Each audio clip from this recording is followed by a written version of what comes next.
Benavidez, the favorite, and nearly a 3-to-1 favorite, according to the odds makers here in Las Vegas. So far, the first round has been tactical, at least in the first half.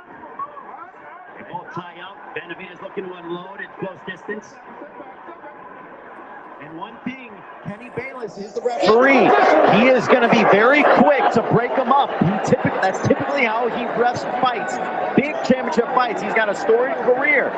He's been a fantastic ref, but he's always very quick on the trigger. He will not let you continue to tussle in the clinch and in the tie-up. That might favor Plant. Coming up on under a minute to go, neither man has landed a big power shot of validity. There's a left hook on the top of the head of Plant. Plant rolled with it.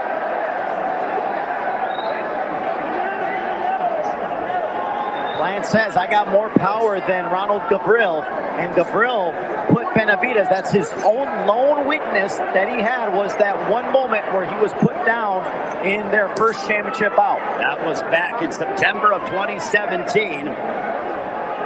For Caleb Plant, this is his second fight with Stephen Breadman Edwards. Also, they have their father, Caleb's father, Richie Plant.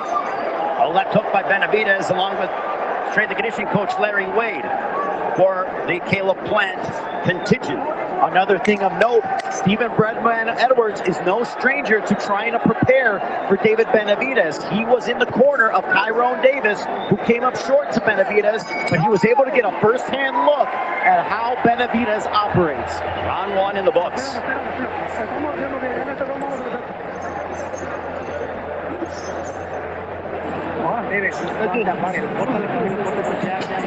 Lo más importante es que esté relajado. No, pero relajado. Lo que tiene que ser relajadito, mucho. Sigue pegando el peso. Metiendo hasta acá. ¿Cómo te sientes? ¿Bien?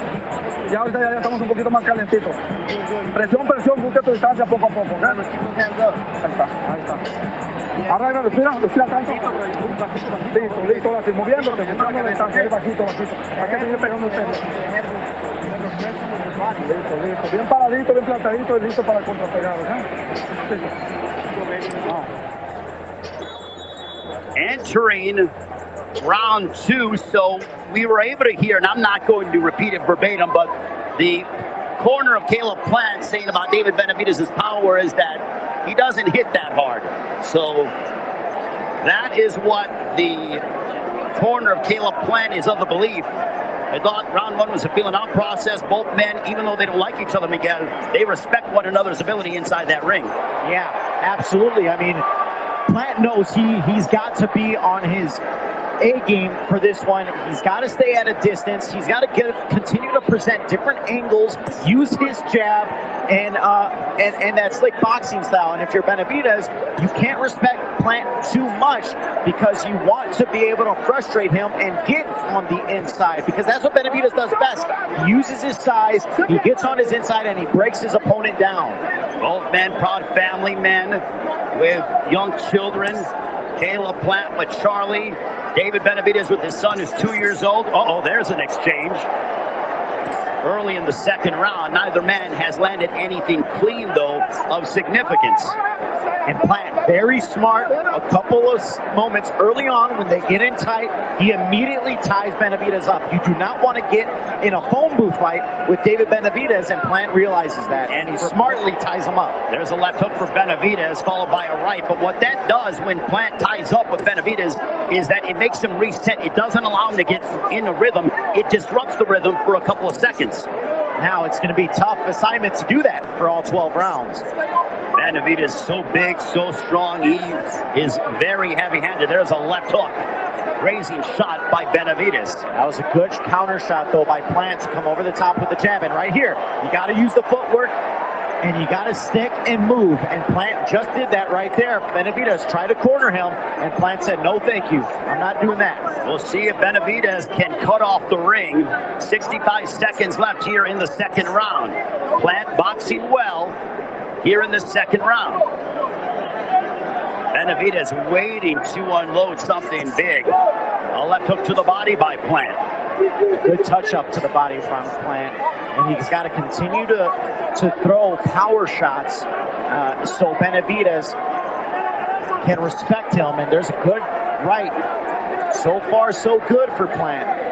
But again, it's like when you're fighting David Benavidez, it's like walking a high wire act. Because at any one moment, he can seize control and the fans booing. But again, smart boxing, at least from a strategic standpoint. And again, every time Plant has clinched up with Benavidez, Kenny Bayless, the ref, breaks him up immediately. So that, again, favors Plant. And the beautiful combination work from Plant. Moments ago, Benavidez tried to attack the body of Plant. Plant got out of the way and shook his head as to say, you're not going to be able to catch me. If you're Benavidez, though, I think Benavidez needs to attack the body more to try to take away the legs and the mobility of the more technically sound boxer in one, Caleb Plant. Gervonta Davis in the house. That was a fantastic round for Plant. That was the first round, real round, where we saw the game plan being executed to perfection if you're Plant. Now, what adjustments will be made if you're Benavidez? Watch your hips and come back with your left hook. You hear me? Stay nice and calm. Keep your heart rate down. Stay nice and calm. Keep your heart rate down. You hear me? Everything is good. When you stab him to the body, look for the right hand over the top. All right? He tried to get you to the ropes a little bit. Make sure you don't go to the ropes. You hear me? Floyd Money Mayweather in the house. Undefeated CBE, 50-0. And now we are into round 3. This one is scheduled for 12 for David Benavidez' WBC interim super middleweight championship. Total punches landed thrown through 2. Left hook to the body. Plant 17 of 65 by 26% connect percentage. Benavidez 10 of 47 for a 21% connect percentage. Beautiful right hand for Plant. He's starting very aggressively, and you got to continue to do that to frustrate Benavidez. He wants to get a hold of you. He wants to put you along the ropes. And you heard Breadman Edwards in the corner saying, every time you get to the ropes, get out of there. Do not fight on the ropes. And there's a left hook by Benavidez upstairs. Caught the attention of Plant. But Plant using those legs very well. This is why he wanted the 22-foot ring, and so far he is utilizing every bit of it. So things are picking up here in this third round. Plant tried to tie up with Benavidez. Benavidez pushes off him. A left hook upstairs that caught the attention of Benavidez. And that was the same left hook he caught Anthony Durrell with in the knockout of the year, and he just tried to get Benavidez, and I think Plant might be hurt. They're tying up. Kenny Bayless will step between the two. Benavidez might have buzzed Plant. Thought it was a grazing shot. We'll see. 100 seconds to go here in this third round. And if you're Plant, you got to be careful not to stay in one spot too long. He just got in a little bit of danger there, and that allowed Benavidez to get off in what we know his patented combinations, where he throws punches in bunches. Benavidez right now seems to be more resigned to be the counter puncher and waiting for Plant to throw, and then he's looking to counter. So Benavidez is in stalk mode and is trying to counter that of Caleb Plant, instead of when typically it is Benavidez who is the initiator.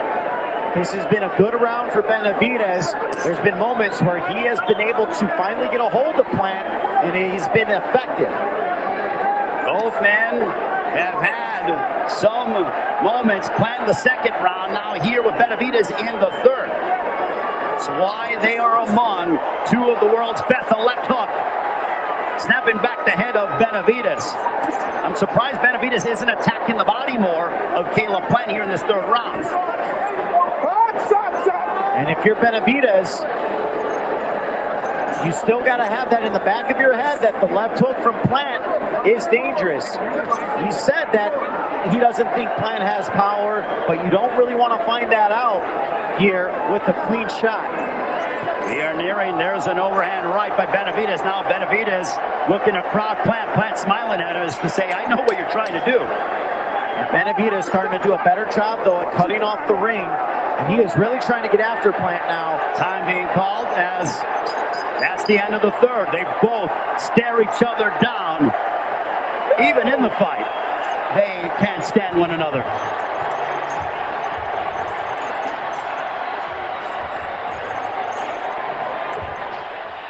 Take a look at some of the work from the third. And that was a beautiful jab that backed Benavidez up. And it's like a jab hook kind of, so to speak. He was able to catch Benavidez. And one thing we know, Benavidez has never been known for his defense. He's been tagged a few times throughout his career, but it's just he's just so overwhelming. He's got so much power that he eats it, and he's able to give it right back to his opponent. You hear me? I caution him for what he's doing to the back of the head, right? I caution. Thank you.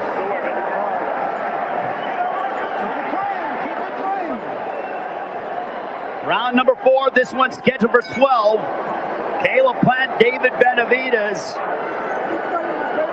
Here at the MGM Grand Garden Arena, jabs Benavidez 7 of 27, a 26% connect percentage. Plant 11 of 58 for a 19% connect percentage.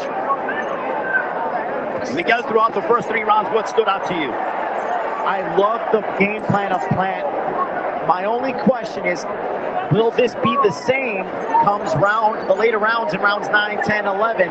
It's very hard to get on this pace where you're gotta be on constant movement in order to avoid those moments on the inside with Benavidez. If you're Benavidez, you've had some bright spots, especially in that last round, but you don't want Plant to get comfortable on the outside. Yeah, Plant is one of those guys that has a terrific motor, and Benavidez stalking him, trying to cut off the ring. It's what we thought it was going to be stylistically, to be frank. We're not being surprised by anything. Benavidez chasing him around the ring, trying to be aggressive. Plant using his ring IQ and his boxing ability to set traps and try to befuddle David Benavidez. And that's one of the things. Can Benavidez keep his composure, stay calm, and continue with this approach and not allow himself to get frustrated? You do not want, especially with all the hatred and the war of words, to flood your mind and fight a different fight. So left hook, they both exchanged, but that was a glancing shot. 80 seconds left in the 4th. Good, solid jab from Plant. He is using that jab well. He is continuing to keep Benavidez at a distance. They both have mutual respect with one another. They're smiling, they're talking at each other. I think they like pushing each other to this degree. They know that their best will come out when you have a good foil, and I think they both understand that. You see Benavidez smiling at moments, and there's a left by Plant. Fended it off. Didn't get a hit flush. This is high-level prize fighting. It's a game of athletic chess that we are witnessing between these two combatants. We said Benavidez is notoriously a slow starter. It takes him a little bit to get going. That will be the next test for Plant, is these middle rounds. And there's that left hook. The same left hook. Connecting for Plant. And Plant will tie up, reset. And that was significant. Kenny Bayless warning Benavidez about with the elbows and the forearms. Final moments of the 4th. That was a fantastic moment by Plant to come in and stick Benavidez and right away. Benavidez being chastised, Plant dancing, almost showing up David Benavidez. That was a beautiful moment as we take a look at the replay here. Right there where they got tied up. Kenny Bayless came in and broke them up, and as soon as he let them go, and there was a low blow right there by Plant that was missed by Bayless. That Plant is making Benavidez think. He is giving him different angles, and he's got to continue to do that. There's that left hook. That was the same left hook. The body went to the body and then went upstairs that put Anthony Durrell to sleep. And then you saw the dancing by Caleb Plant towards the end of the 4th round. That was an excellent round for Plant, or round that I would probably give him was in that 4th round. And so far, so good. I think that first round was a little bit of a toss-up. It certainly was not much action in the first round. The second round he gives to Plant, third round he gives to Benavidez, and the 4th round I think you give back to Plant. Round 5, this one's scheduled for 12. Power punches thrown through 4. Benavidez 20 of 78, a 26% connect percentage. Plant 17 of 80, a 21% connect percentage. Plant starting strong here in this 5th round. Rights to the body of Benavidez. What I mean by starting strong, I mean he's being more aggressive. There's a right on the left side of the head of Plant by Benavidez. A sweeping left hook that misses by the champion. And I think Benavidez right there was trying to bait Plant along the ropes, allowing him to get some shots off, but wanted him to come inside so he could counter. Well, Benavidez came in the most well-defined, and look at Benavidez says, come on, meet me in the center of the ring. But Plant is not going to engage in any of that type of theatrics. There's a right hand followed by a left hook. Benavidez looking to unload. Plant wisely ties him up. And again, Benavidez has to reset. Plant is aware of the power of Benavidez, and when Benavidez looks to unload, he tries to tie up to disrupt the rhythm and stop the momentum of David Benavidez. And after every time that they are broken up, Plant is right there to deliver a 3-punch combination so he can continue to stay on the front foot of Benavidez. There's a good left hook in the inside by Benavidez. And again, Benavidez is not targeting the body. We'll see if he goes to the body. There's a couple left hooks, and now the physicality. Benavidez looking to oppose as well. This fan base looks to erupt. They are very much, it is a pro-Benavidez crowd here at the MGM Grand Garden Arena. There's a left followed by a right, and Plant looks over as to say, come on, man, you got to do better than that. And we've seen Plant do that before in his Jose Luis Uzcategui. Yep.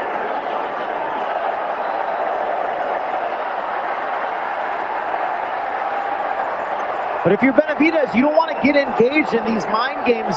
It's the game within the game, and Plant is used to playing this. He's used to setting traps, moving, and frustrating his opponents. And so far, he is frustrating Benavidez a little bit. You can see it. He's getting frustrated. Every time he's broken up, he ties him up, and He's not intimidated. You could tell that he respects Benavidez, but he doesn't. He's not intimidated by him. And Benavidez of the 5th round.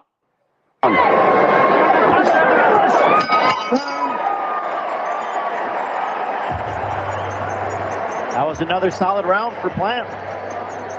Plant looking solid here tonight.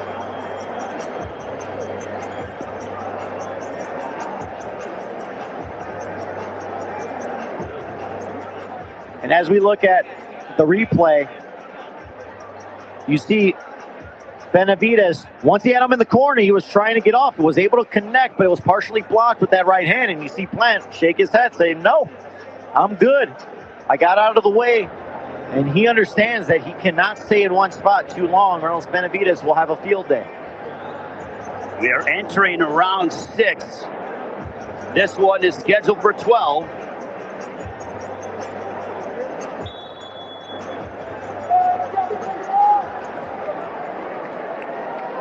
When he fought Canelo, where Plant was able to rack up some early rounds, he looked good, but he started to wear down as the fight progressed, and he couldn't stay on his horse in these later rounds. Benavidez starting off a bit more aggressive, taking a look at punches landed, thrown through 5. Benavidez 38 of 155, a 25% connect percentage.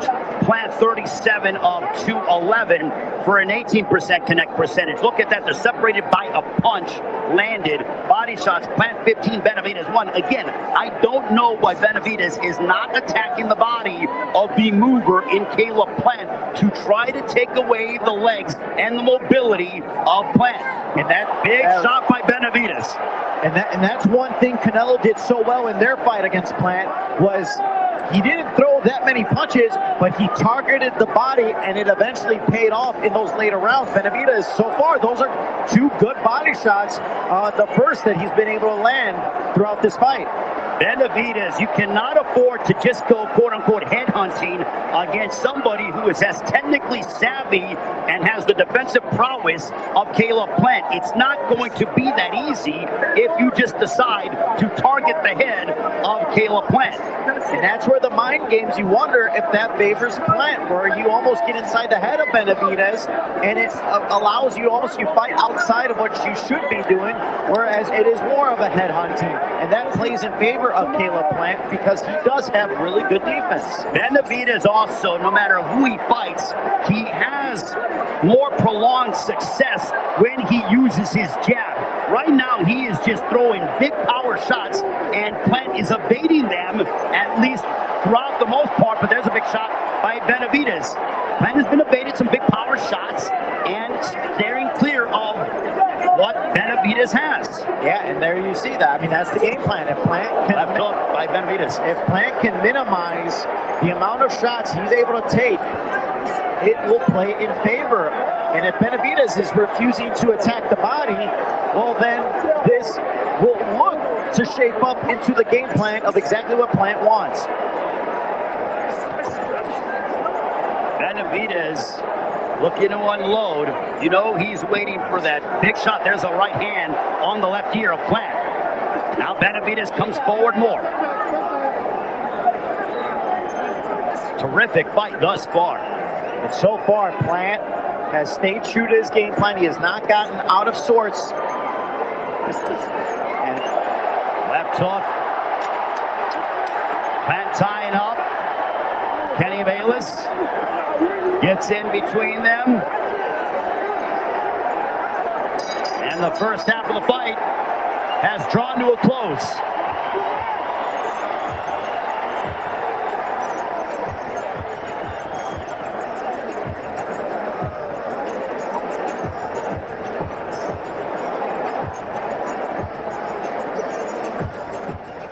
Here's some of the work for David Benavidez. And there was a good jab that got through the defense, hit Plant flush, but he took it on the chin. Didn't really phase him too much and was able to keep it moving. And the movement has frustrated Benavidez through the first half of this fight. But again, can Plant continue with the movement, different angles, stay at a distance going into the second half of this fight? Right hand, double or triple jab in your right hand. It's no ice. It's dry. We are entering round 7. Caleb Plant boxing well. David Benavidez still has yet to have Caleb Plant hurt by any stretch of the imagination. Jabs through the first half of the fight. Benavidez 11-61, an 18% connect percentage. Plant doubling the jabs of Benavidez. He's landed 20, thrown 121 for a 17% connect percentage. And if you're Benavidez, you have to now start to turn it up a little bit more. And there's a good right hand that connected on Plant. But you have to start to turn it up because I believe in the first half of this fight, Plant was able to rack up several rounds. So unofficial ringside observers have Caleb Plant ahead 58-56. So that would lend itself to be 4-2. There's a right hand by Plant. And Benavidez unloads a left hook. Kenny Bailey trying to get out of the way, as Benavidez is very much super aggressive here in this 7th round. And Plant ties him up immediately. And I think Plant might have been a little bit hurt from that right hand of Benavidez. But again, Plant has been here before, smartly ties up Benavidez to try to thwart any more momentum that Benavidez was building. Benavidez is of the mindset that he would be able to break Caleb Plant, and his pressure would overwhelm the former IBF super middleweight champion in the world. Thus far, that has not been the case. A counter right hand for Caleb Plant, just over the midway mark of the 7th. But again, for Caleb Plant, against a guy who's a heavy hitter, who has power in both hands in David Benavidez, you almost have to pitch a perfect game. Yeah, you really do. I mean, because eventually he does wear you down. And if you're Benavidez, again, I would continue to say you have to target the body. He has not targeted the body enough. There's a left hook. Another one. Benavidez hammering away on Plant. Plant might be hurt. There's There's a chopping right hand. A left hook. Now they're both, and Bayless will step in between them, warning about, lunging with the head. But Plant is so composed in that ring. Benavidez is having a better round, probably one of his better rounds over the last few. Yeah, this has been a really solid round for Benavidez. More so of what, if you're Benavidez, this is what you want. But Plant, again, you try to maybe steal this round in the final 30 seconds with a beautiful combination. There's a reason why Plant has a high ring IQ, under 30 seconds left of the 7th round. What a high-level matchup between two of the world's best 168-pounders. And we know Benavidez has power, but it's his volume. He overwhelms you. He's not really a Deontay Wilder where all it takes is one shot. It's punches and bunches, and he needs the volume, and right now Plant understands that. That is the end of the 7th.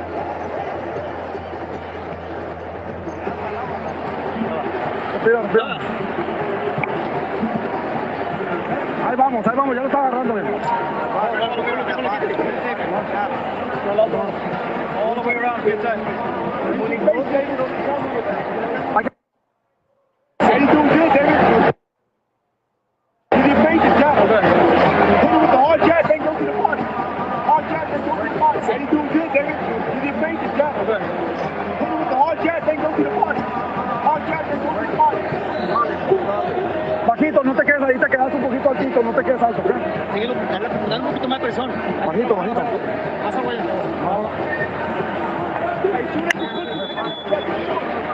We get ready to begin the 8th round.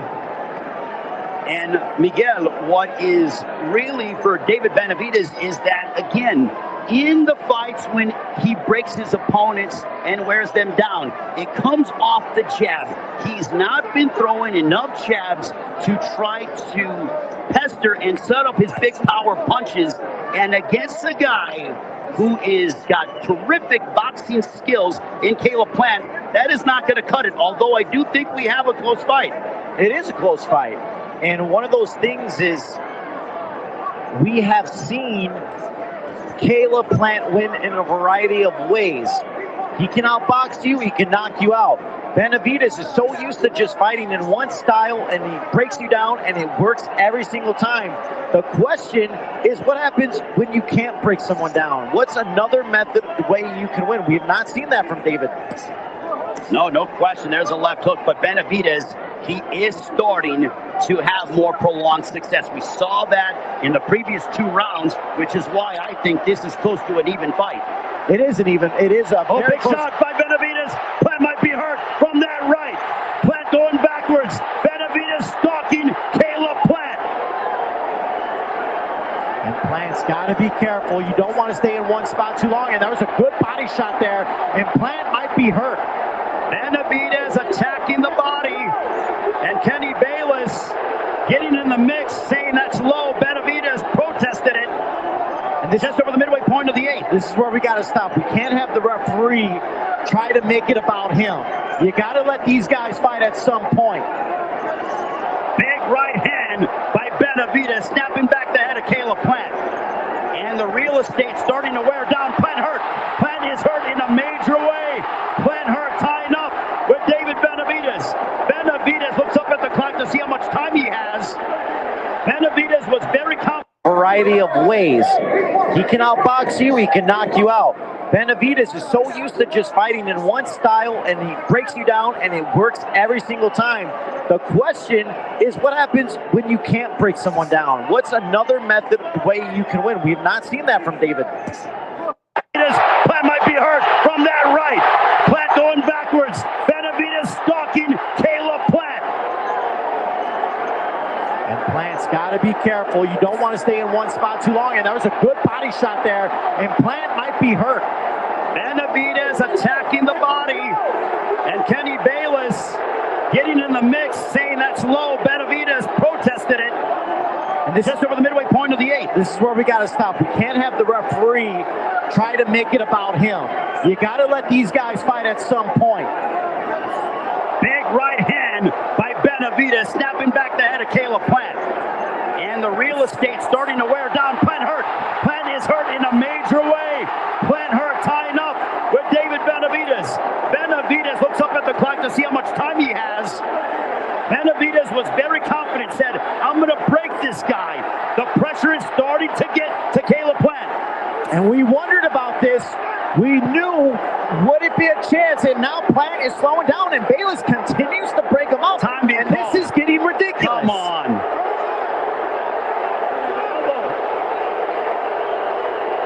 Why is he calling time?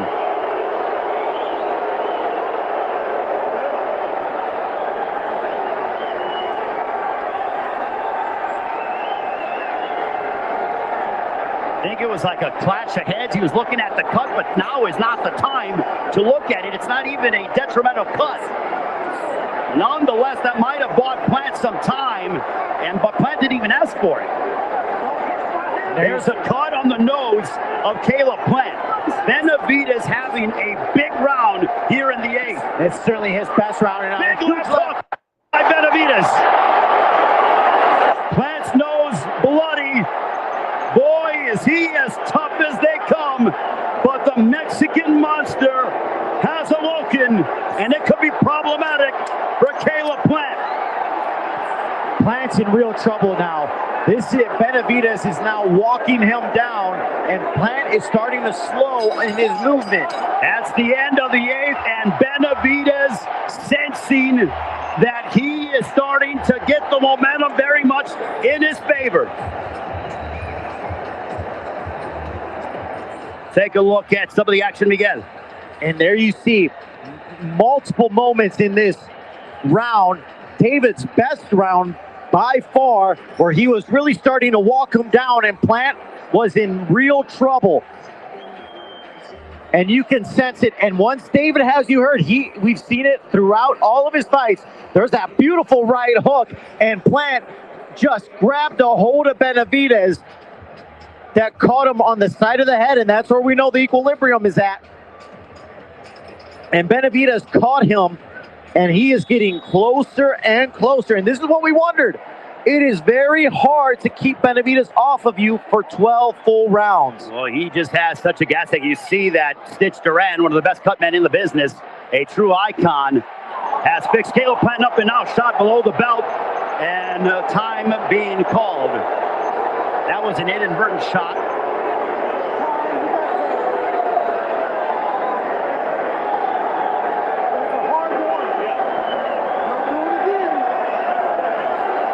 Total punches landed. Benavidez 85 of 285, a 30% connect percentage. Plant 57 of 360, a 16% connect percentage. Again, that was inadvertent, but back to action we go here in the 9th. Benavidez's confidence is soaring. Now Plant trying to go to the body to slow up Benavidez, and I think that's a smart adjustment now if you're Plant. Left hook for Benavidez. How do you stop a guy from walking forward? You use your jab and you target the body. The ringside observers have this one dead even at 76. So these final 4 rounds could be significant. This crowd is alive here at the MGM Grand Garden Arena. 2 elite and the world's best matching up at such a high level here in Las Vegas. Benavidez, though, has found that next gear. Yeah, that was a huge right hand. Followed it up with the left counter. And Benavidez is starting to cut off the ring. Well, Plant gets pounded with a stiff jab by Benavidez and a chopping right hand. And Benavidez very good when it comes to fighting on the inside with those strong uppercuts. We've seen him do that many times, and they both continue to talk at each other. And Benavidez is welcoming it. He wants Plant to throw more. He's saying, bring it on. This is what I want. And if you're Plant, you can't get baited into that. You got to continue to stick and move. Benavidez snuck through a right on the jaw. Plant just wiped away some of the blood from his nose, his face swelling up from the effects of the heavy-handed, the powerful David Benavidez. Benavidez now going to southpaw. He pops Plant with the jab. Now he goes back to conventional. And Plant starting to tie up Benavidez more earlier. There was a huge uppercut, just missed. Left hook to the body. And Benavidez starting to wear down Plant with his pressure. But again, it's a very close fight. So yes, Plant's face has blood and it's swelling, cuts, but I think we have a dead even fight. This has been a good couple of rounds in a row now for Benavidez. He's starting to build momentum. But again, Plant, you can never count him out. He did build a good lead, I think, in the first half of this fight. And there's a shot. I think Plant was wobbled there. And the round draws to a close here in the ninth.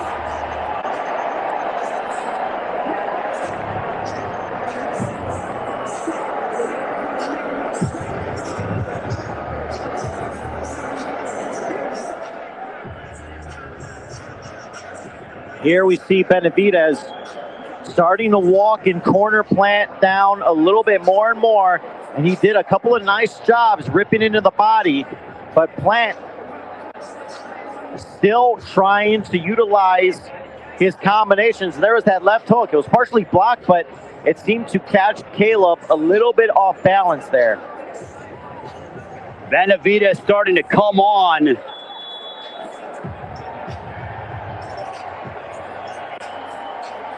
As we get set for round 10, this one scheduled for 12. David Benavidez defending his WBC Interim Super Middleweight Championship. Power punches landed thrown through 9. Benavidez 83 of 239, a 35% connect percentage. Plant 43 of 237, an 18% connect percentage.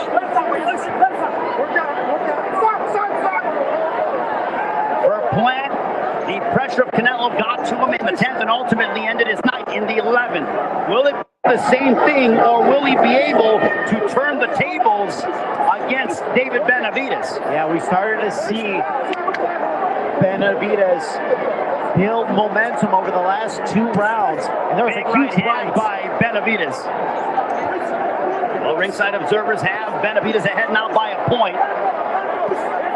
86-85. Benavidez, the pressure starting to wear down Plant. Look at those left hooks in succession. Plant tying up, trying to hold and grab. And Benavidez just trying to fight out of it.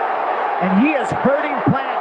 Plant is backing up, and now Benavidez. This is prime Benavidez, where we see him walk down his opponents. And if he senses you're hurt, he will finish you. It's like smelling blood in the water for a shark. Benavidez continues to up the pressure as we head towards the final 2 rounds. Big right uppercut by Benavidez, midway point of the 10th. And Plant is nowhere near moving as much as we saw. There's another huge right. Well, Benavidez has Plant literally right on top of him. Plant looking to go to work. A sweeping left hook by Benavidez. A big right hand over the top. Look at them go.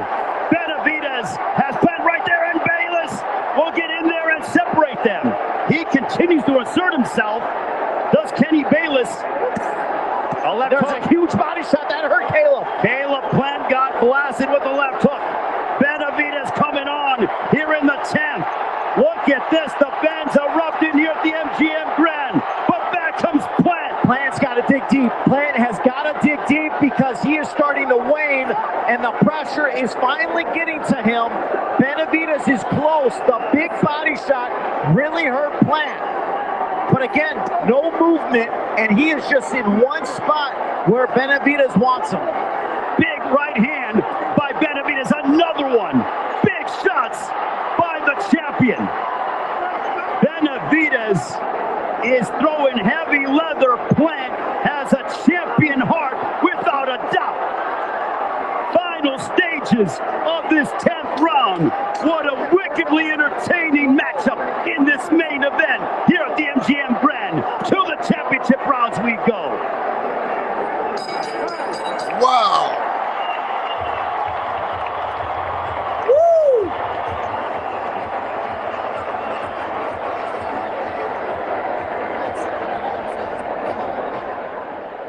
And right here, this was Benavidez. He is just building more and more momentum, stacking rounds on top of each other, and he is really starting to hurt Plant.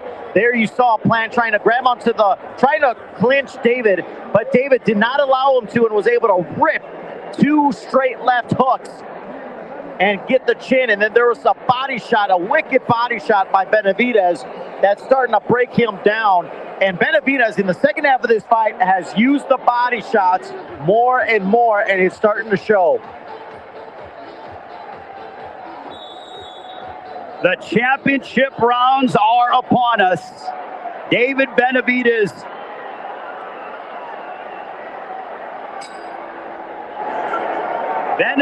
just landed 10 body shots to just 1 for Caleb Plant. And Benavidez knows when to pick it up. Look at that in the 10th round. Benavidez 10 body shots, taking a clear effect and some of the steam out of the sails of Caleb Plant. And if you're Plant, now you got to adjust.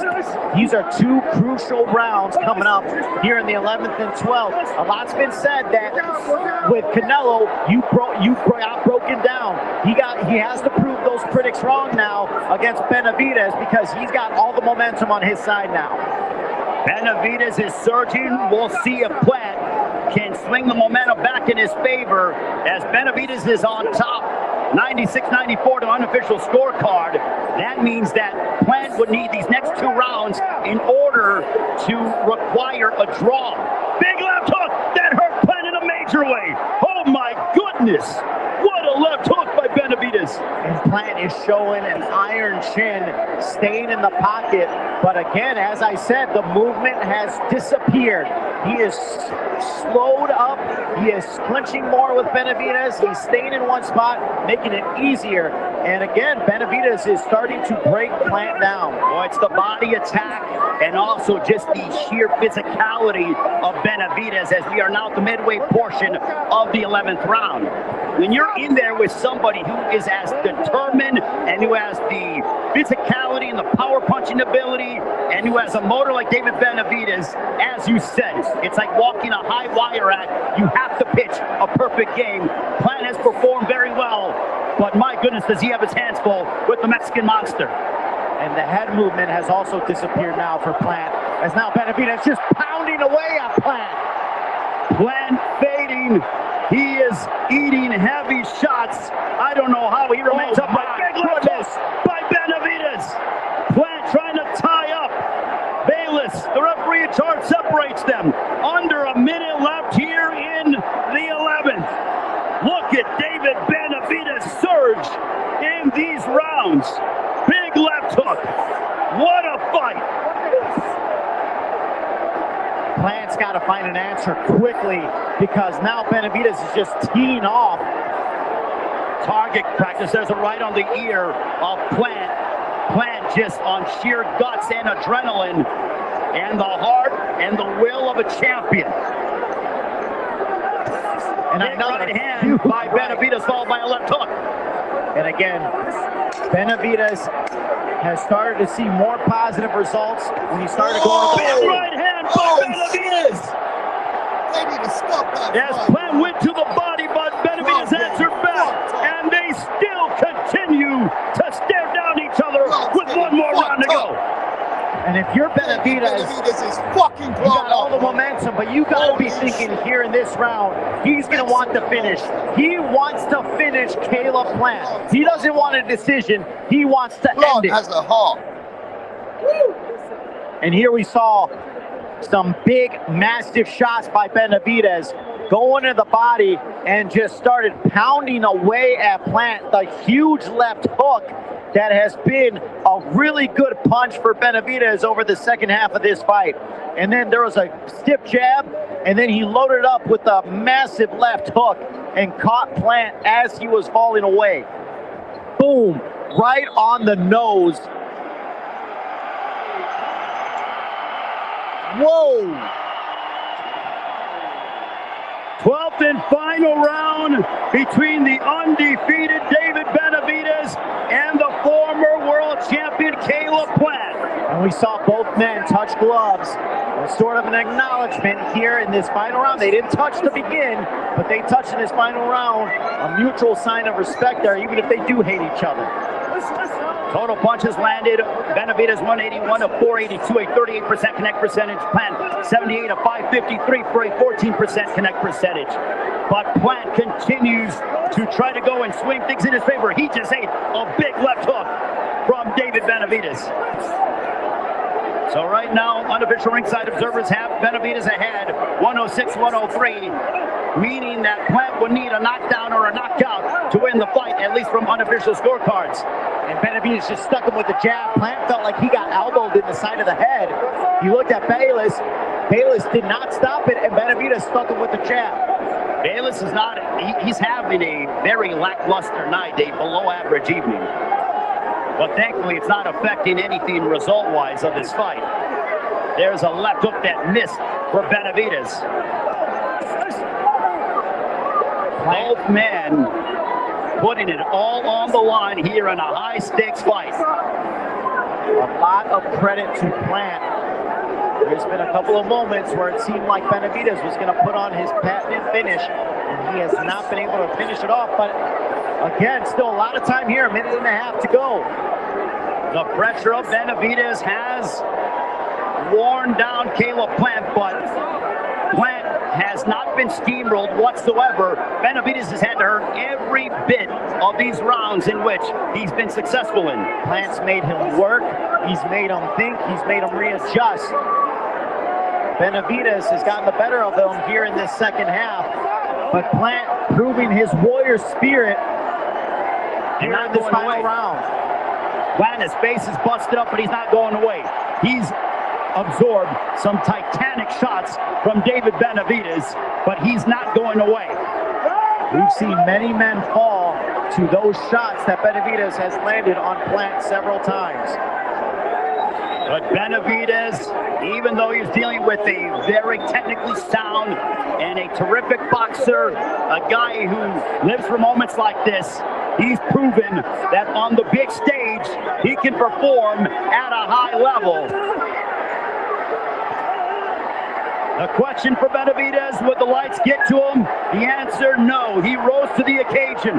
For Plant, would he be steamrolled by Benavidez? No. He also rose to the occasion. Down the stretch we go. Look at Plant, my goodness.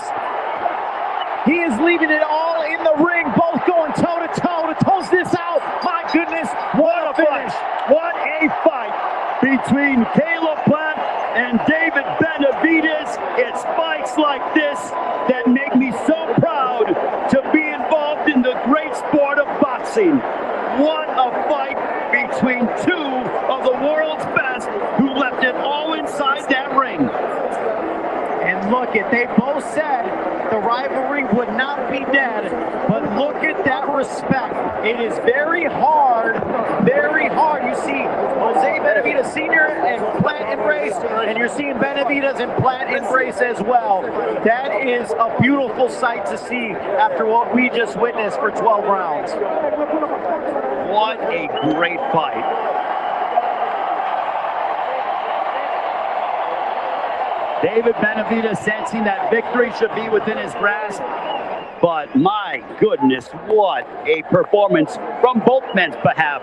Obviously, David Benavidez to the scorecards should be given the decision. And really, it looked throughout the first 6 rounds like Benavidez was in a bit of trouble, but he turned up the heat.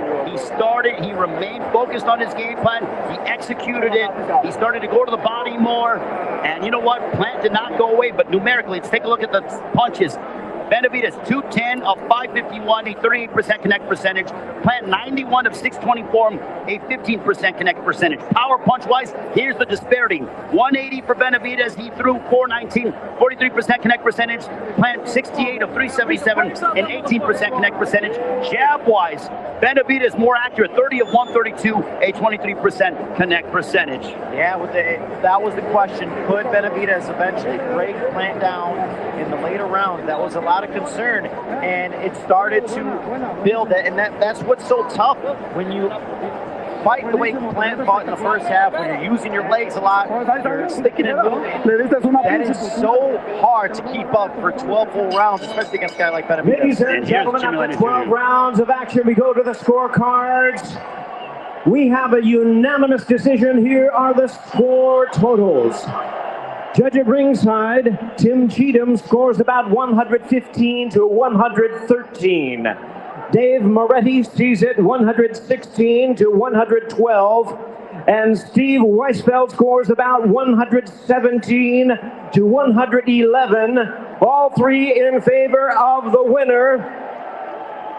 And still, the undefeated interim WBC Super Middleweight World Champion, the Mexican Monster, David Benavidez. I love this fight so much. Seeing both men embrace, show respect. They earned themselves their respect when they collided. It was a damn good fight.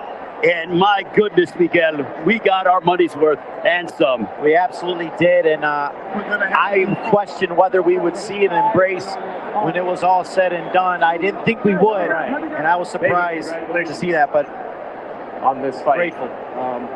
What was that exchange right there at the end? And then we'll talk about the fight. You know, first of all, I want to thank this whole beautiful crowd for coming out. Man, this fight wouldn't have been like this how it would if it wasn't for you guys. You guys made this fight happen. Second of all, I want to give a big shout out to Caleb Plant. You know, I know I said that we weren't gonna end the beef, but you know, we fought like warriors in the ring, and this guy's a fucking hell of a fighter. You're a hell of a fighter as well. Good work, baby. Thank you. And I'm happy that we gave the fans the best rivalry of the year, the best rivalry of the past 5 years. So I'm just very happy. Is your hand all right? You still have your glove on? No, I haven't had time to take it off. Oh, okay. All right.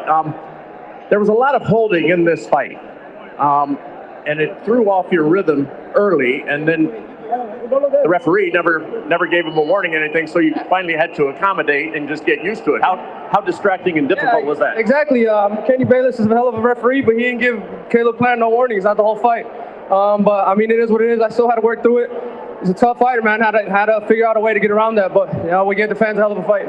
Were you concerned you were getting too far behind early on? No. I know I had to take it. I had to take it step by step, round by round. You know, Caleb Plant is a tough fighter. He's not gonna give you everything in the first couple rounds, so you're gonna have to find him.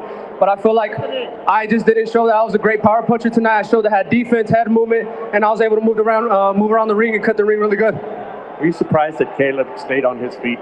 Yeah, I hit him with a lot of hard shots. I mean, I would talk shit, but you know, I like this guy now, so I don't want to keep it going. There was a lot of hatred and a lot. He seemed to get under your skin, quite frankly, before this fight. Why did it bother you so much? Because we were never going to settle until we got into the ring, but we got into the ring, we settled it like men. I took his hardest shots, he took my hardest shots. So the good thing is we're still standing at the end of the day. Correct. We get to go back to our families. The cut that you inflicted in the 8th round, do you think that inhibited him the rest of the fight? I think it was I was catching him with a lot of power shots, and then that's why I'm called the Mexican Monster, because I keep coming like a monster. Well, how much does this validate you now to get the fight, since everybody had been avoiding you, and now are you the guy truly at 168? Yeah, I just want to tell everybody, I have a lot of respect for Canelo Alvarez, but he has to give me that shot now. That's what everybody wants to see, me versus Canelo. Let's make it happen in September. You think he's trying to avoid you? What? You believe he's trying to avoid you? I don't think he's trying to avoid me. I just believe he has a lot of options. But now the fans have been calling for this fight. The legends have been calling for this fight. So let's make it happen. David, congratulations. Terrific. Thank you. Y le quiero dar las gracias a toda la gente que me vinieron a apoyar esta noche. Los quiero mucho. Viva México y viva Ecuador también. Muchas gracias.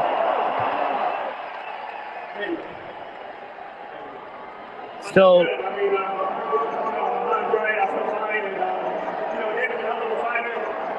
rivalry, but that's what boxing's about. We got in here, we started like men. I take nothing from David.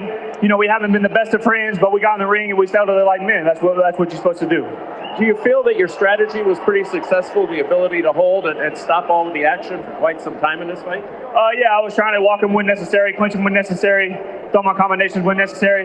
But, you know, when the best get in there with the best, you roll the dice, somebody's going to come out with their hand raised, somebody's going to come up short. And one thing, I'll pat myself on the back for, I've got in there and I've rumbled with the best of them in the world. I haven't ducked nobody. And, you know, maybe we can have a rematch in the future. How much did the cut just above your eye, distract you and bother you from the 8th round on? Yeah, you know, I caught a headbutt and the blow was in my eye a little bit, but it's no excuse. David was the better man tonight, and I take nothing from him. And congratulations to him and his family. He's a hell of a fighter. Caleb, thank you. Yeah, thank you. All right, Moro. Literally, hearing Caleb Plant, the respect to both guys. David Benavidez say, I actually like this guy, Caleb Plant.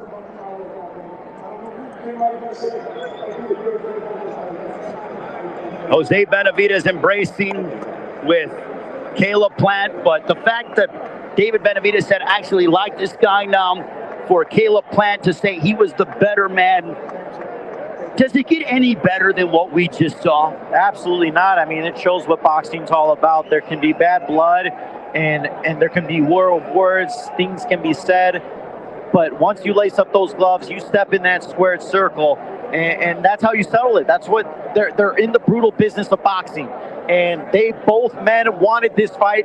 They gave the fans what they wanted. All 12 rounds of back and forth action. We saw Plant have success. We saw Benavidez have success. But as Plant said, he said the better man won. He got the better of him. He was able to break him down a little bit. But Benavidez also alluded to, hey, we're both still standing at the end of the day, and that's all that matters. Look, bottom line, they're going home to their families. They're both proud fathers. David Benavidez' son's 2. Caleb Plant's daughter, Charlie, 1 year old. They're walking out on their own power. They both gave us everything that they had and then some. But let's talk about what's next for David Benavidez. To me, in September, him, Canelo, Mexican Independence Day weekend. Come on, how do we not see that? That's what everyone needs. That's what you gotta have. This has been a fight brewing for a while. Mike Tyson's calling for this fight. He said there's no other fight for Canelo outside of David Benavidez. We want to see that fight. The Mexicans want to see that fight. The entire boxing world wants to see that fight and to see who is the true king for king, because Benavidez never lost the titles. He lost the titles because of his own doings, and he recognized that, and he's righted those wrongs, and he is still undefeated.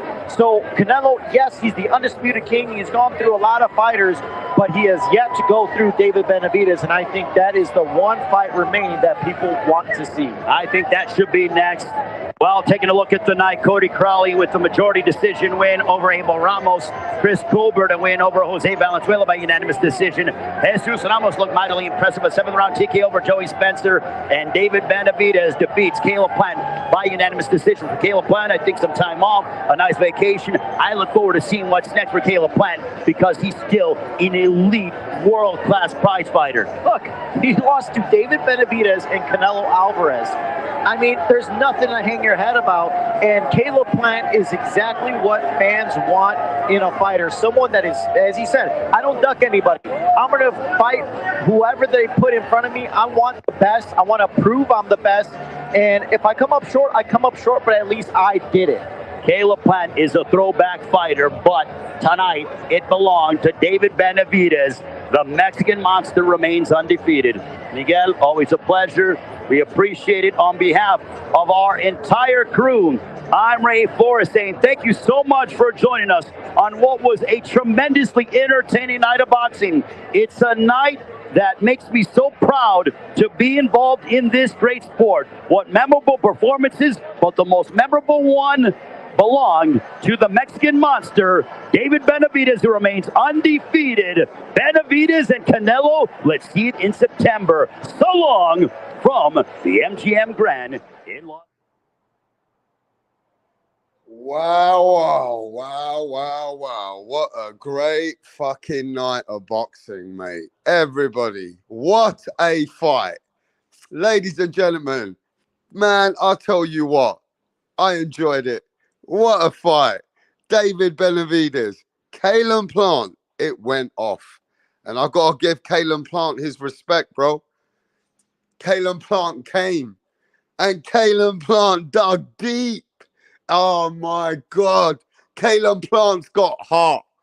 Caleb Plant's got heart, especially for a white boy. I'm going to give him that now. Caleb Plant, for a white boy, he got the biggest heart. Man, loads of fighters would have given up. You saw the licks that Caleb Plant took in the 11th or the 10th round. My God, the punches that Caleb Plant took. Oh, man. Listen, what a fight. Let's give a big round of applause to both fighters, man. David Benavidez, Caleb Plant, both came out, man. And they gave us a great fight. This is what boxing's about. Hey, listen, Caleb Plant turned up, though, but David Benavidez just kept coming. And I told everybody, if you watch my lives coming up to this fight this whole week, Rapstar has been telling the world that Caleb Plant's going to make it tricky. And he's going to constantly be moving around, constantly trying to make it, and trying to hold. And that's what he was doing. He was making it awkward.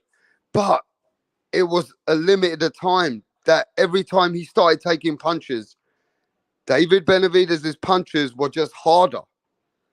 And no matter what, Caleb Plant did not hurt David or do anything to even, demand any more respect. Now, Caleb Plant did a lot by, in the early rounds. In the early rounds, Caleb Plant was moving a lot. He was able to utilize the whole ring. But, he was pop shotting, then grabbing David, But at the end of the day, once David started to see Caleb Plant slow down, boom, David started coming in the round 8, round 9, round 10, round 11. Oh, mate. Caleb Plant started taking licks in the championship rounds. And I, at one point, thought David's going to stop him. At one point, I said David's going to stop him. But, listen, man, the referee, you know what? I'm just going to keep it real. Fuck that referee. Kenny Bayless fucking spoiled the whole fight. Constantly trying to break it up. This guy wasn't letting the fight roll. I will say this referee was for Caleb Plant. This referee was for Caleb Plant. You know what I'm saying? David Benavidez was constantly getting stopped. Man, this referee fucking pissed me off. This referee pissed me off, bro. Kenny Bayless, man. What a fucking arsehole. You know what I'm saying? What a fucking arsehole, man. Every time Kenny Bayless trying to stop, making excuses, stopping the fight, talking to the fighters. Let the fight fucking go. You know what I mean? But look, David Benavidez put it on him, bro, at the end. At the end, David Benavidez came in with those punches, with barrages, and he kept coming consistently to the head, to the body. And at one point, man, he was catching Caleb Plant. I thought, wait there, Caleb Plant has to be taking a knee. I said, Caleb Plant has to go down here. But what heart did Caleb Plant show? Come on.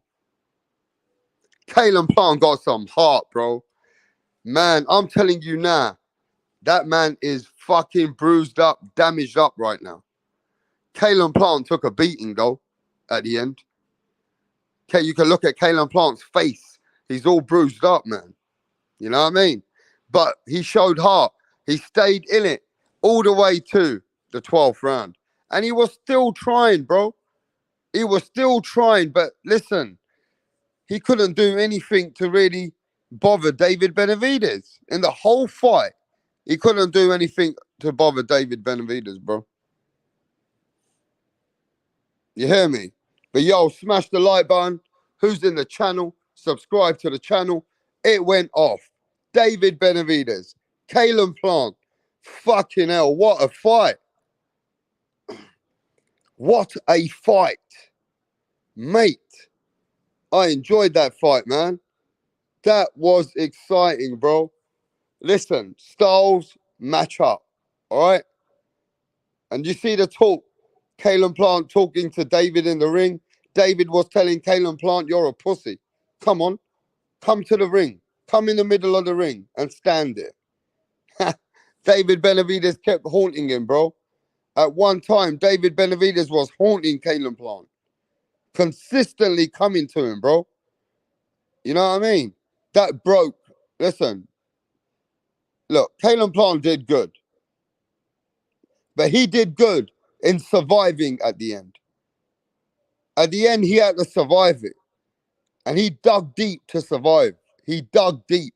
He knew he was losing. And there was nothing much he could do. He knew he was losing at the end of that fight. But he dug deep to stay in that fight. And he stayed in the fight respectfully. Kalen Plant lost respectfully. You know what I mean? But what a great fight. You know, it was exciting. I like the excitement, man. I was excited. I ain't gonna lie. You know, there was a bit of excitement there, but I didn't see Kalen Plant do anything to make me think, yeah, he's gonna, hurt David Benavidez. He never hurt David in any way. But I saw David hurt Kalen Plant a few times. And at one point, I thought it was I think the 9th, 10th, I can't remember now. But late in the fight, I said, man, David's gonna stop him. And I saw the referee looking. David kept punching him, bro. And then David was landing on him. I see Kalen Plant's head go back. And I said, wow. I said, David's gonna stop him. But boy, Kalen Plant dug deep. Kalen Plant showed heart. He did, man. Kalen Plant showed heart in that fight, bro. And he dug deep to stay in the fight. He even came back with his own punches. You know what I mean? And I got to give it to both fighters.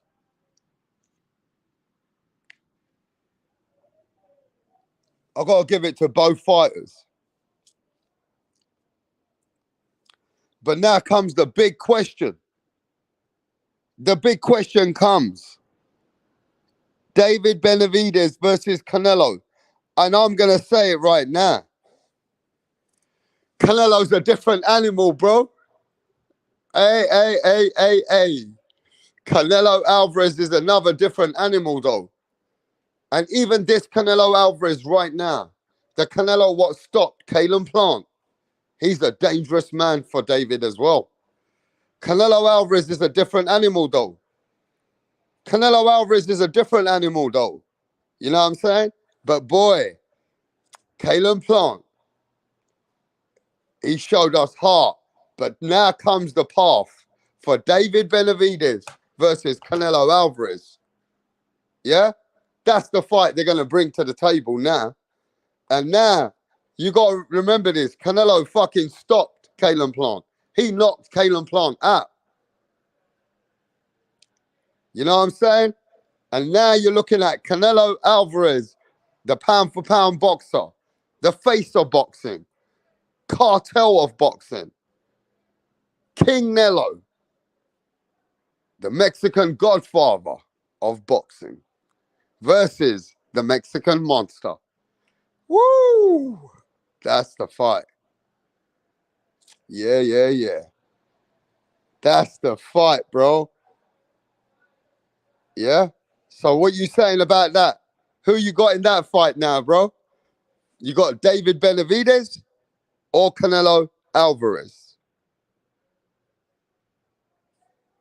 You got David Benavidez or Canelo Alvarez?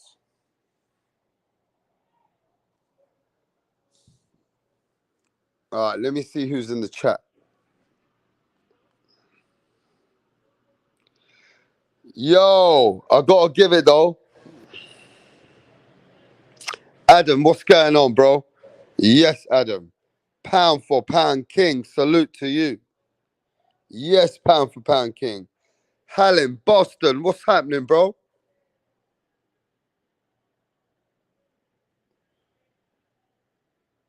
Bonero, the sun, what's happening? Mike from Boston. Yeah, salute to Mike. Silver, what's happening, Silvis? What's happening, John? How you doing, mate? Timing is everything. Hey, listen. David Benavidez did what David Benavidez always does, though. You know what I mean? But at this point, he never stopped Kalen Plant. He nearly stopped him, though. At one point, I thought he was going to stop him.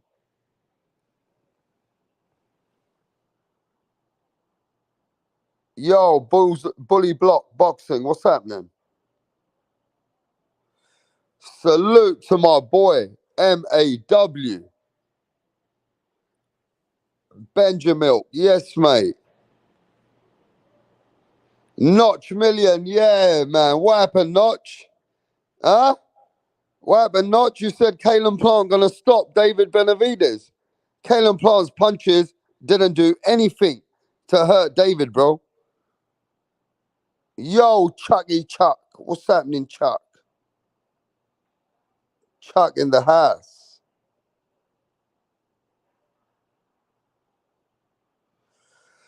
Pat Greedy, what's happening, mate? Top Dog, yes, Top Dog. What's going on, brother? Hayes, the activist. What's happening, Hayes?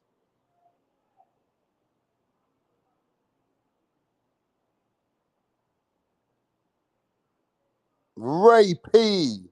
What's happening, Ray, bro? Do you enjoy the fight, yeah? You guys enjoyed the fight, man? NE boxing fan. Yes, brother. T-Pop. T-Pop in the house. I told you, said Tip Bayless. I told you. Yes, Top Dog. Fratnal House. The Mexican monster face is coming for Canelo Alvarez. The Mexican monster is coming for Canelo Alvarez. Oh, shit.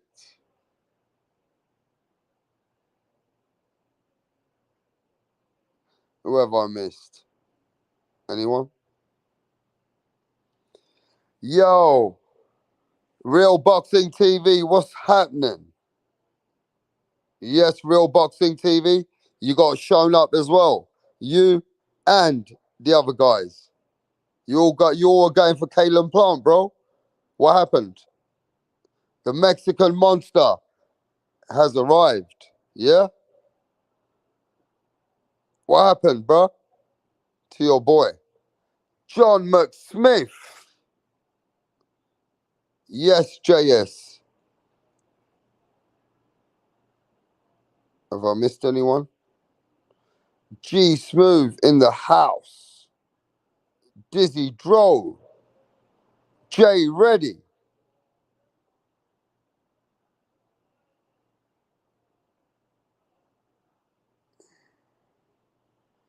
Yo, what's happening, Pounds?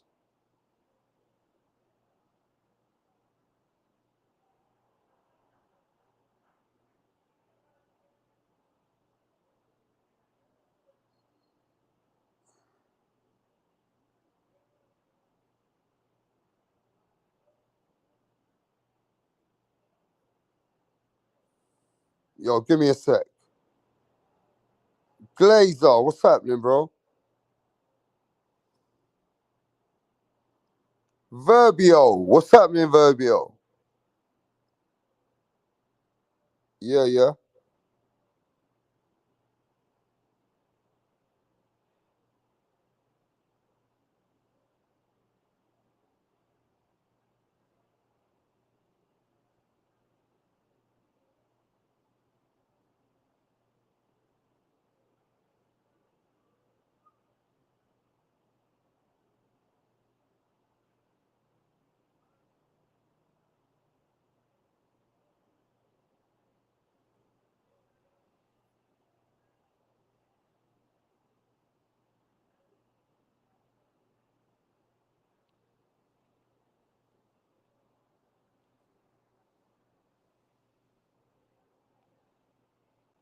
Right, what's going on here, Donny's on the next? Barry's actually going to propose to Sandra. Sandra has been giving Barry mad head lately, and he's whipped, yeah? He's doing this behind the back of the boys because they know, yeah, they would have cussed him out for proposing to Sandra. Tracy had one job to do, and that was to record it. But she's all over the bloody place. Barry's clocked that she didn't get the footage, so he's going to propose to Sandra again. Oh, for fuck's sake, Tracy! What's going on?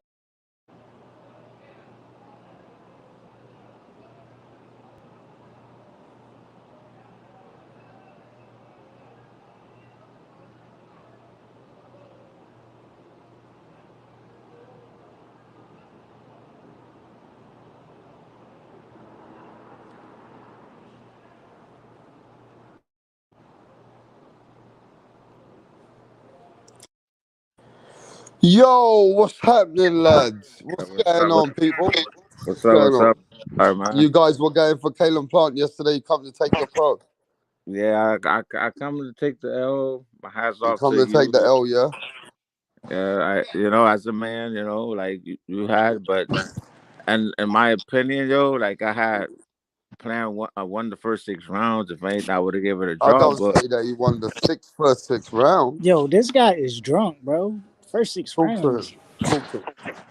Listen, the fight was almost, I would say the fight was dead even until about round 9. You don't know about boxing, man. Round 9. I say it was dead even till round 7, round 8, I meant. From Max, round 9 round to 8. round 12, Benavidez completely took over the fight. Yeah, he did. Completely took over the fight. Caleb had nothing left. Caleb tried to stay in the his gas fight. tank was gone. His gas You tank got was to gone. respect him that he stayed in the fight, though. Oh, yeah, for sure. Look, Caleb won me some money tonight, man. Caleb definitely won me some money tonight because I bet on 12 rounds. I told you I was going to go 12 rounds. Right before the fight happened, I jumped in Punch's chat. I said 12 rounds, no knockdowns. That's Punch. I called it. When the elite are fighting at this level, bro, nobody's going to get knocked out. You know But what did I'm you saying? not think It's a at one rarity. point, did you not think that one round when he was taking a lot of punishment to the head, when his head went back and he kept moving and he got stuck in the corner, did you not think at that point that they were going to stop it? Nah, I didn't think that. It looked like they were going to stop it. If Kenny Bayless wasn't the referee, he would have knocked him Kenny out. Bayless is a bitch. Nah, man, like He would have knocked him out without Kenny Bayless. I think this is the worst officiating I've ever seen Kenny Bayless do. He saved him. He saved him. That was supposed to be done. But that would have been an early knockout with that would have been an early knockout with Bayless out of there. Kenny Bayless saved him. Max is right. Kenny Bayless saved him. Yeah, Kenny saved him for sure. Max is right. Kenny Bayless saved him, man. You know that. I had it 9 rounds to 3, bro. Yeah, 9 to 3. First 6 round plan had that boy. He gave. I had it 8-4 minimum, 9-3-2. I can go with 9-3. The 10th was a 10-8 round. That's where I thought he was gonna stop. Judges should be investigated, man. What they did to fucking Ryu, that shit was dirty. Bro, them judges shouldn't be investigated. That motherfucker lost, man. Hell yeah, he lost. That motherfucker lost. Ryu lost. He should go lost. Y'all crazy, bro. It's the same shit I said about Tim Zoo the other night, bro. Y'all don't listen to me, bro. Weekend, man. Are y'all drunk? Y'all don't listen, bro. When I tell y'all, the motherfucker landing the jab is winning the fight, bro. It don't matter how many of them bum ass power punches you be fucking exactly. You gotta use your fucking jab. Ryu ain't nothing special, bro. I keep telling y'all this shit. Ryu beat the brakes off Cobra, man. He gotta go fight Rolly, bro. He was giving up rounds. After every round he won, he gave up the round after, bro. Yeah, man. I had it 7-3 for Chris. If anyone could not see that was a robbery, the politics of boxing is fucking crazy. Yo, Cobra did not win that fucking. He got his. Yes, he did. 3 judges, unanimous decision. Bro. Tell me this. I gave Cobra 3 rounds at best. How does Chris Cobra land 16% of his jabs to Ryo 6%? You can't go by that. And you're telling me Ryo won. So Ryo landed 6% of his jabs to Cobra 16 means he won? Like, bro, do y'all not pay attention to the punch? Ryo got the first. Do you not pay attention to what the fight is doing? I keep telling y'all, the jab is the most effective punch in the sport of boxing. Best, bro. He had him hurt throughout the whole fucking fight too, man. Come on, man. Bro, he didn't do shit. What you can't think? What land. else he got to do? Like go to his house and get a gun You and shoot can't him? land one. You can't land one big shot and expect to win the fight off of one big shot. Yo, Cobra was hugging and he wasn't even throwing, man. I don't know what fight you were watching because Caleb Plant was doing more hugging than Chris Colbert. Facts. Now look, I got my scorecard right here. I got my scorecard because I was scoring these rounds. I got Rayo winning the first one. That's a 10-8 round. I got Rayo winning the 6th round, and I got him winning the 8th round, even though that was a tight round. But he only won 3, man. You could say 6 if anything, but I mean 4, but 7-3, man. Chris won that. He got that dog in him, bro. We have to like. He got that dog in him, bro. You could give him the last round too. He hurt Chris bad in the last round. They could have gave him the 10th too. But that was at the final 10-second mark. Yo, but you can win. Sometimes you can win the round though if you hurt your opponent. Nah, man, you can't give him that. That's let me 10 tell you the seconds truth, out of a though. I full. didn't like Chris Colbert scared kind of fighting today. Yo, listen. And let me tell you something else. I'd rather see Ryu won because Ryu was going for knockouts. Ryu was the more aggressive come on, fighter. don't act like a cat. Ryu was the more aggressive fighter. The only reason Max don't like Ryu, I know why Max don't like Ryu, because Ryu knocked out Teofimo Lopez in the fucking sparring. Because Ryu knocked out Teofimo Lopez in sparring, bro. And he don't like that. Let me tell you something. He don't like it. That you know that same Ryu, he knocked out Teofimo Lopez, bro. Yo, people that were there live watching the fight, He all knocked booed. They all Teofimo Lopez out in sparring, bro. Everybody said it, and you mean to tell me we're gonna have fanboys on their feelings because they're Chris Colbert fans and they can't admit that boy lost, man. Come on, man. Man, Chris Colbert full shit, bro. I don't like Chris Colbert in that division. In that weight division, yeah, Chris he don't look. Smoked. Yep. He got to go back Chris down. Colbert's getting smoked in that division. Bro. Hey, if Chris Colbert lost, right? But what's the name of the sport? What you mean? What's the name of the sport? What's the name of the sport? Like nobody what is it? Kindergarten? Don't get hit. What's the name of the sport? The name of the sport is boxing, right? Yeah, not robbery. All right. And Colbert outboxed his ass. That's exactly what he did. Oh my God. The fuck? You know what, man? I'm gonna respect your opinion, but in my opinion, man, that boy got his ass whooped, man. But I don't know what fight you were watching, dog. To say he got his ass whooped, I can understand you as a fan being swayed by Ryu. I'm not even a Ryu's fan, though. I'm not a Ryu's fan. No, I'm not saying I'm not, but cool. You're not a fan. I can understand you as a boxing fan saying, okay, I'm swayed by Ryu clipping Chris Colbert with big shots. That's fine, bro. But that doesn't define you winning a fight. With big shots, but what's the name of the sport? Boxing. And guess what? I plan out box them. If that's the case, then I can have an argument. But I gotta admit, Benavidez did look like the winner. But if I'm gonna use the excuse that you're using as what's the name of the sport, boxing, then guess what? The better boxer tonight was Plant. He was outboxing him. I mean, like, yo, you laughing because I'm using your same excuse. That is crazy, bro. It's crazy that you can even say that. Yeah, I can't believe you can say that shit about the Ryos fight then. What do you mean, bro? Just look at the fight alone, bro. If they're telling you a man lands 6%, was there live. Bro. If they're telling you a man lands 6% of his jabs, they were booing Colbert. 6% of his jabs, bro. Understand what I'm saying? 6% of the jabs. The primary punch in every fight. The primary punch in every fight is the jab. That's the main punch, the number one punch. When you go into a boxing gym, the first punch they teach you how to throw is a jab. You must establish a jab to win a fight. Chris Colbert established his jab. He landed 16% of his jabs. All right. I'm not gonna argue. There's no debate or argument. Only reason he lost because of the last round. It was the final round. The only reason he lost, he should have dominated that round. He didn't throw no punches in the last round. You got to hold him accountable, man. I'm not gonna argue anyway. Do you think he was busy enough in the final round? Who, Colbert or Ryu? Ryu. Nah, I mean that the last 12 seconds. That's why you got to put it on him. All he had to do was dominate that round. He would have won the fight. He didn't throw no punches in the last round until the last few seconds. He did hurt him, but that's what cost him the fight. If he came out there dominating, he would have got that decision. Because look at the scorecards. He only won by 1 point, right? Unanimous decision. Yeah, it was only about 1 point. So all he had to do was dominate the final round, and he would have won the fight. I hate when they always try to blame the judges, blame the fighter. He should have dominated the final round. He waited till the 10 seconds. That's what cost him the fight. Y'all never hold the fighters accountable for losing. You want to blame the judges.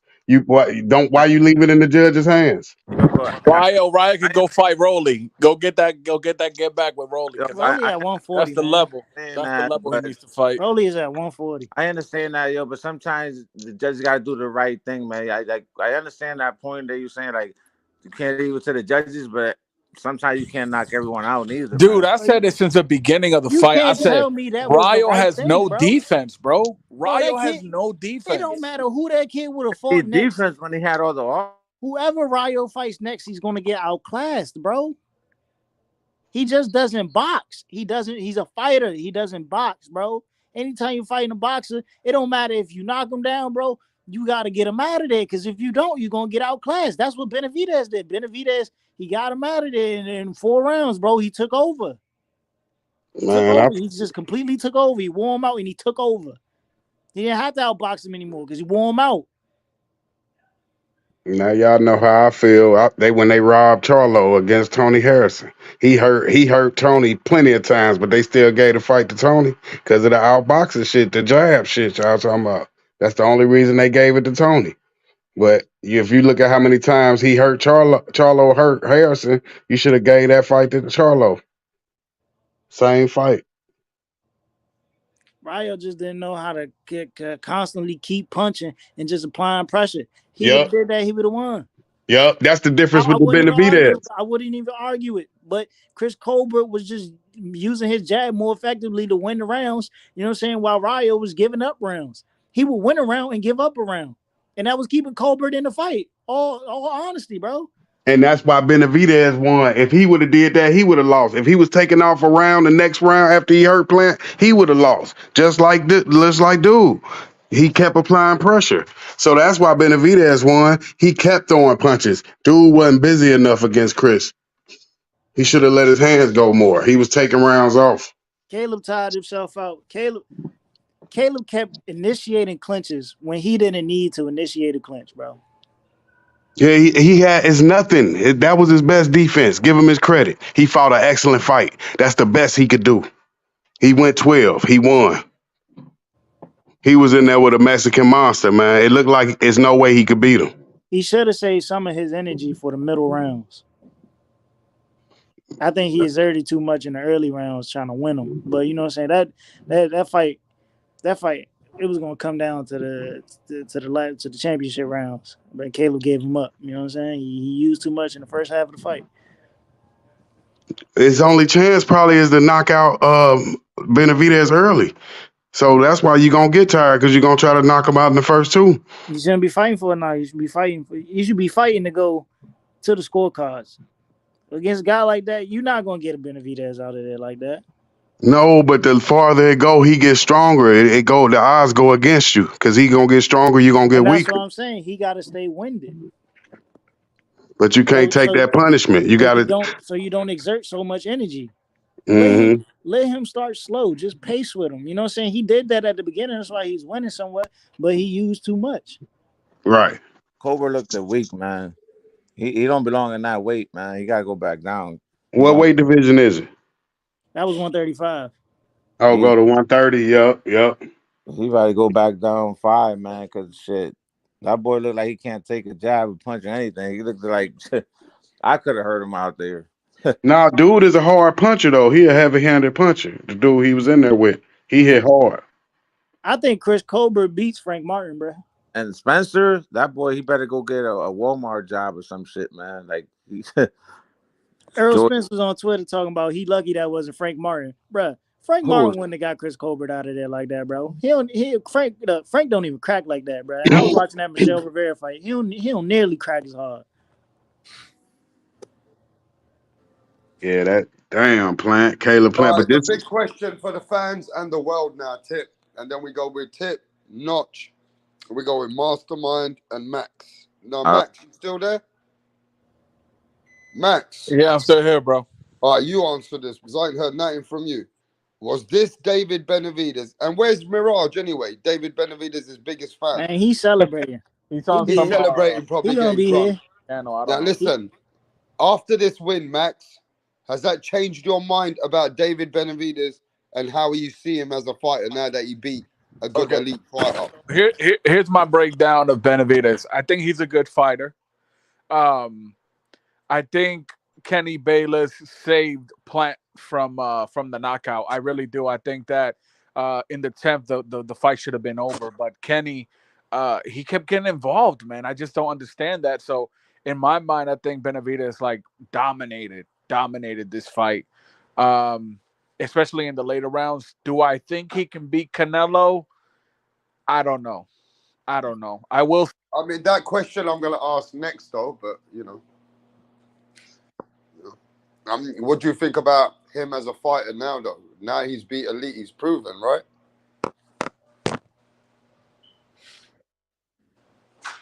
Bayless should not referee fights. He fucked up the whole fight. He could have knocked that man out early. You don't let him fight in the clinch. That's bullshit. All That right. ain't real boxing. So at this point, nobody can't deny now that David Benavidez is world level and he's now banging on Canelo Alvarez's door, right? He is Yes, now ready for Canelo Alvarez for the fight. Mastermind, can he beat Canelo Alvarez? without a doubt, he can. Yes, he can. Talk to us. He got the willpower, the strength, the boxing ability, the height, the reach, and the heart. He can beat that man. But as you see, the referees was against him, so you got to watch stuff like that. He could have cost that man this fight, man. He could have got him out early, man. When you got fighters that they don't let you fight in the clinch, that can affect stuff. So you got to look for all that type of stuff, man. So I think he can beat Canelo Alvarez, but you know the odds will be stacked against him. What about you, Ted? What was the question? Motherfucker, what you listening to, bro? Oh no, I'm watching What are you listening to, bro? watching the Sinisa Estrada fight. Let's move on, man. What'd you say, Notch?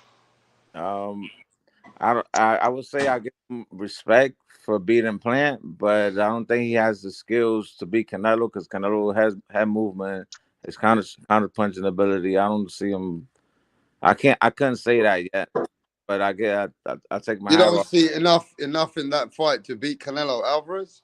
Nah, he didn't show anything different. Like just coming forward punching. Like he didn't.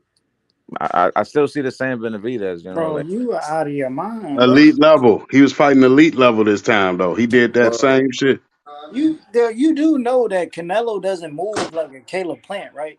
bro, his head movement is Canelo had movement, man. His counter punching, it's levels to this, man. And I don't think Benavidez is at that level yet. He still have a. You talking about a two-time champion? This is the same guy that said that Caleb Plant will knock out David.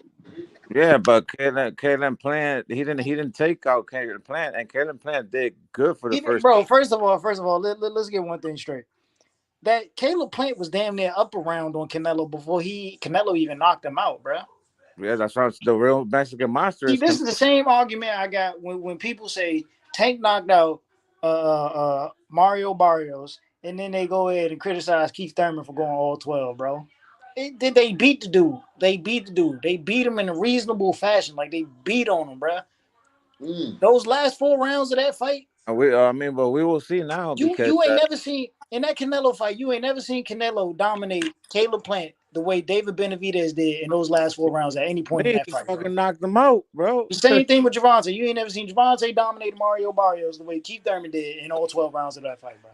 No way. It's like y'all are delusional when it comes to these fights, bro. It's not delusional. It's just like it's levels to this, and Canelo's level. There's still a lot of room for Benavidez to learn. Like, don't get me wrong, but I don't see him at that level yet. But I mean, it's supposed to happen now, though, right? He became his mandatory, so I guess we'll find out. Well, I think it was Dan Raphael just reported that Gilberto, what's his name? Gilberto Ramirez, the WBA president, suggested that the WBC has a fight between David Morrell and David Benavidez in order to fight Canelo Alvarez. That's crazy. I thought that Benavides was gonna become Protection program, man. Protection program. Man, gotta do all this work. Let All right, let Max answer, bro. Max, can he beat Canelo? Nah, I'm not convinced. I think it would be a tough fight, but I can't say confidently. I can't say in a confident way that Benavidez would win that fight.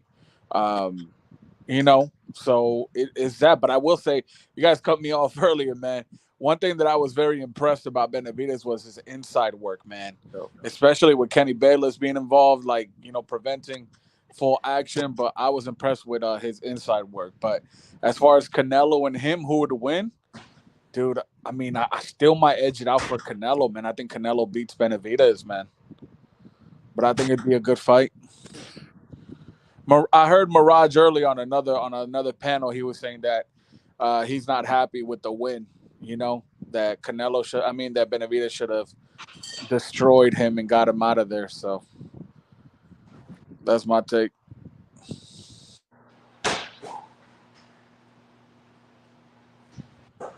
Yeah, Canelo, man, he not the type of guy that'll fight him though. If you're looking at his track record, he won't fight a guy like that. But you know what, Mastermind? I think because of his performance, I think Canelo would take the fight, man. I think he takes it, man. You know what? I think he takes it. I was actually surprised that Benavidez kind of switched his tune and he was like, "Oh, Canelo's not ducking me. He just has a lot of options, but I hope that now he sees it, to give me the opportunity." So we'll see, man. I mean, that was very stupid to say, man. He shouldn't have said that. He should have said, "Hell yeah, he ducking me. He gonna continue to duck me." You could tell they don't want the fights, man. By him saying that, I think he wants it, Mastermind. He shouldn't have said that. He should have said, "Hell yeah, he ducking me." Right. Well, how you expect to get the fight? Yeah. Well, I don't think if he doesn't get the Canelo fight, he shouldn't stay at 175. Even though he rehydrated pretty good, I was actually surprised. I was like, okay, he don't look that bad. But bro, I will say, man, Jesus, once that 7th round came into place, I'm like, oh man, Plant is fading away. With Plant fights, man, I've noticed that it's like the 7th and up. He doesn't have a good gas tank, man. He doesn't. His style of fighting, you can't. That's because he tries too hard in the early part to actually stay away. Because he can't help it. For him to win some rounds or stay in the fight, he has to use that much energy. Yeah. You know what I mean? Yep. Like you're right. Those are big punchers, bro. He fought well though. But that type of fight gonna shorten his career though. That really took a lot off of him. That fight, yeah, for sure. Yeah, he should go to the hospital, get checked out because those were some blows. I'm telling you, that 10th round, I thought the fight was over. Dirty though, he was elbowing and rabbit punching, man. As he should. Because that damn referee, you got this fucked up referee in there. You better do. When you got to break up a fight, you break up a fight. You don't sit there and rabbit. The brother that just said that. How many warnings he got? 7, man. After 3 warnings, they should start taking points. What about Plant? What about Plant when he came out right out? I forgot what round it was. He low blowed him right as soon as the round started. Thank you. So I don't want to hear that, brother. It was just dirty. It was a dirty fight. They had to do what they had to do. And he holding the all fucking fight. You ain't warned him for holding. Nah, man. Kenny Bayless, man. What a horrible ref, man. Yeah, man. Get him out of there. To the 12th round, man. Get him out of there because he's a paid ref. That's Floyd Mayweather ref. He the one be making it easy for Floyd. He ain't shit. Y'all not about y'all tweaking, bro. Chill out. Skip Bayless ain't shit. They should have fired him off for Undisputed years ago. Kenny Bayless, listen, let me tell you something about Kenny. Kenny Bayless saved the fight, all right? We had a great 12-round night because Kenny Bayless was getting in there, and you know what I'm saying? He was breaking it up, and he was warning David Benavidez about beating on Caleb Plant the way he was all 12 rounds of that fight. Right. You right, Tip. Yo, listen to the press conference. Hold on. I just feel really great. I just want to give the thanks to the fans who came and made this filled up the arena. I feel like we did exactly. The fight lived up to what it was supposed to live up to. It's bad blood, but I'm glad that me and Caleb Plant were able to fight like warriors in the ring and bury the beef basically. But I knew I was stronger than him, and I knew I had a lot to prove. I had a lot to show to the fans. A lot of people said I didn't have defense. I just come forward. Yeah, I do come forward, but I have a lot of defense. I have a lot of tricks on my sleeve too, and I think I showed it that I'm a monster. After the 6th round picked up, I just started picking up and just started landing some big shots, countering the body shots. And then as soon as I started got the engine going, and it was just no turning back. And like I said, I love this. I have one of the best fighting spirits in the game, and I just love going toe to toe with anybody. Well, we loved watching throughout the course of the 12 rounds. Questions for David Benavidez. We'll start off over here with Keith Heidick. David, congratulations, man. Thank you. You said before the fight that you would not be satisfied if you did not stop him. Was it at all not satisfying because you didn't get the stoppage?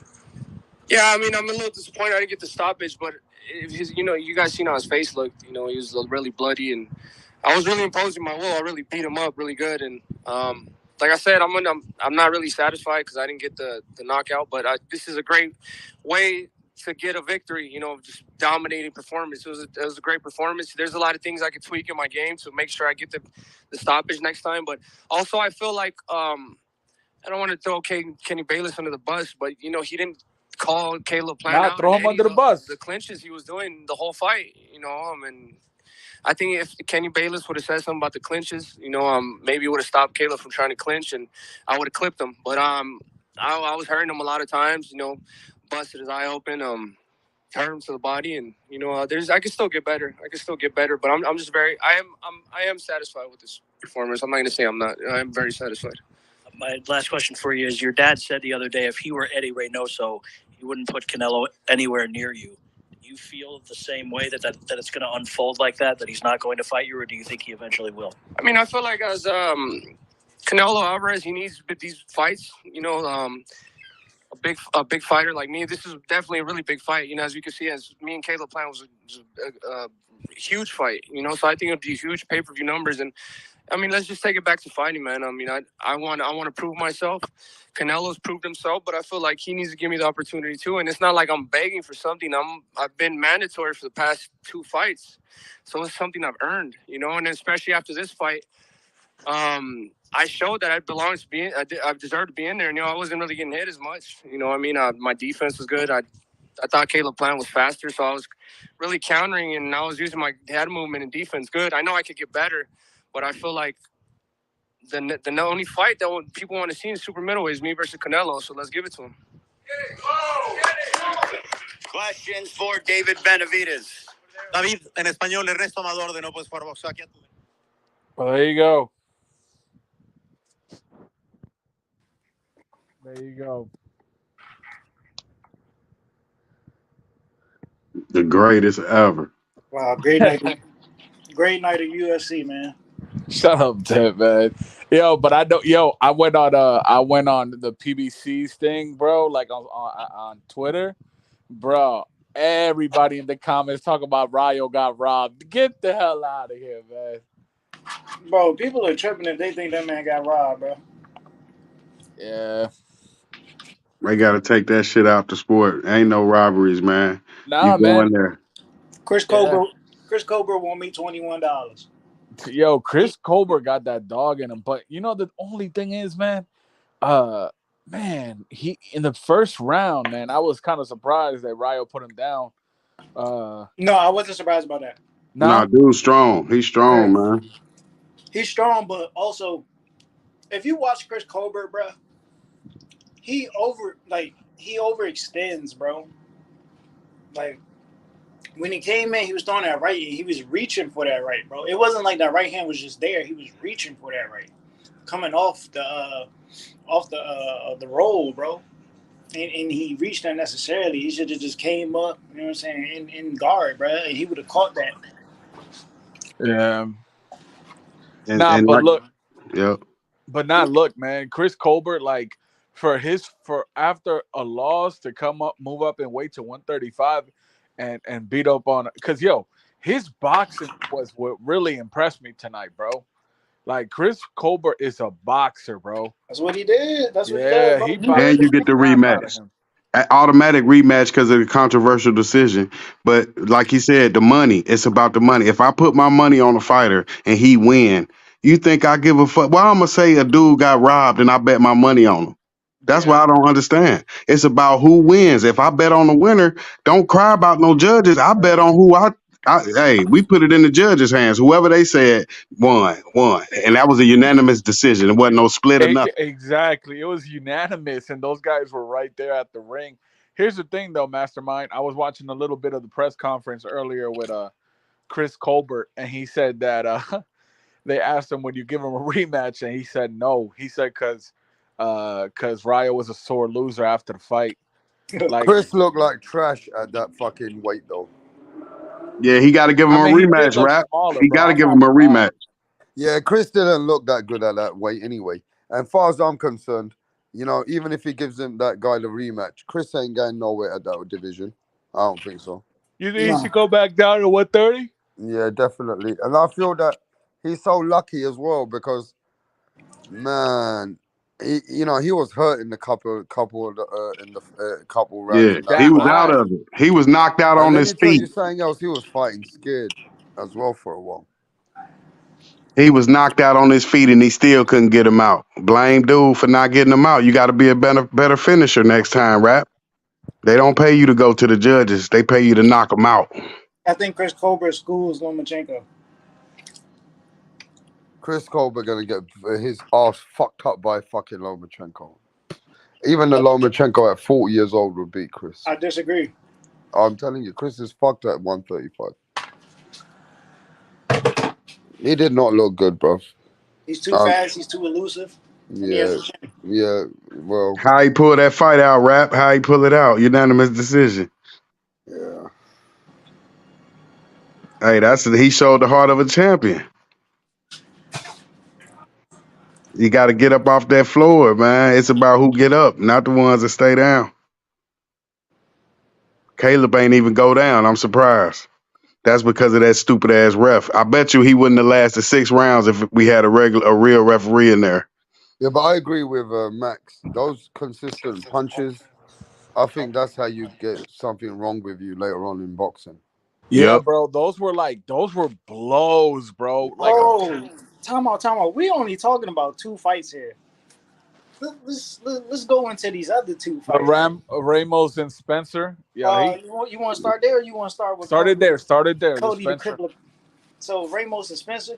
Hey man, Joey Spencer. Joey Spencer did what I thought Joey Spencer was gonna do, bro. He hype job.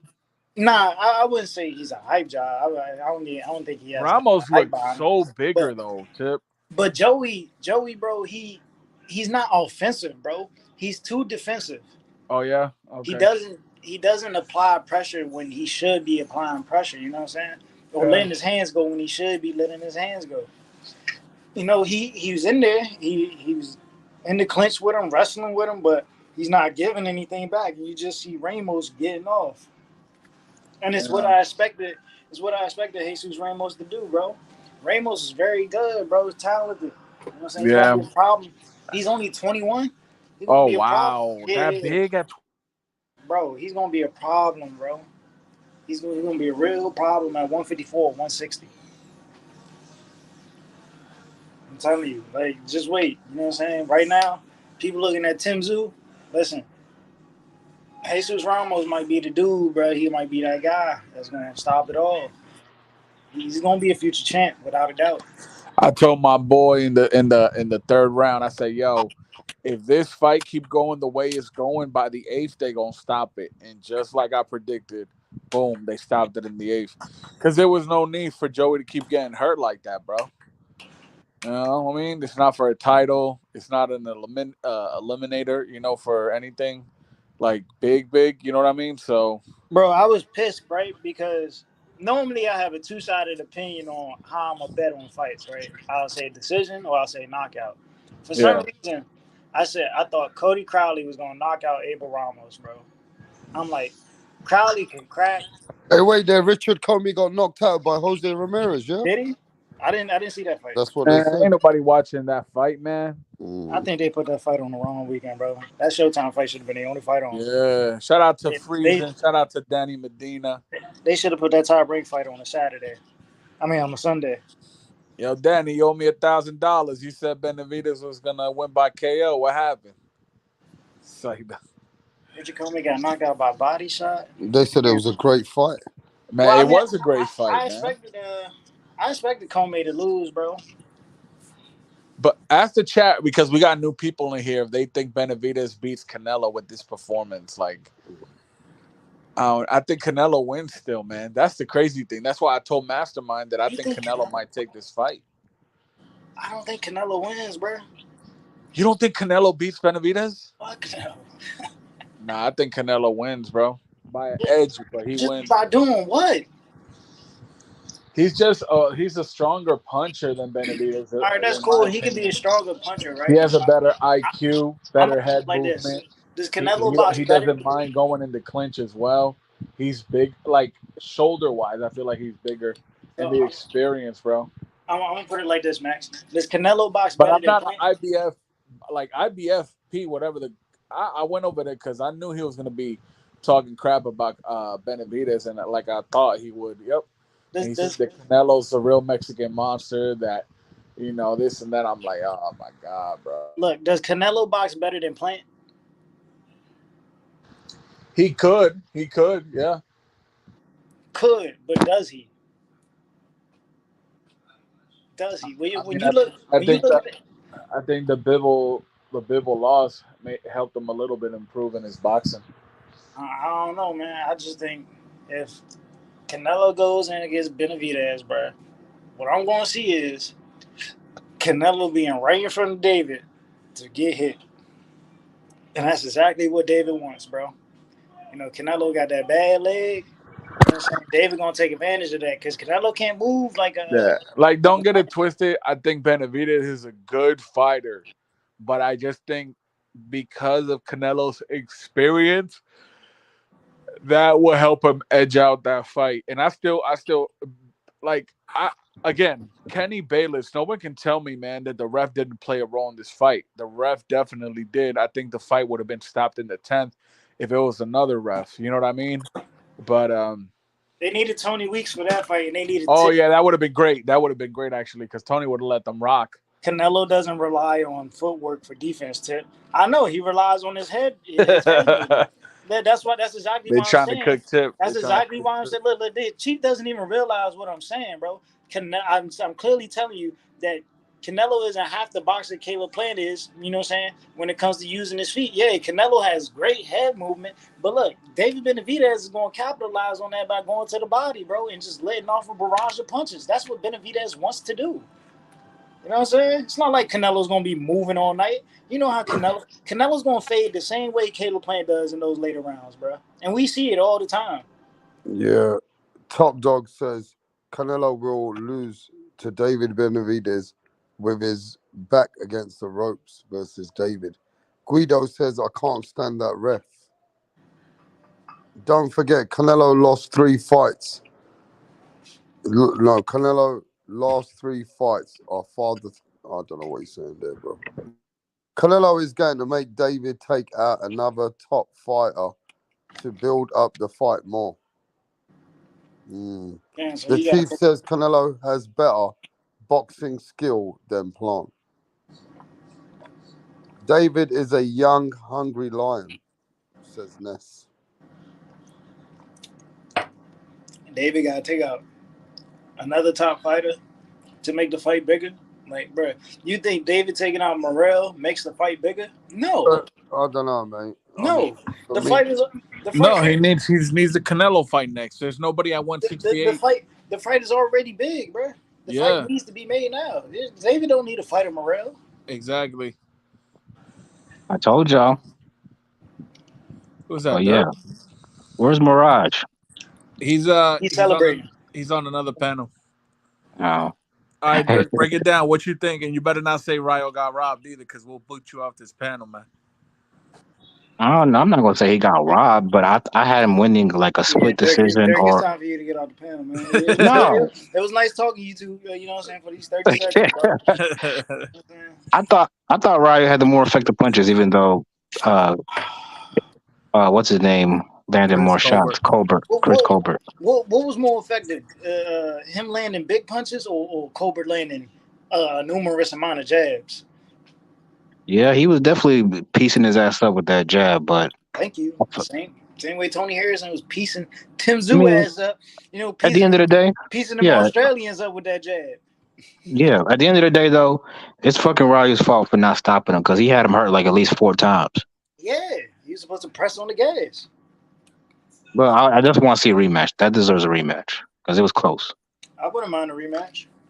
But fuck all that. I want to talk about Benavidez. Yeah. See, Benavidez put on a better performance than Canelo did. I don't care what nobody say. After the Dirk. six, Thank you, Dirk. Thank you. yeah. After round 9 to round 12, Benavidez was going off.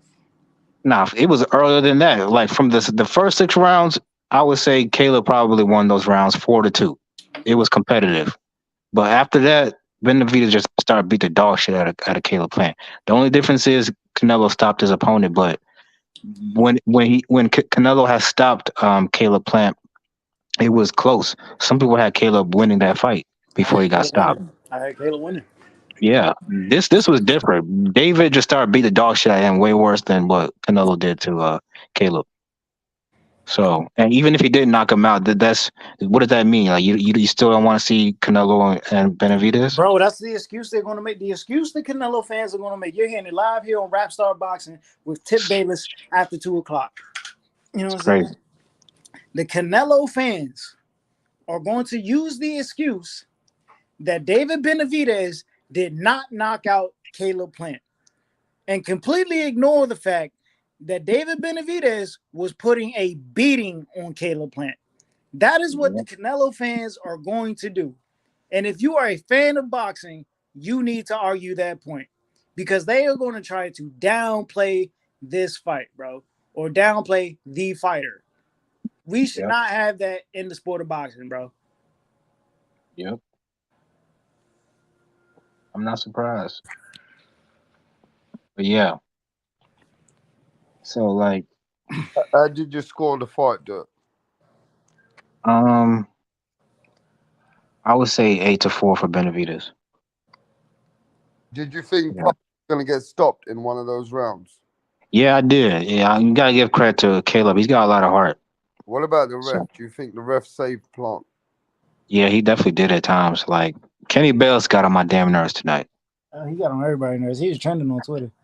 Yeah, like what the fuck are you doing, Kenny? Like, let them wrestle out of it. Like, if it's like 10 seconds and they're still holding, okay, break it up. But no, he was doing too much. Once again, I just want to say this as well. I don't want to hear anybody talking shit about Devin Haney holding. All right, I don't listen. I don't ever want to hear y'all talk about Devin Haney holding. And Caleb Plant did as much holding as Devin Haney in the Kambosos fight, bro. Because that shit was crazy. He should have. Kenny Bayless should have took a point, and I was surprised he didn't take a point. Nah, he was working for Caleb Plant.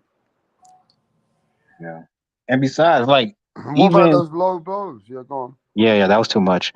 And on top of that, like, if you were a neutral fan, let's say you're not a fan of either fighter, Benavidez Canelo is a more fan friendly fight, and there's not going to be any holding in that fight. I can guarantee that it's going to be a war. That's what we want to see, right? Yeah.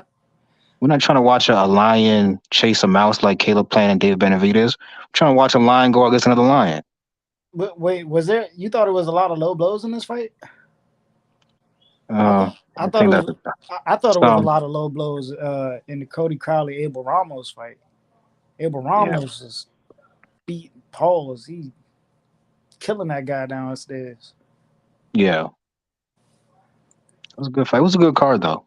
Except for this is a great card. This is a great card. Except for the Ramos and Joey Spencer fight. That shit was some bull. I think it's because Joey Spencer didn't give back. He's not good, man. He's just not good enough. Either that or just a bad matchup. But either way, that's not good matchmaking.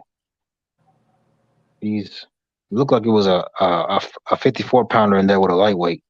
That might have been the only non-competitive fight. Like it could have been competitive, but it was the most non-competitive fight out of the whole card. Yeah.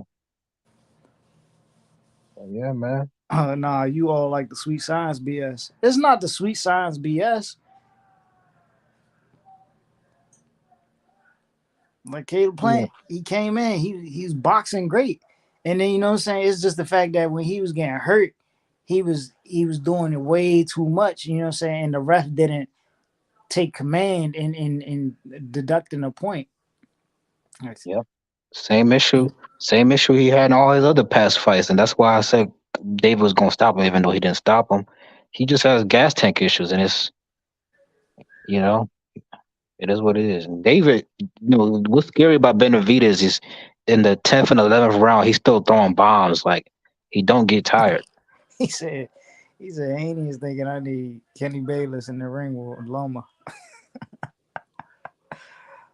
Oh man. Yeah, man. Caleb ain't got nothing to be ashamed about, man. Let Plant get the Canelo rematch. Oh shit. Brian Guzman said that boy Plant felt that power and survived. Yep. He sure enough did, bro. He had to hold on. I mean, he thugged it out, bro. I mean, he did what he had to. He thugged it out for sure. Yeah, bro. You can't say he don't got no power because he obviously was affecting Caleb. Nah, he didn't knock him out, Caleb's strong as shit, bro. Yeah, Caleb is just tough, and he was obviously in great shape because even in the 12th round, he was still throwing back. So he didn't fold. So most people, he was tired, bro. He was tired. Yeah, David started touching up that body. What's next for Plant? Well, like somebody else said, Caleb Plant, man. Yeah, read the he chat. Fight Charlo. Hey, no, I'll be back. Tip, don't forget the chat. Okay, yeah, Caleb Plant wants to compete with the best of the best, bro. So I mean, you gotta. I think he's gonna take some time off. Definitely after a fight like this, bro, he's gonna take a little bit of time off. Maybe come back later on in the year. Man, he might be out for the whole year, bro. He took a hell of a beating. Yeah, he just fought two tough fights with Darrell and Benavidez. Plant should take a year off and then come back and fight. Maybe get a bag, man. Go fight Morrell. I don't know, bro, because that year off is more. I think the year off takes more. But he's not competing for a belt, Tip. But he's gonna want to compete for a belt. How old is he right now? Like what, 33, 34? Caleb is like 31. Caleb's okay, 30. Yeah, he can come back in 2 years and compete for a belt still, but he needs a good fight to get a decent win. You know, he can't keep going on these losing streaks. You know what I mean? Just give him some small. Wait, hold on. Let me correct myself. It's not that he's even been on a losing streak, but give him like a Charlo, Morrell. I don't think a Charlo fight is good. Morrell. Nah, are you crazy? Morrell will win that though. Right? You want to give him a fight? He might kill that man. Give him a fight that'll keep him in tune, bro. He needs a tune-up fight. Yeah. He need a tune-up. You can't just go straight to Morrell after Benavidez. That's contention, bro. All right, who would be a tune-up at 168? I don't know. You have to see. Yo, Dro. Oh, Mirage is in the building. The champ is in the building. What's Take happening? Over, Mirage. What do you got? I already heard you on the other panel. 30 minutes tonight, 30 minutes of Mirage, bro. Go off, bro. I'm not happy. I'm keeping it real. I'm not happy. What? I heard you on the other panel. Tell us why you're not happy. Let the people know in the chat. Because I wanted a stoppage. No, not even the stoppage. I didn't see the monster. I saw David was hesitant, and he didn't let his hands go enough for some reason. I don't know. Was it the movement? Did he show Plant too much respect? Mirage. I didn't see the monster. I'm disappointed. I won some cash. I won cash, but I'm not happy. I'm not happy. But Mirage, you got to realize something. This is what happens when you step up in competition. It's rare that a fighter just completely destroys another good fighter. Even though obviously David's on another level, but so what was with the clinching? I mean, there was a lot of clinching. Like, do you reckon? Yeah, Caleb. I told you that was going. Didn't I warn y'all about that shit? I told y'all shit yesterday that Caleb was going to clinch a whole bunch in this fight. Like, Actually, watch the. So you think that affected a lot, right? The clinching. Yeah, it definitely helps him survive. Mirage, you weren't here when I said this, and I won't be hypocritical about it. I know that if Kenny Bayless would have not been refereeing this fight, Benavidez would have got him out in the 10th round. Because I'm gonna tell you something, that ref saved Plant. All right. Yeah. That I'm gonna have to rewatch it. I've been having a few drinks today. I need to rewatch the fight. But I saw clinching, but I need to rewatch it more clearly. He saved him. Yeah, he saved him. You reckon? Yeah.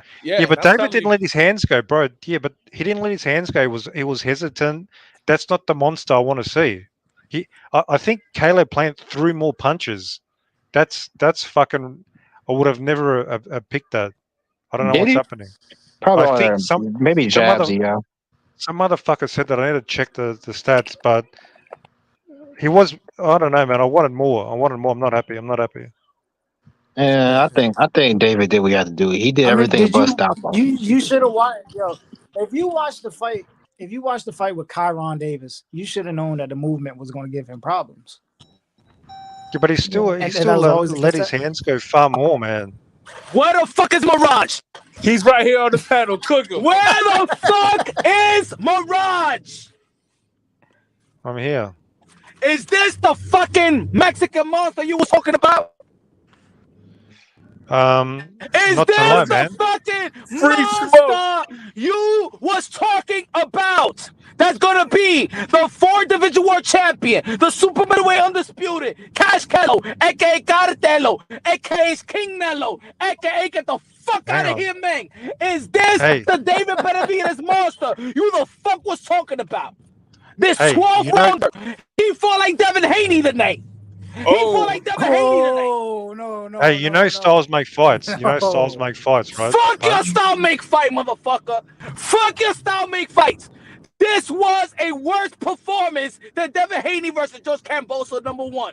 And he still won. No, you're and he still won. Punch. And he still won. Wilding, bro. This is pathetic. This is pathetic. This was pathetic to the standard of Canelo Alvarez. Now, I want Mirage to tell me. Mirage. I disagree. All right. I keep it real. Hey, I can keep it real. I was very disappointed. That's true. Okay. How are you disappointed with that, bro? No, that's because you have an unrealistic expectation of David Benavidez. I wanted it wasn't a monster performance. Matter of fact, he's not fighting a fucking journeyman. This matter of fact, this was the Mexican monster. Because it sure wasn't a Dominican monster. It wasn't kutiki takati, boom, kutiki takata, boom. Well, I've never seen a Dominican fighter come forward like that anyway, so you're right about that. Don't worry about it. There was a new improved Dominican monster. This is a new improved. As a matter of fact, keep them. Keep the Mexican monster. Keep that. Yo, Mirage, I'll tell you what, though. I'm not convinced Benavidez beats Canelo, man. Man, y'all are wilding, bro. Y'all about to turn me into I don't blame you. You out your damn mind. In a second, bro. He's gonna beat the dog shit out of Canelo. Believe that. It's a different style completely. It is a different style. Canelo's not gonna move. He's going to fight fire with fire. The style. Fuck this excuse of this is the style and this is the reason why David Benavidez performed this way. Fuck you, Mirage. I want to see the Mexican monster.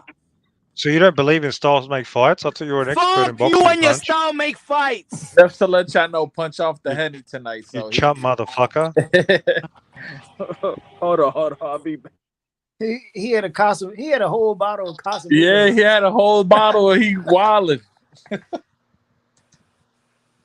What did you guys score it? What did you guys score it? Hold on. I'm drinking and driving right now. What did you score it? I had an 8-4.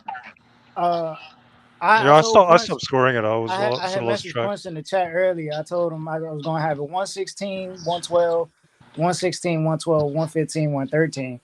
I was surprised the judge scored it 117, 111. Kenny Bayless saved that man's life. Caleb Plant was holding on for dear life, literally. But I had it. I had it 9-3 for David. Yeah. Okay. Yeah. Canelo is definitely a harder puncher than than I don't Benavidez. know. I don't know. Maybe I'm here new. Maybe I just came in and I don't know what the fuck I'm at. But I want to see the energy of fucking Mirage, the Australian Mama Huevo. I wanna hear your fucking take on this fucking fight. I told you my take, chump. Did you hear me? No, no, Did you no, hear no. what I said? I just came on. I seen Rap Star He Boxing on just the came voice of in, the Mirage. UK. The voice of the UK is live. Okay, why don't you? Are you going to shut up? Are you Went going off to my shut your live. big mouth? Shut the fuck up. No, you better be nice to me, you bitch ass motherfucker. You better be nice. You have no leeway to be this mirage. You have no leeway. You better be nice. You better be like a fucking soft choir boy right now. And you tell me what the fuck happened tonight. I'm trying to find the. I'm looking at CompuBox. It doesn't show the punches thrown. It just shows percentage. Like David landed. I'm looking at the stats. He landed. Hang on. He landed 46% power punches, and that's a high percentage. 38% overall. Like he did do decent work, but he didn't throw enough. I want to see the punches thrown. I didn't. Can't find it. I saw the sucks of punches. He didn't throw enough, huh?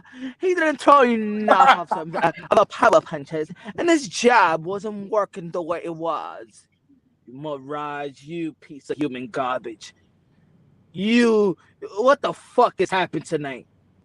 Canelo Alvarez will wipe the floor with David Benavidez. What the cards were wider for Benavidez and You better Canelo kiss. before the You better stoppage. kiss the left balls of Canelo Alvarez. Now for now. So that means, hey, hang on. That means Canelo should have no problem fighting David next, right? He's a mandatory. Let's fight, right? He's been the mandatory. But you so know now what? he's But you know what? he's like I'm a gonna super keep the duper same energy mandatory. though. Now he's a super duper mandatory. I'm going to keep the same energy. If I'm on the ass of Devin Haney for not performing, you know, to the performance of his contemporaries, I'm gonna keep the same energy. David Benavidez, I always say this: the brights are light. The brights was the brightest. Wait, David Benavidez versus Caleb Plant. This is pay-per-view, and this was trash.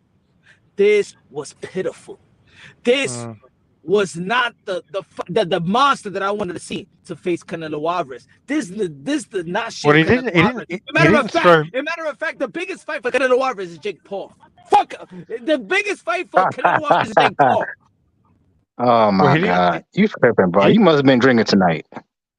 He didn't I'm throw like boxing, baby. I was bringing Clase de His Azul for the whole night. I took 15 shots. Shut up. 15 shots for the beautiful people out there. 15 shots and 4 cocktails, and I'm still up. I'm still live. I'm still driving. I'm here at McDonald's. Bitch, give me a motherfucking order. Get the fuck out of here. I want my order. Why are you driving? Why you drink driving, bitch? You know why I'm drinking driving? Because I wanna hit somebody that look like you. I want to crash into people that look like you. So David, he didn't throw. And I want to go to jail. Do you ever shut up?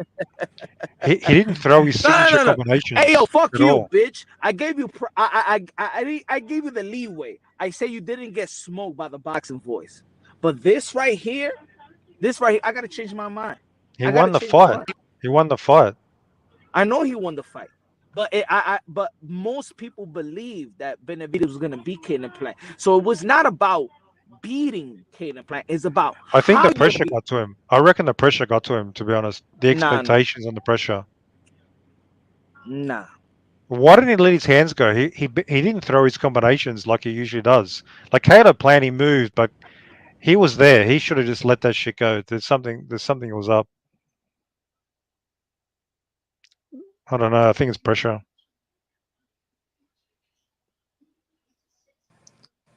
Hey, yo, Canelo fans are delusional, bro. Like, why are they sitting here saying that Canelo is going to stop David Benavidez? Well, dude, look, let's get in the ring. I don't even want to talk about this. Canelo needs to take the fight, and we can talk about it.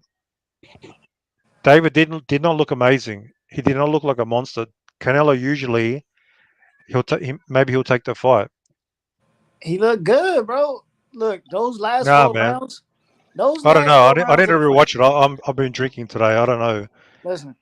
Did he look good in the last 4 rounds? Watch the Plant fight and then watch the Benavidez fight again. If you look from round 9 on to round 12, bro, Benavidez took the fuck over, bro. Yeah, but he wasn't doing those sick combinations, was he?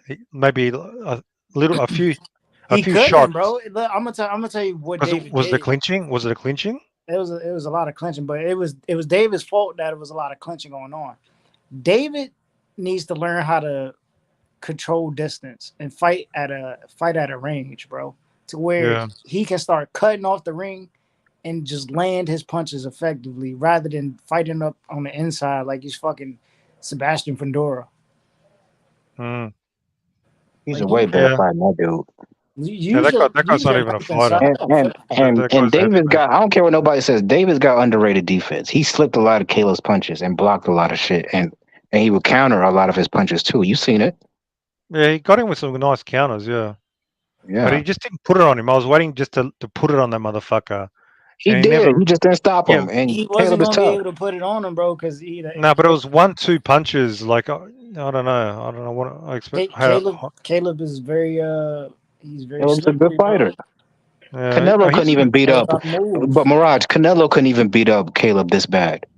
Until he caught him. You Yeah, he know caught what? him with You a know couple what? of shots. Yeah, at he's- the end, You know yeah. what, guys? You know what, guys? I know what this. Shut I the know what it fuck is. up, Punch. How about You that? No, you piece of human garbage. I know what it is. Go park your car. Why are you driving when you had some you drinks, piece of, bitch? you piece of human talk. I know what I'm it gonna is. go call the cops. No, I'm gonna report your ass. no, Mirage. You know what it is. Give me the for number. you. Give me the number. Mirage, I know what it is for you, and you know what it is for you. Today is your retirement party. Today No. is your retirement party. That's what it is. You are done today. No. That's what it is. And the thing is, Mirage, is that you know it. You know you got nothing to stand on. Huh? Look, I went for David Benavidez. I went for the Dominican Monster. David won the fight. Fool. El mofongo con los tres You golpes. listen to me, chump. Huh? No, you listen, you piece of human garbage. David Your man won the didn't show fight. up tonight. When the lights won. were bright, And he when still the won. lights were bright, your man did not show up tonight. And now And he still beat the number 2 super middleweight. And he still beat you. You know what? Fuck the number 2. you. No, fuck you. It's Jake Still Paul. beat the number 2 super Jake middleweight. Paul. Who put on a better fight? Playing Benavidez or the dudes in the crowd? I don't know. I didn't watch that shit. Look, right after like the beginning of the second round, bro. I think it was like the beginning of the second round. There was 2 dudes fighting in the crowd, bro. Yeah, I saw some action. And yeah, I don't know. I don't know. Yeah, like I'm disappointed. I said that before. I'm disappointed. Bro, I've never heard anything like that. No, man. I keep it real. But this I wanted to see a demolition job. That's what I wanted to see. You weren't gonna get that, bro. So basically, you thought you must think that Caleb Plant is a bum. That's No, what I'm I thought David was good enough to to smash up a. He did beat him up. He did, but I don't know, man. Like, bro. Maybe you're I'm forgetting that maybe I'm David hammered. doesn't Maybe have I'm the very hammered. footwork I don't know. I think you're drunk. You need to watch the I am. fight again in the morning. I am, but from what I saw, I don't know. David doesn't have the footwork that Plant does, bro. But he didn't let his punches No. go. So you reckon that was just from the clinching? That was the main reason? It's not just that. Caleb is a skilled fighter, so you can't just fight. You can't just throw your punches wild like you do with these other low level guys. You gotta be smart. Yeah, David's got a boxing IQ, so you can't just go in there and just like go all balls out. It doesn't. That's what Teofimo did against Cambosis. Look what happened. Yeah, He got I guess. caught. I was expecting him to like Ronald Ellis, Caleb Also, Plant, something like yeah, that. Mirage, you gotta remember, Caleb does have a left hook that's dangerous. I'll tell you know. what, Mirage. You If can't. the You might ring get was caught. smaller, it would have probably looked like the Kyron Davis fight. I'll give you that, but it's a bigger You reckon ring. the ring bro. makes that much difference? You reckon it It's, makes it's, that much it's a difference? bigger ring, bro. He had a bigger ring, and he Yeah. still couldn't get away from David Benavidez. Yeah. I don't know. You know what? This just makes. I don't know. Well, look, he didn't look like a monster today. So maybe Canelo will take the fight. How about that? Canelo Maybe gonna we'll see. request a bigger ring. No, if anything, he looked the same guy to me. I don't know what fight you watched. I saw the same David Benavidez. All right. This nigga Mirage tripping, bro. I don't know, I man. think Caleb won more rounds against Canelo than he did against Benavidez. I was expecting you to come in and hype your boy up, but you sound Nah, depressed. bro. I don't know. I am a little bit. I don't know. I'll see tomorrow, but I don't know. Maybe I just wanted a stoppage. Maybe I just wanted. I just wanted this complete beat down stoppage. That was my standard. I'll be honest. I'll keep it real. So I don't know. Yo, I'm tired of all the Kenny Bayless hate in the chat, bro. I'm gonna need y'all to But stop I that. saw a lot of clinching. Caleb didn't get warned at all from what I saw. He didn't. He didn't. Kenny was honestly giving Caleb a chance. He was hugging on a couple of times, just fucking for dear life. Hey Medina, shut the fuck up. How about that? He ain't Cheap pound ass for pound, I motherfucker. told you. I made Medina's a Canelo fanboy. I made $700 on another with some motherfucker, and I still ain't happy. That's what's up. Yeah, I was being cheap on bets though. I ain't gonna lie to How you. much is $700 in Australia? Like, how far does that go? Man, that's like 1,000 Australian. That's 700 US. That's Damn. big cash. Yeah, Yeah. but I bet 300 Australian as well on the side. I lost that because I bet for the KO. Why'd But you I bet mean, for the KO? I told y'all this fight was gonna go all 12. I made cash, but I'm actually surprised it didn't stop him. Like that is a little bit of a He did surprise. everything he could do. Like, one thing that's impressive about Benavidez, and I've said it before, is his gas tank, bro. Like, you don't see fighters throw punches that hard, that numerous in the 11th round. Yo, y'all hear So me? so Y'all so his hear me? gas tank, Dirk. So his gas Yeah. tank still looked the same as usual. He wasn't like Yeah. trained. I don't think he ever looked tired to me. I don't know about you, Yeah. Ted. What do you think? Did David ever look gassed out? Hey, yo, y'all hear me or no? Yeah, we hear you. We hear you. We're just ignoring your big ass mouth. No, How no, about no, that? no, no, no, no. Y'all hear me or not? Because Mirage, his pussy No, I ass, can't hear you. he needs to get smoked. I can't. And I y'all can't not hear doing you, a good bitch. job in I smoking this can't hear piece you, of human bitch. garbage, this pussy smelling, Park this your car. this Park your car. Subway, New York City, Times Square, pussy, crackhead, pussy Park your smelling car, guy. bitch. Punch funny. Huh?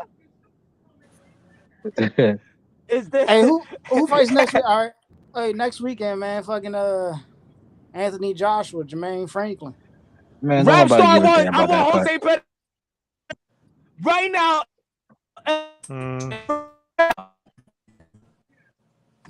This nigga Punch about to make a video tomorrow.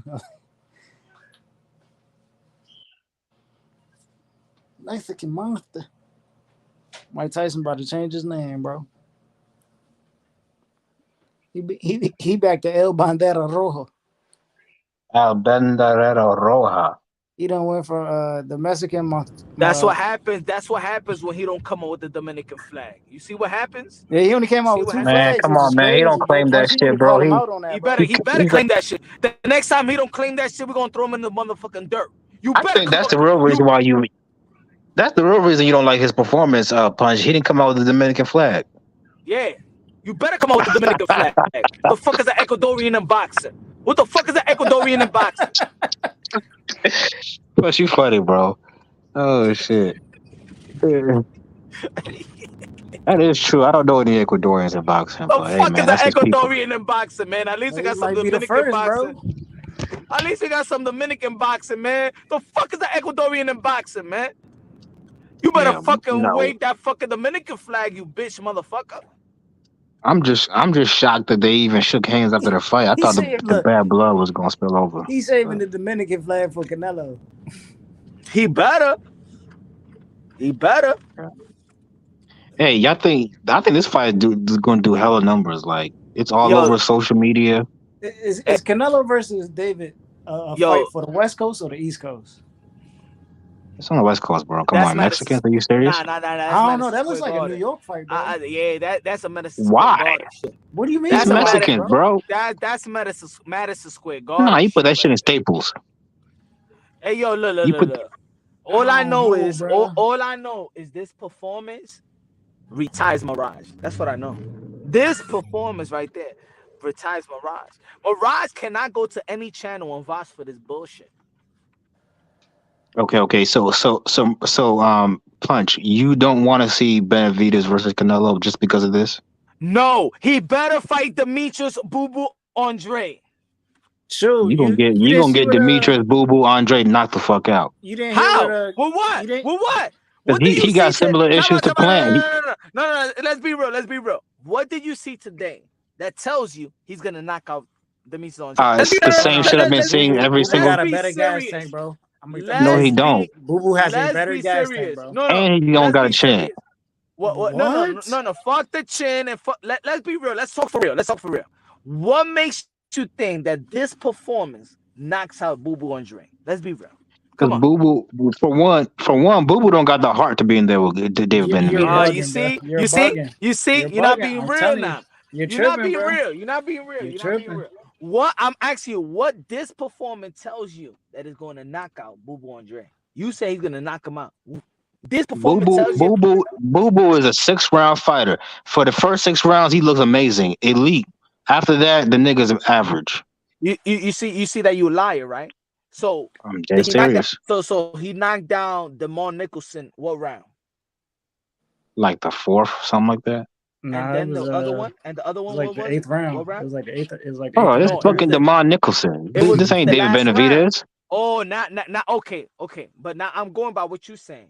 See, he knocked him down. Crazy part is Benavidez got a better win than anything on Boo Boo's resume. Who?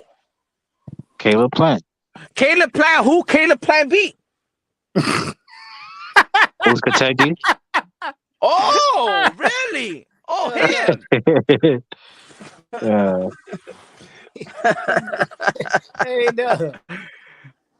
Come on, y'all can't. Come on, man. I'm just saying. You say who he beat, but who has Boo Boo beat? I'm being real though. See, I keep it consistent. I went for David Benavidez. I went for a stoppage of David Benavidez, and I also said, if David Benavidez does not stop Caleb Plant, it's going to look bad on him. It's not. I said it. It's not about if he beats Caleb Plant, but it's how he beat Caleb Plant.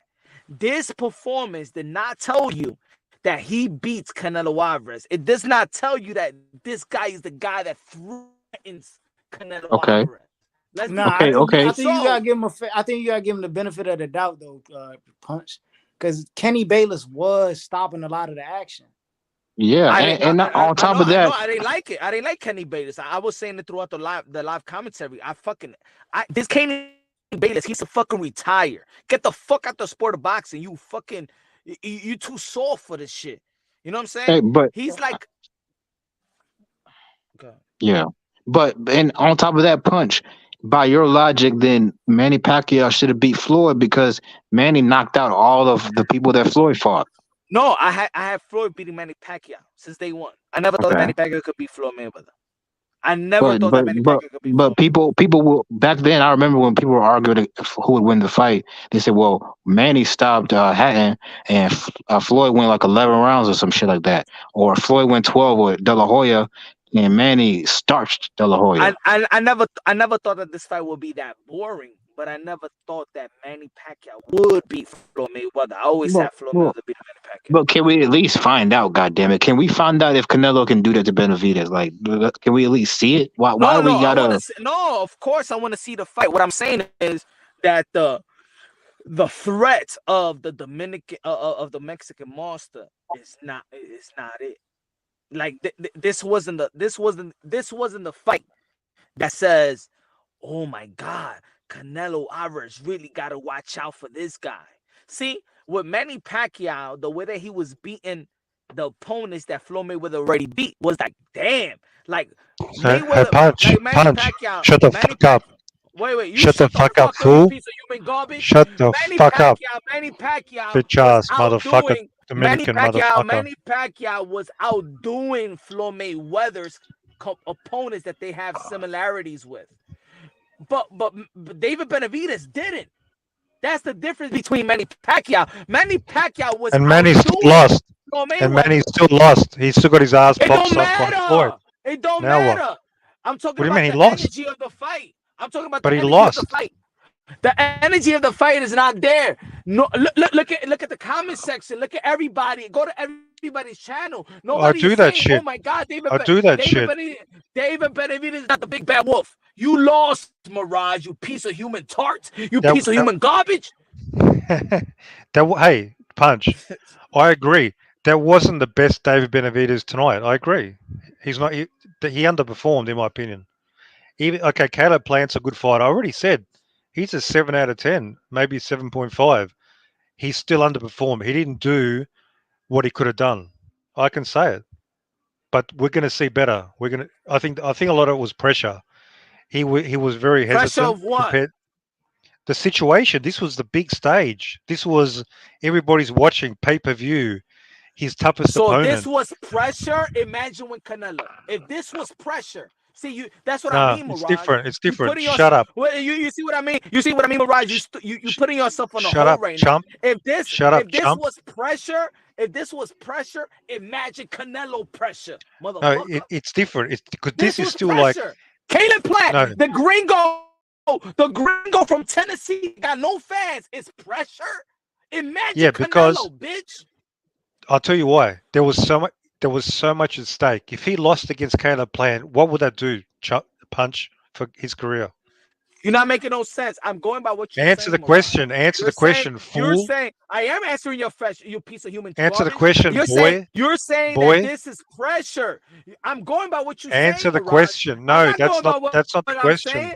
Hey yo, anybody in the panel on the chat, did I say anything about pressure? I didn't say you bring it up. Said no. Yeah, I'll bring it up. Now, hang on. All right, bring it Answer up. Bring it up again. Are you going to listen? If I'm David listening, lost piece against of shit. Caleb, what would that do for his career if he lost tonight? If Answer the Benavidez question, lost to chump. Caleb, What would if happen? What would it do Benavidez to his career? it wouldn't be great, dummy. It'll fucking derail his career, correct? Yes. Yes. So Yes, okay, that's a lot of pressure. So once you've got to Canelo, you've got there. You've reached the point. Any loss is a No. road to any career, you stupid idiot. No, but any loss. No, Any losing. loss. No. You lose to Canelo. It's different to losing to Caleb Plant. It's different. You've already reached. You've already reached. You're making no. You're making no sense. Because you have. Every Okay. loss is a derail to any career in boxing. When you reach this Canelo, ain't the UFC, stupid. Hey, any loss is a big hit in any boxer's career. No. Okay. When you reach, if you're fighting Canelo, you've reached the top of the mountain. Caleb Plant is like on the way to the top of the mountain. If you lost there, he goes all the way back down. He goes all the way back down. So it's actually the stakes were higher for this fight than if you fought Canelo. In reality, that's the facts, chump. What are you? All right. So what's your what? Did you understand what I said? Mirage, what is your point? The point is, he had a lot to lose. The stakes were so high to get to Canelo. The pressure got to him, and I think he underperformed. That's what I think. All right, Mirage. I'm going by what you're saying. You're Good. saying Now shut the fuck up and say you agree. No. Now you listen, you piece of human garbage. Now you're saying that his performance was the way that it was because of the pressure. This is only Caleb Plant. This is a but there's guy a lot that, to lose. Wait. No. Now you listen to me. I listen to you. Now you shut the fuck up. This is Caleb Plant, a guy that has no fan base, a guy that has no state, no city, no country, no fan base. All he got is him, his team, and his wife. And you call that pressure. You call that pressure. Yeah. Now, wait, no, you listen to me. Hold on, I'm not done. Done. Now, that's the reason why he performed the way that he performed. Now imagine Benavidez with the pressure of the real Mexican monster in Canelo Alvarez. Less pressure. Now that's less pressure. How? Hey, right. So you telling me that who's going to be? No. Look at this. Who's going to be the favorite? Who's going to be the favorite? No. Look at this piece of human garbage. You telling me? Chump, who's going to be the favorite? Canelo Benavidez. Who's going to be the favorite? Answer that, boy. You telling me it's more pressure in fighting Caleb Plant than Canelo Alvarez? Get the fuck this guy out the panel. Get him out of here, rap star. Get him out of here. Punch. Are you listening? God, I'm not even listening to you. You just said to Rapstar Boxing Knowledge, that Caleb Plant is more of a pressure than Canelo Alvarez. Go ahead. Who would be the favorite versus Canelo Benavidez, who would be the favorite? Answer that, chump. Answer that, boy. Yeah, that's what I thought. You shut the fuck up. Now what? Mirage, Now what? you got nothing Now to what? stand. Mirage, Who's you the got nothing to favorite? stand. Who's the favorite? Hey, hey, park that car. Hey, park that car before you run into it. Hey, Mirage, Punch. Park that Mirage, rental. Hey, you park got that nothing rental. to stand on, bro. Punch. Tonight is Park that not rental your before you night. crash. You know, Before you run into a tonight street, is until tonight you run is into a not street your night. lamp. All you could do is Punch. listen to the other We know that's people. a rental. You know the You're, car you drive around on your hey yo, videos. tonight. You rent that shit out. We know that. I never. Hey yo, look at me. Look, hold on. Look. That ain't I yours. rest Show it. me the papers. Show me the Oh, you papers, love bitch. you because you love my car. You love it. Show me the papers. That You ain't talking about yours. you love my SRT? That's not Be yours. real. Be real. I'm calling you out. That's not Do you yours. love it? Prove it. You love it? Prove it. Do you love it? Do you love Are my you going to car? prove it? Are you going to prove it? This guy, Mirage, went I've from destroyed talking Punch. about I've just boxing destroyed. to talking about my own car. Punch. Oh Hey, shit! Oh who's going man! to be the hey Damn, Punch? Mirage! Damn, Punch. Mirage! You lost. You went from the Punch. boxing convo to talking about if this is my car or not. Motherfucker, everybody see me for years. I'm in the motherfucking same car, bitch. That's bullshit. Hey, are you going to answer my question? Hey, You just fool. Are you going lost. to answer? Yo, you Fool. lost. Yo, Mirage. It's all right. Are you It's going to answer my okay. question? It's okay. It's okay. Look. Can you answer my question, I'm gonna chump? say it like this. Look, Benavidez didn't lose. You know what I'm saying? He didn't lose. So you live to see another day. But what I'm saying, you can't brag about this guy as being the Mexican monster. Hey, Punch, you're going to answer my question. Are you going to be man enough to answer my question? What? Okay. Who would be the favorite, Canelo versus Benavidez? Canelo. Okay. That means David has less pressure than he did today, correct? Because Oh, he's really? expected to lose. He's Oh, yeah? expected to lose. He was the 4-1 favorite versus Caleb Plant. So there was pressure.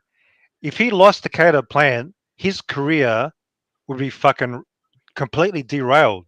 So I think that's why he hesitated and was Okay. not himself. All right, now let me Does ask that you a make sense? question. Okay. Does that make logical sense, you fucking peanut? Yes or no? All right. Let's stay right there.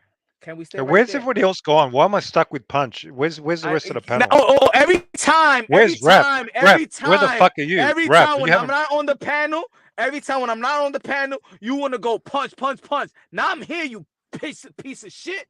All right, let's go. All right. Now look, okay. Have you parked that car? Have you parked that rental? Wait, let's stay with that. I don't want you driving. I don't want you driving when you're fucking hammered. Let's stay with that logic. Park that cheap ass rental on the side of the road. All right, Let's all right, stay go. with that. Let's stay with that logic, Mirage, you bitch. Now, who's if now let me bring another fight. Let's stay with that one so we can bring it back around. Josh Taylor and Teofimo Lopez. Does Teofimo Lopez got a lot to lose to Josh Taylor? Not really, because he's already lost. He's already no. Hang on. He's already on the back foot. He's already lost. I think he has a lot to gain. He's fighting. Hang on. He's fighting the top dog in the division. How's that comparable to Caleb Plant? So you telling me that Teofimo Lopez doesn't got a lot to lose if he's got a lot to win. Josh Taylor? He's got more to win. No.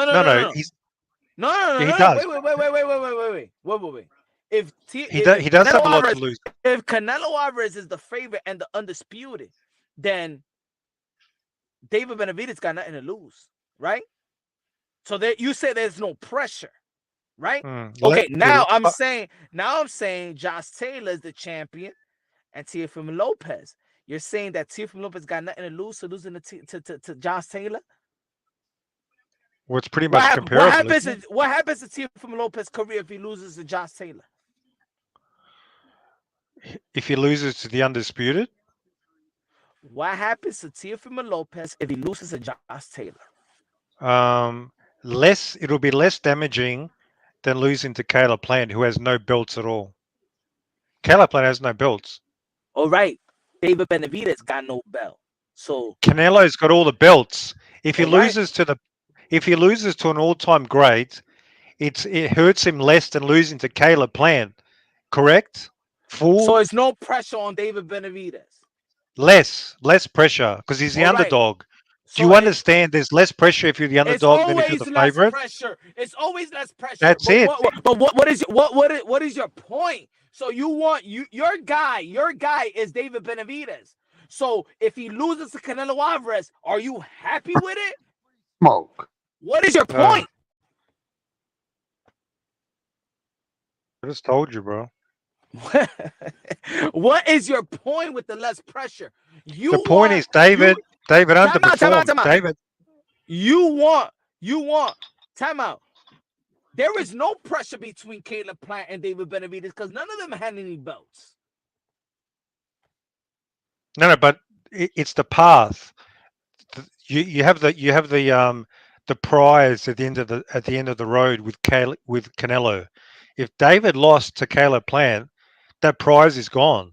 So the stakes, when you make a bet, the stakes to get to Canelo were fucking high. If he lost, he doesn't get Canelo. Now he won. Really? John Ryder just has to be. John Ryder just Nah, come on, bro. If he lost to Caleb Plant, he's not getting Canelo. Stop fucking around. John Ryder just had to be Parker to get a Canelo Alvarez fight. Yeah. It ain't that hard. It ain't that. So they. So why isn't Canelo fought him? So it's not that hard to get a Canelo Alvarez fight, right? So you reckon if Benavidez lost to Caleb Plant, he will get the Canelo fight within the next year? It'll be the same thing. Whether fuck off, bro. Whether he beat Caleb Plant or even fuck off, or even fight Caleb Plant. It's You've been on the good shit. I hope, Punch. I hope you're on the good shit tonight, bro. Look, I hope you're on the best shit. Look, you dummy. Look, you dummy.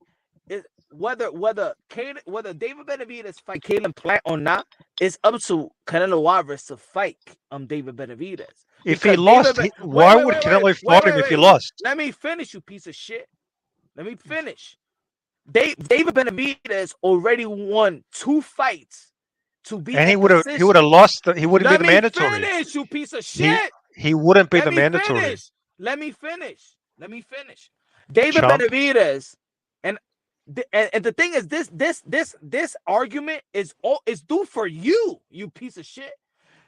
David Benavidez already won 2 fights to be in position for Canelo Alvarez, and he didn't get it, right? But if he lost, then he completely loses the opportunity completely. But he won to get it already. My point is he already got in position for Canelo when he never got it. So it don't matter about whether he lose or win. He already beat 2 guys as 2 final elimination bouts to get Canelo Alvarez, and he never. He would have been in a higher position. Now he's in a higher position because he won. My God, he's in the same position. No, he's now the mandatory. It's enforced. He's been the mandatory. He beat Lemieux. He's the interim WBC champion. Well, now it's yo. like, You dumbing out right What now. if he lost? Would he still be the mandatory if he lost? Mirage. Okay, who's the WBC interim champion? If he lost, would it be? Time out. Mirage. Who is the WBC interim champion? Benavidez. When he won it against Lemieux. So what this fight beating Caleb Plant does? Okay, let me ask you a question now. Let me ask you a question. Wait. No, you ain't gonna do that shit that you did to the boxing voice. You're talking to Punch Drunk Boxing. So what this fight does? For David Benavidez? Okay, would David still be the mandatory? No. I am not. Why are you running? And I'm not Danny. Why are you running? Why are you running? I'm not Ness and I'm not Danny. I'm not Ness and I'm not Danny. Well, there are a couple of chumps. I rate you. Hey, Punch. I rate you over those chumps. I rate you over those chumps. What this fight does for David Benavidez? If David lost, would he still be the mandatory? Bro, answer the question, chump. Answer that. Everybody's listening. Answer that question. No, he won't. That's it. That's the stakes right there. You just admitted the stakes. But he's already been there. He's Well, he had already to been fight. there. But he had to fight. He fought. He didn't. He already did the job. What I'm But saying if he is, lost, he would have lost the mandatory. Mirage, we're fighting Oh, the you got same smoked. war. You just got smoked. Mirage, Shut you the piece fuck of up. shit. Mirage, we're fighting the same war. We are fighting the same war. What war? David Benavidez already put himself in position, already fought. And if he to lost, be- he would have lost that position. If he lost against Caleb Plant, he would have lost all that position. He would have lost. That's the stakes. That's the stakes, chump. You know get what it? is? But in boxing, Yeah, it you don't got matter. smoked. It You got don't smoked matter. sideways. In boxing, it don't matter.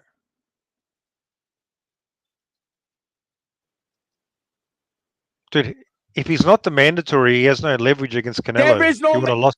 You dummy. He's been the mandatory, and it didn't matter. Yeah, but eventually that's going to run out. Mirage. Is David Benavidez the mandatory to Canelo Alvarez? Yeah, because Canelo had excuses. Canelo had excuses. What up? Okay, Canelo, then. All right, Canelo then. had excuses. So what are you saying? All right, then. You got so David Benavidez. Shut the fuck up. So David Benavidez been in Shut the fuck up. You shut the fuck up, you piece of shit. Make me. What are you going to do? You got no hands, bro. I can't do nothing over the phone. You got no hands at all. I can't So that's why David. Hang on. That's why. Did David Benavidez win a position for a mandatory before John Ryder? Yes or no?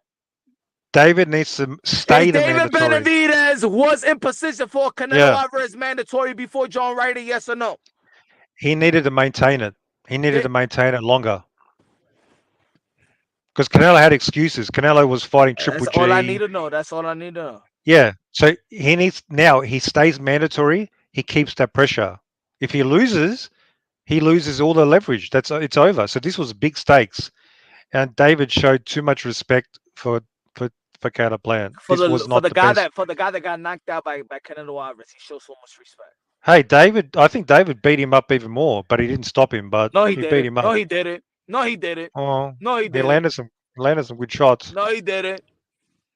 Canelo Alvarez was better. Now, Canelo didn't do much until he caught him in the 11th. There was nothing.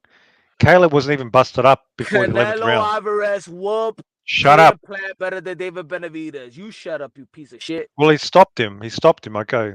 Well, he didn't look good. He didn't look good. So what does that say? What does that mean? It's not a Canelo Alvarez class. The scorecards were pretty much the same. I don't know. I had it even. I had Caleb Plant pretty much even. What was the scorecard? What was the scorecard? Well, my scorecard or the judges? No, the judge. Similar. I glanced over like 17, 13. Similar. About 17. What? 17. Shut up. I'm asking y'all, what is the scorecard? What was the scorecard? 17, 11, 16, 13, some bullshit like that. Similar. I'm asking you what was the fucking scorecard, Mirage, man? You can't even tell me the fucking scorecards. No, I was Look live. it up, chump. I have my own Look it up. scorecard. What's your scorecard, chump? My shit, fucking David Benavidez. I mean, Caleb Plant only won 2 rounds. Oh, really? My scorecard. Okay, that's interesting. To be honest, I sort of stopped. Honestly, I stopped scoring it after a while. I stopped scoring it. I need to rewatch it tomorrow. I had it closer than that. I thought Caleb won more rounds. The first 4 rounds, 116, 112. Maybe 8-4, even 7-5. David, like a lot of close rounds. So you had this fight 115, 113, 1 round and one. Maybe. So I have to watch it. So this fight almost maybe was 16-14. Maybe 16-14. The first 4 rounds were close. What do you mean 16-14? What do you mean by that? You mean 16-12? Yeah, sorry. Yes, 16-12. So the first 4 rounds were close. I need to rewatch that tomorrow. But I know David started putting it on him in the last 4. But I need to rewatch the other rounds. But it was a competitive fight. 16-14, 17-15, whatever. Yo, you had it okay. I don't know, bro. That was. So you had it 2 rounds. Only Caleb won 2 rounds. That's interesting. All right. I only have Caleb Plant winning 2 rounds. So you had it. Mm. So you saying 7-5? You saying 115, 130? That means that you Maybe. was one. So hold on. You was Yeah. one round. Maybe. You was one round away from a draw. Maybe. I thought it was close on first watch. Oh shit! But I I didn't told you, think like, that shit. but When one round. like even the last 9, the last 4 rounds. Who Mm. you said it was tit for tat? The last No, 9 rounds David. just went to No. Benavides. Yeah, the last 4 rounds, but before that, I thought Caleb was actually winning a number of rounds before that. Oh shit! I don't know about that. But anyway, I said like I need to watch it because I've been drinking today. Maybe I'm fucking hammered. Okay. I don't Oh, know. now we know you drunk. Not as much as you. I can handle my liquor though. I'm trying to find the punches thrown. I can't find the punches thrown. I'm looking at the punch stats. It's just got percentages. I don't know what's happening. I want to I see. just say see I didn't see Caleb Plant throw any power shots after the 9th round. Like I didn't Yeah, but see before that, anything. wasn't he picking off like it was landing shots before that, like his little pity patter. But it was that scores right. That's still scoring. Depending, you know what people forget. You know what people forget when they score in bounds. It's in the professional level. It's clean, effective punches. I think people just because you Okay. land. I mean, just because Caden Plant lands a clean shot, yeah, is it effective? And I think that's what people Whoa. miss when Okay. they Hang on. score in bounds. Go ahead. I'm just looking. I've just found the punch stats. Hang on. David landed 210 punches. Caleb Plant 91. David landed 38% of punches. Plant landed 15% overall. So that's 15. I'm surprised. 15%, yeah, That's what versus I'm saying. 38 for David. That's why I had But the outside. I only had Caleb Plant only winning 2 rounds. okay, yeah. So but actually David only threw 550 punches. That's literally the lowest output he's ever done like for a fight for the rounds. Caleb threw more punches, but he landed half as much. Yeah, maybe I misjudged it. Jabs. Hang on, Caleb Plant threw twice as many jabs. Yeah, David didn't jab much at all, but David landed more jabs percentage. But David that's what I'm landed saying. 20. He was. That's what and that's what I'm saying. That yeah, he made Mm, Caleb Plant made throw jabs, but remember the yeah, judges count and clean, effective punches. So a yeah, jab from David Benavidez is more effective than whatever the jab that Caleb Plant landed. but he didn't. But David didn't sit down on his jab, did he? He was like doing all this weird shit. He didn't just confidently just jab, which he usually does. I don't know. I was I disappointed. think did you hear him in the in the post fight interview? No, I haven't seen it. No, Now I believe what he's saying. He I've been said busy dealing with you motherfuckers. I haven't seen it. nah, What did he say? he was saying that he barely even felt none of Caden Plant's punches. And it seems like that. Like So he gave him too much respect. no, he actually said he didn't feel none of his punches. Yeah, but why didn't he? Should have let his hands go more. Like, should have thrown more punches. So David landed 30 jabs. Caleb Plant landed 23. So yeah, David was more accurate. He was far more accurate overall. Power punches, overall jabs. He was more accurate. Yeah, I didn't notice that. Like maybe my expectations were too high. That's why I thought he was going to just blast him. Maybe that's why. I don't know. Now, I think this bout was easy to score. I didn't So I find guess it. I didn't find it like you find it, like 115, 113. Hell no. yeah, maybe Hell. yeah. I can be wrong. So overall, David landed 43% of punches. Caleb Plant 18%. That's the pumpy box. So what fight were you watching? Man, I don't know, man. I don't know. I don't know. Maybe Hey, that's what Freezer. because maybe you was expecting way too much. Yeah, I was expecting maybe because he didn't stop him. That's sort of like why I'm upset. Maybe that's why. I think this was an easy fight for David Benavidez. He didn't push the But you're fight. not impressed, Punch. But you're not impressed. Why aren't you impressed? Well, I'm not impressed. No, Why are no, you no. dogging out? Why are you dogging I'm out David dogging. Benavidez? No, I'm not dogging David Benavidez. I'm dogging you. Why? I'm not talking David. I'm talking you, asshole. Why? Okay. Nah, I think nah. Okay. Are you happy? Hang on. You Nah, said he wasn't a monster. You said he nah, he wasn't a wasn't. monster today. No. He's This is what I fucking said. trolling you all this time, you cunt. No. I Hey, no. I what's said up, Punch? What's no. up, Rap? No. Let's be real. Let's be This has real. been funny as fuck. I don't know, man. I'm Eh, hammered, to be honest. I don't know what's happening at the moment. The No. whole world saw David Benavidez put a beating on Caleb Plant. Really? Yeah, they did. They see David Benavidez put a beating on him at the end, bro. And there was one round that I thought that's it. David's gonna stop him. And that fucking Kenny Bayless, whatever his name is. What's his name? So was The it referee's name. Kenny Yo, Bayless? Kenny Bayless can go fuck himself, bro. Yo, Was that bad? He Was that fucked bad? up the whole fucking thing, bro. Yo, Kenny Bayless was like, I don't know if he was there to That save guy's a Caleb muppet. That guy's Plant. a stooge. He's on a paycheck. That guy's been. No, all that these- guy these that guy needs Shut to up. retire. Yeah, but That guy needs to retire. Punch. The fact that these motherfuckers from the 80s are still around, to me, that tells me this guy's, you just pay him the cash and he does the job. There's something going on. These motherfuckers are still around. That's suspicious. This guy's been around forever. And the right? thing is, you know what it is? That this guy's already in the Hall Hey, of Fame. Friesen. Like, what are you doing Friesen, still big being mouth. active? Friesen, get your ass on here, chump. You want some smoke? What is sorry, it, what were you Kenny? saying? What Kenny Bayless Yeah, is still doing active? He's already in the Hall of exactly. Fame. He's a dinosaur. Yo, Yeah, there was times in the fight when there was not even a clinch. They was just like on the inside, right? Like they was on the inside, and both of their hands are free. Like none of them is clinching. They just going like shoulder to shoulder, and he's breaking it up. Like what an arsehole he was.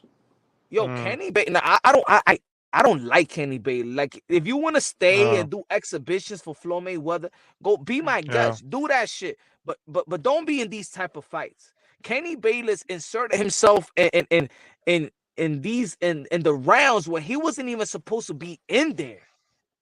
I don't know, bro. That's the way I saw the fight. Like Kenny So Bayless. Rap. What's your take, bro? What's your take? I didn't hear your take. Overall, it was a good performance. I mean, Caleb Plant was always going to be tricky in the beginning, right? But then I said to you, Caleb Plant's going to start being flat-footed. Once he does, David was landing heavy shots on him on the round 9, 10. He was fucking him up. And then you saw Caleb Plant's face started getting bruised up. And that's when Caleb Plant, he dug deep. And he dug deep. You got to give him respect. I give him respect. That's why I give Caleb Plant respect, because he took a lot of punches, bro. And I don't think those punches he took, consistently, I don't think that's good for him in his career. Yeah, I wanted to see more. Yeah. I wanted to see more. The only reason people you're disappointed is you never got a stoppage. But David Benavidez, No, it's not just that. He didn't do those sick combinations, really, did he? Like 1, 2, 3, a little bit, but then maybe he got clinched. Look, he never fast. landed no 8-piece combinations. It was a 3-piece, 4-piece, 3-piece. But he was dominating him, and there was some rounds that, man, the 8th, 9th, 10th, 11th, 12th, it was all David Benavidez. The problem is, it never got a stoppage. So now the Mexican monster never got a stoppage. Well, maybe Canelo's gonna see, okay, maybe this guy's not a monster. Maybe I'm gonna fight this motherfucker. Maybe this is a positive. Yeah, great fight though. You know what I mean? I still say that you guys are underestimating how prepared and how gutsy and how much heart Caleb Plant showed. You got to remember that. There was a lot of punches he took at the end, right? That even the people were thinking, yo, man, stop the fight. That's how they were thinking in one of the rounds. But Caleb Plant came back with his little punches and he showed consistency, showed heart. Yeah, man, I got to give Caleb Plant respect. Yeah, I give him. Didn't David give him props in the post-fight interview, right? Respect. Yeah, man. It was all respect after that. So they Yeah. started off hating each other, but at the end, with a fight like that, you know, Kalen Plant, you know, he got some respect and he gave a lot of respect to David Benavidez. He said, Kalen Plant said, David Benavidez is a great fighter. So this motherfucker Bayless, he was the same guy that fucking when Mayweather fought Medina, Mm. and he was fucking breaking the shit up when they were fucking. I don't know, man. And then Freezing Boxing says Mirage didn't watch the fight. Ask him about the specifics and he won't know. Man, how the fuck wouldn't I watch the fight, bro? I paid for this bitch. Yo, don't even Holy listen to. shit! Don't even bother to listen to a I mean, guy like I Freezing control, Boxing. so I Free, don't mind trolling, but let's keep it real. Of course, I free, watch that bitch. Freezing Boxing doesn't Hey, know Tip, shit about take over. boxing, I'll bro. be back. All right, Where's Tip Davis where's Frank? back in the Where the chat. fuck is Max? Where are these fools? I was listening to you and Punch the whole time, Because I baby. made because at the end of the day, I made cash. I had I some mean, I bets made float. cash too, man. What are you talking about? Okay. Benavidez, Well, 12 rounds, bro. 10-round bet won me yeah. $51. No, I bet I mean, 300 $10. for the stoppage, so I lost there, but I made it somewhere else. But I bet on the stoppage as well. I don't know. I had to spend small money. I've been gambling too much on basketball games. I don't like sports betting. I always fucking lose, to be On honest. boxing, I don't mind betting on boxing. I rather me bet on boxing than bet on basketball, bro, because I barely watch that shit anymore. Boxing, I know I could hit. Like last week, I hit a parlay, and this week I could have hit a parlay, but I didn't bet on it. And I had all the fights planned out. I knew Cody was going to win. I knew Ramos was going to win. I knew Colbert was going to win, and I had David Benavidez winning. So if So I know Roy got robbed. Right? Roy got robbed. no, he did not get robbed. And whoever saying he like this guy Gino was here. They all look like a robbery to me, man. Gino was here, doesn't know what he's talking about. Who He else won doesn't that know? fight. He Lisa fucked him up. Usually I would agree with Lisa, but Lisa doesn't know what she's talking about. Who else is in the chat talking about Ryo got robbed? If you think Ryo got robbed, press 1 in the chat. Please press 1 in the chat if you think Ryo How did you got score robbed. it? How did you score it? Valley Boy Mex thinks he got robbed. Crazy. I seen robberies, but damn, what they did to Ryo was disgusting. Bro, y'all are tripping. Damn. Why did all these ones come at the same time? Yo, y'all really think he won? He won that fight, man. Maybe I'm the only me, Max, and Dirk are the only guys who think that Chris Colbert won because I scored it a draw, but not mad Colbert. Listen, KS, I will agree with you, bro. If Colbert didn't win, I would give the fight a draw. If Colbert didn't win, I would give the fight a draw. But outside of that, Venezuela did not do more than Chris Colbert to win that fight. As I'm watching the fight, I'm like, okay, the first round, 10-8. Cool. But Chris Colbert, he bounces back after every round of him getting punished, like taking punishment, a huge shot. Like he bounces back. And he only had to outbox Venezuela for 2 rounds to get above him on the scorecards and win it by a round. And that's exactly what he did. He was consistent in using his jab, and Venezuela didn't do anything more than land a big power punch. You know what I'm saying? He would take the initiative He to hurt him multiple attack the times. body. He rocked him in the last round, right? But that's like 12 seconds. That's 12 seconds out of a whole 2 minutes. But if you rock, he had him rocked. He had him really lit up in the 12th round. Yeah, but you can't judge that. Do you give him the last round? I didn't give him the last round. I gave Colbert the last round. You can't score. What do you mean, bro? Listen, Mirage. He lit him up. He lit him up at the end of the round. There's 2 minutes and 48 seconds in the fight. It has more value. It doesn't have more. That doesn't hold more weight than a whole 2 minutes. It doesn't. But he didn't do much in those previous minutes. He got lit up in the last 20 seconds. That he got hurt. Nah, bro. That's huge. Nah. I don't think so. I don't think so. I just don't. Let me see what everybody's saying. No, that was a bad decision. But let Roy, like, he's not going to be like a top fighter. He won't. No, I know that. I know that he's not. He And doesn't have it. I think even in a rematch, Chris Colbert beats him. I think he beats him in a rematch. Yeah. He he Hey, by he the can. way, I just listened to David Benavidez. Mm, He's a bit disappointed yeah. himself. He said I did want to get the knockout. He goes, I did want to knock him out, but he goes, look, at the end I dominated him, and he goes, I dominated him, and I just took the dominant performance. And he goes, I learned from this, and I'm gonna get better. Well, he said before the fight, if I don't get a stoppage, I'm going to be disappointed. So Well, he said he's disappointed. he's keeping it real. He's keeping it real. I would like to see him box better and just incorporate more boxing into his style, bro. I just want to see that because if he does that, then he's really going to be a monster. And Well, he should have done that. I thought he would do that, like box more, but he was sort of waiting, and I don't know.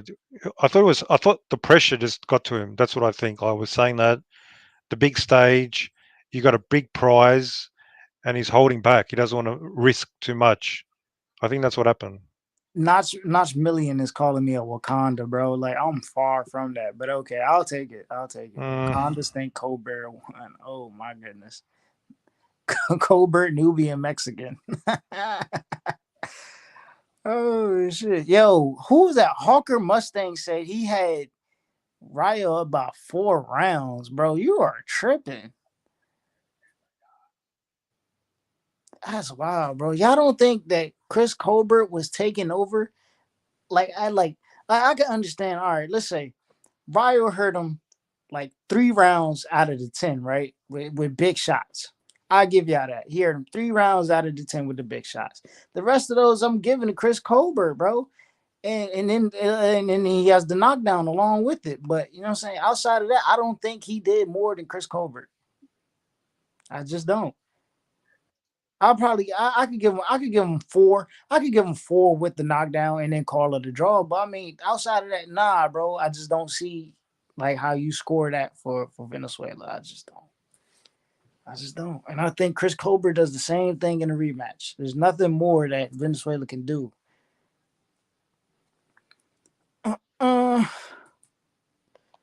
What else we got?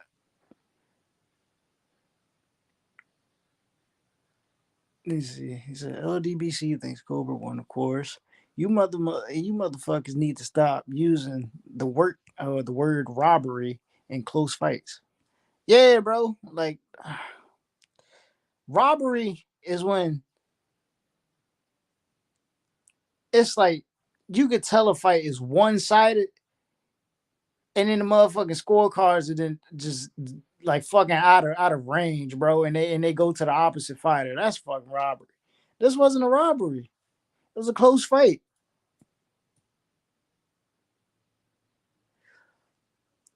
Lisa said she was being generous, giving Cobra rounds. Honestly, he won 3. What?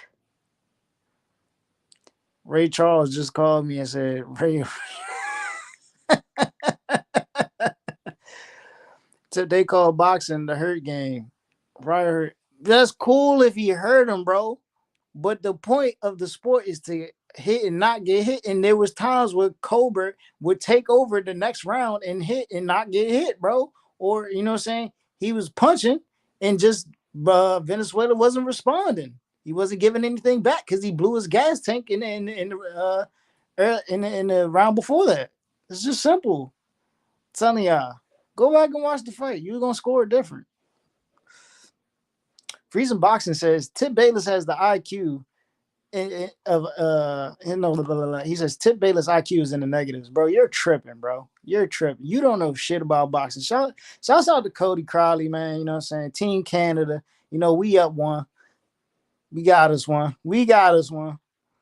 Stevie Wonder sent me a Braille note and it reads, that was a robbery. Yo, y'all are wilding right now. Cobra was at least 4 points down. I don't think he was 4 points down, bro. I think he closed it in. I think he closed it in. I had him down 2 points after the knockdown, and he came away with it. He was pulling in. Once I think it was round 3, maybe it was round 3, round 2. He took the initiative to switch into a southpaw stance, and he really went to work with his. Like Venezuela had nothing, bro. Once he switched into southpaw, he had nothing, bro. He was just getting touched up with the jab the whole time. And then when Chris Colbert would switch back into his orthodox stand, he would use the jab and then he would come straight forward with the right hand, bro. He was giving them different looks the whole fight.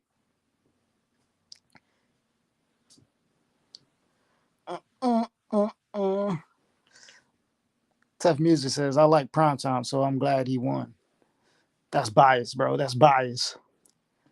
Laser says, Tip couldn't even read that comment. Your IQ is in the negatives. You guys are haters tonight, bro. I see how it is, man. You guys are just hating on Tip Bayless. Tip and Kenny Bayless, bro. We're receiving the most hate tonight.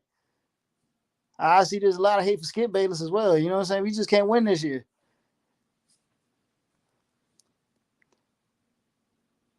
Matter of fact, I think Chris Colbert beats the other Hector Garcia in the rematch. I think he looked better than he did in his last fight, and he beats Hector Garcia in the rematch, without a doubt. He said he didn't even win the post-fight interview. Can't forget a lot of people were drinking tonight. Yo, Pat Greedy, you're completely right, bro. Right, and he told him, let's run it back. You know what I'm saying? I'm telling you, he's going to beat that man in a rematch, no problem. Just repeating what the commentator said. Yo, Frieza, I told you the other day, bro. I told you the other day when we were on the panel, stop going by the unofficial scorecards. They don't mean shit. They're always off. You got to judge the fight for yourself. When you judge the fight for yourself, you come with the right result, bro. I'm telling you, you will come with the closest thing towards the official scorecards if you actually judge a fight for yourself. Steve Farhood is on some other shit, bro. I don't know what Steve Farhood is scoring these days. You got to pay attention to a real judge. You know what I'm saying? Steve Weisfeld. He said Colbert is more Mexican than Ryan, bro. Nah. He officially tapped in with the Mexican fan base after this fight for sure. He came out with the flag and everything. Has Ryan Garcia ever came out with the Mexican flag? I don't think I've ever seen Ryan Garcia come out with the Mexican flag.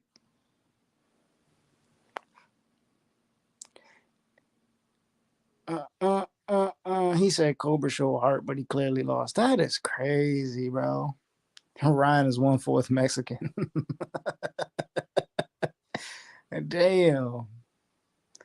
That's wild because Benavidez, ain't he like 1/4 Mexican?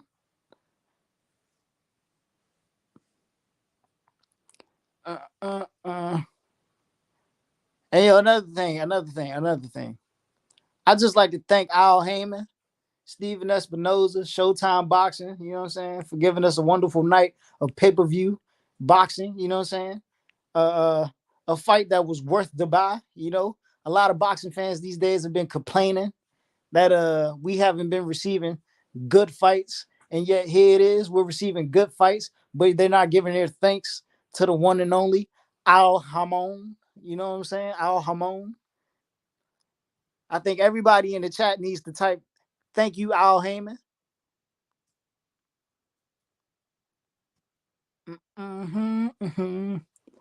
Why did the crowd boo when Colbert won? Because Colbert is a guy from the East Coast, bro. They were clearly in favor of Rayo because he's fighting out of Benavidez camp, man. That's exactly what it was. They're in Vegas. They're by their hometown. There's a bunch of there's a lot of Mexicans over there, bro. The guy's from Mexico. He's from fucking what's that shit? Sonora, over there by the cartel. He said Ryan gonna come out with a Haitian flag. Yo, that's crazy, bro. If I see Ryan Garcia with a Haitian flag, oh shit. Oh fuck no. He said, yeah, around a quarter Mexican. Damn, he need to thank Al Heyman for paying the judges. That is sick. Bro, even if listen, even if Ryo won, right? He will be nowhere near close to getting a title shot, bro. He wouldn't even be close to beating a guy like a Frank Martin. At least if you see a Frank Martin, Chris Colbert, bro, you'd be like, all right, that's a good fight. That's more competitive than what we would see with Ryo and Frank Martin. Without a doubt. You're going to see Frank Martin put on a clinic against a Ryo.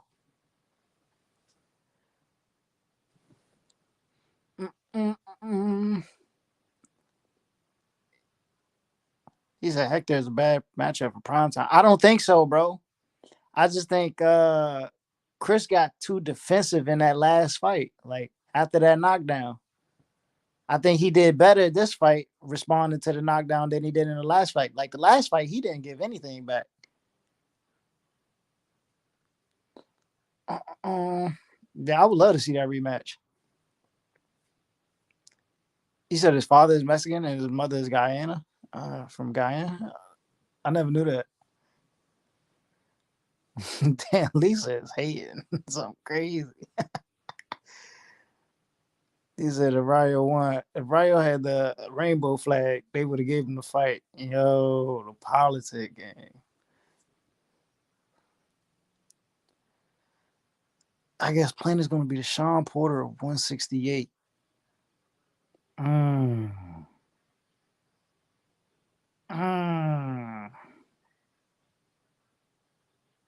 Damn, that's probably a good comparison, bro. He just may be the Sean Porter of 168. I wonder who he fights next. I honestly think we get Plant versus Charlo. I think that might be next. I'm not gonna lie. We gotta see what happens with Boo Boo first, but Plant versus Charlo, that may be next. They could probably put that in the works. I mean, Caleb Plant wants to compete at a high level. He's a guy who, who's not going to continue fighting if he's not going to compete at a high level.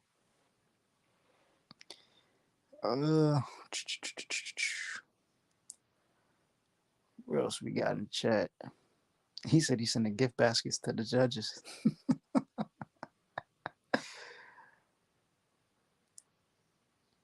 He said Sean Porter has never been beaten as badly. I don't. You're right. Sean hasn't been beaten as badly, but if you watch Sean Porter fights, Sean's been clipped big a lot of times, bro. Like Sean's been clipped big time, and I think that Porter fight, matter of fact, that you could somewhat say that Porter fight is a resemblance of this fight. If Kenny Bayless wasn't in the way, you could say that the Crawford Porter fight would be somewhat similar to the Benavidez Plant fight. You know what I'm saying? Just without the knockdowns, because Bud was putting it on Porter in the second half of the fight. You know what I'm saying? Benavidez was putting it on Plant in the second half of the fight. Plant got more heart than Porter? Nah. You're tripping, Lisa. Plant got more heart than Porter? What?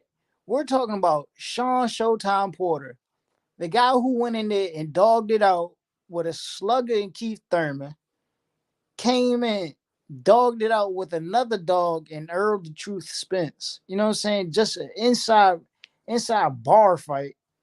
You know what I'm saying? Just throwing heavy blows. Went toe-to-toe with a 4-division champion, Adrian Broner. Fought Danny Garcia. Like, Sean got that dog in him. Jordanis Ugas as well. I don't think Plant got more heart. I don't. I think Plant showed more heart in this fight, for sure.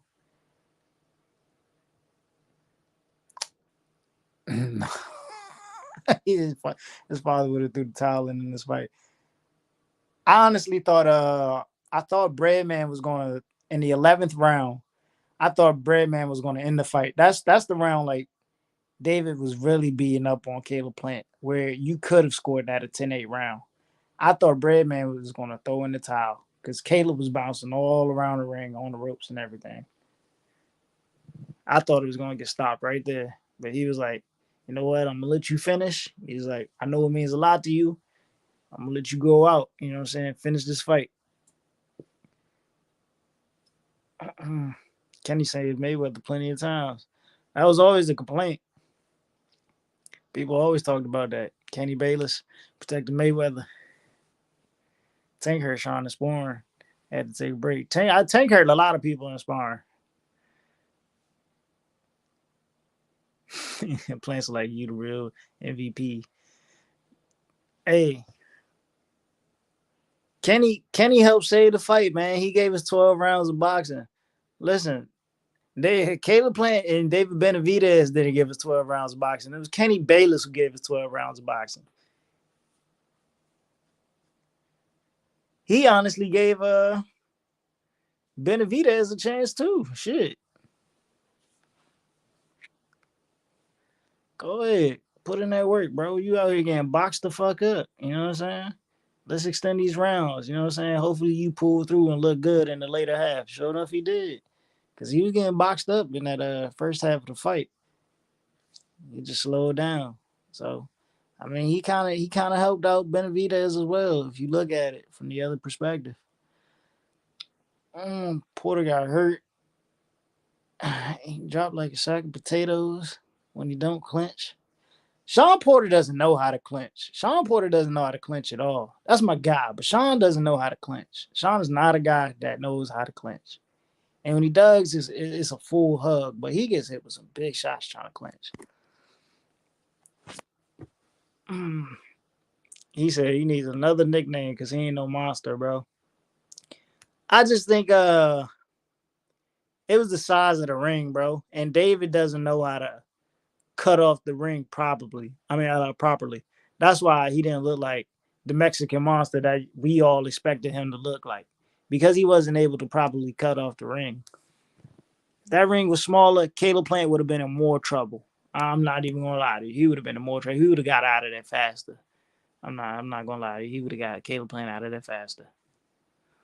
Plant is a solid B plus, A minus fighter in a video game sense. I'll give you that.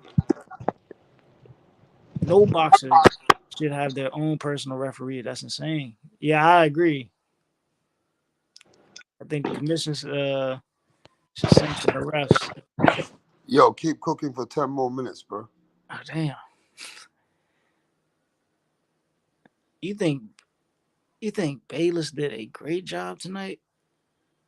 I think Tony Weeks did a better job than Kenny Bayless tonight. And I usually criticize Tony Weeks more than I criticize Kenny Bayless, bro. Like, Tony Weeks let Abel Ramos and Cody Crowley slug it out in the pocket, even while they were clinching with free hands, bro. I didn't see that from Kenny Bayless. Kenny Bayless would break it. They would clinch up, and then he would break it up, and then he would give David warnings. Like, it didn't make sense why you were giving David warnings for, you know what I'm saying? I mean, okay, cool. All right, you give him a warning for the elbow. That's fine. But he was just finding something new every time. And not only that, he wouldn't warn Caleb for excessive clinching. Like, bro, like you gotta show me something. I can't keep allowing you to do this. That's crazy. The fuck no Fury and Billy himself said Andrade is what makes the most sense. I wouldn't mind seeing Benavidez versus Boo Boo. I don't want to see Benavidez versus Morrell right now. I think Morrell needs to prove more to us than anybody. I don't think he's fought the competition that he should have been fighting. He should be fighting a Boo Boo. He said Benavidez for sure knows how to rabbit punch. Really locked there. Colbert, Benavidez in their contest. They don't show up. The judges still say they are the winner. Yo, you are a hater, bro. Hate in the chat.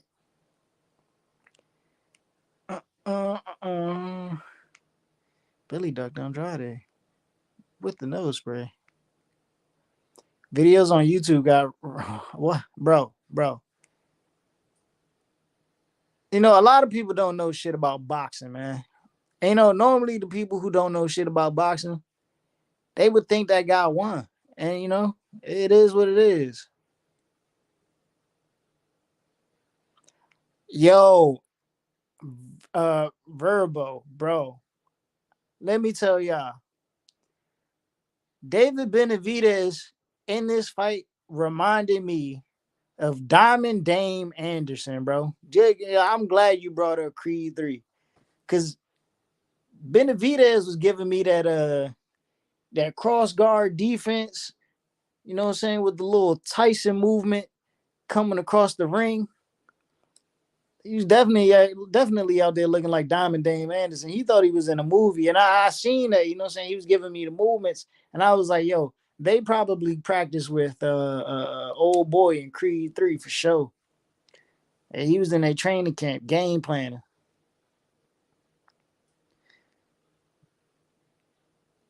He said, what? Andrade would get eviscerated by Benavidez. Yo, you're tripping, bro.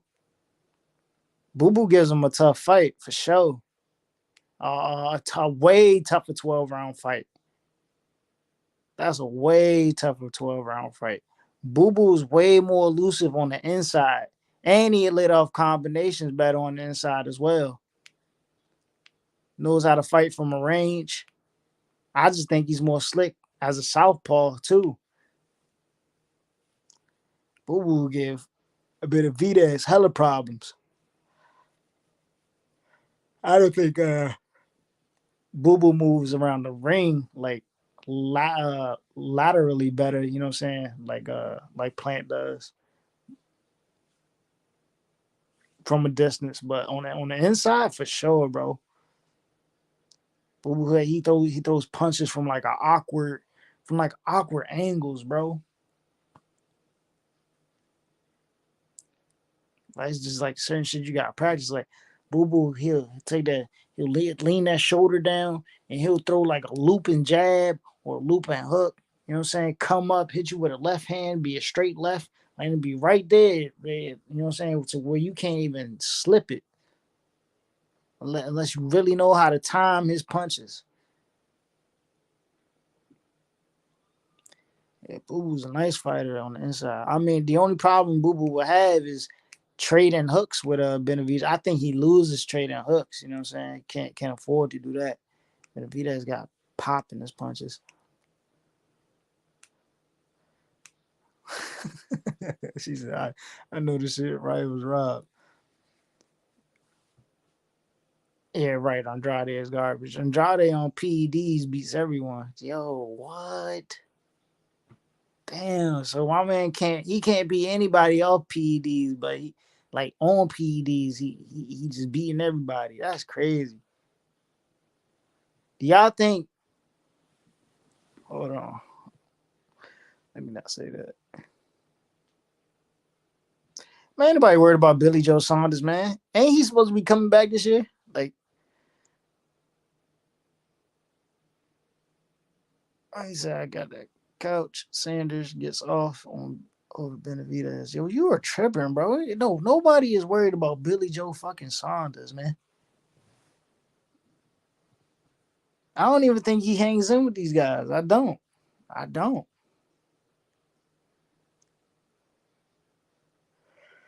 It was crazy. Who was I watching the other night? I think Billy Joe Saunders was on their resume. I was talking about. It'll come around later. He said Billy looked like a sausage anyway, fat ass. Dude ain't been training.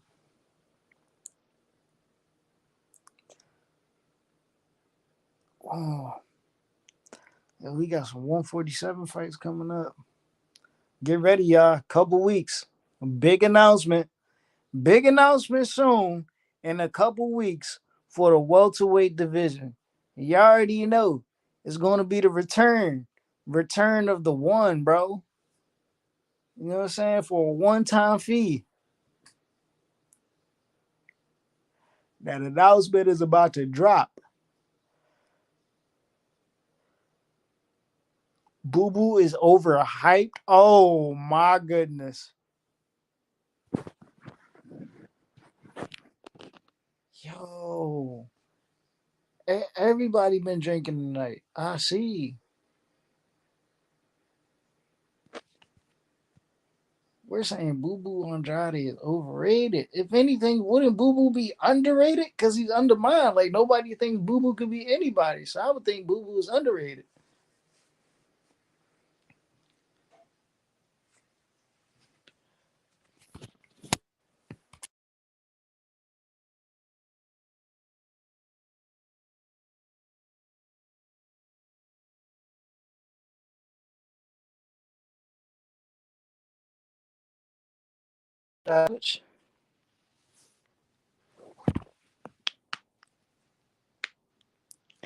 Let's see if Charlo beats his next opponent.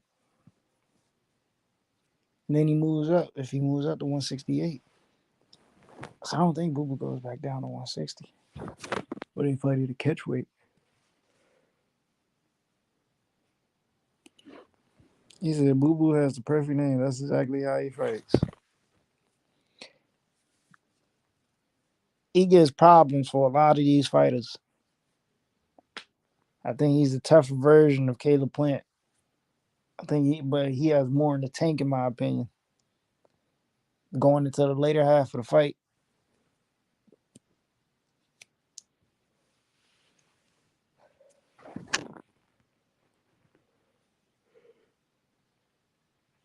He is an awkward, weak fighter. I wouldn't say weak fighter. He is an awkward fighter, though. It's not every day you see somebody with a style like that.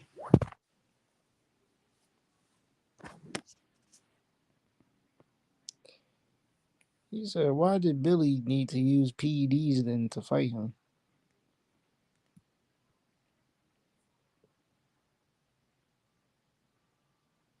Yeah, I can't believe I was saying that.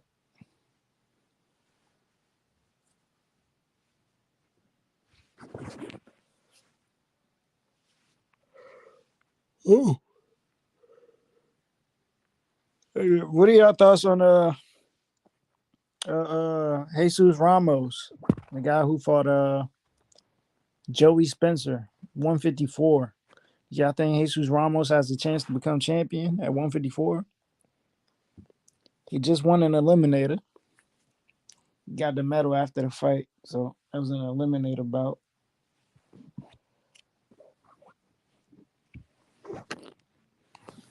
I like how Ramos worked, man. He's tall, lengthy, bro.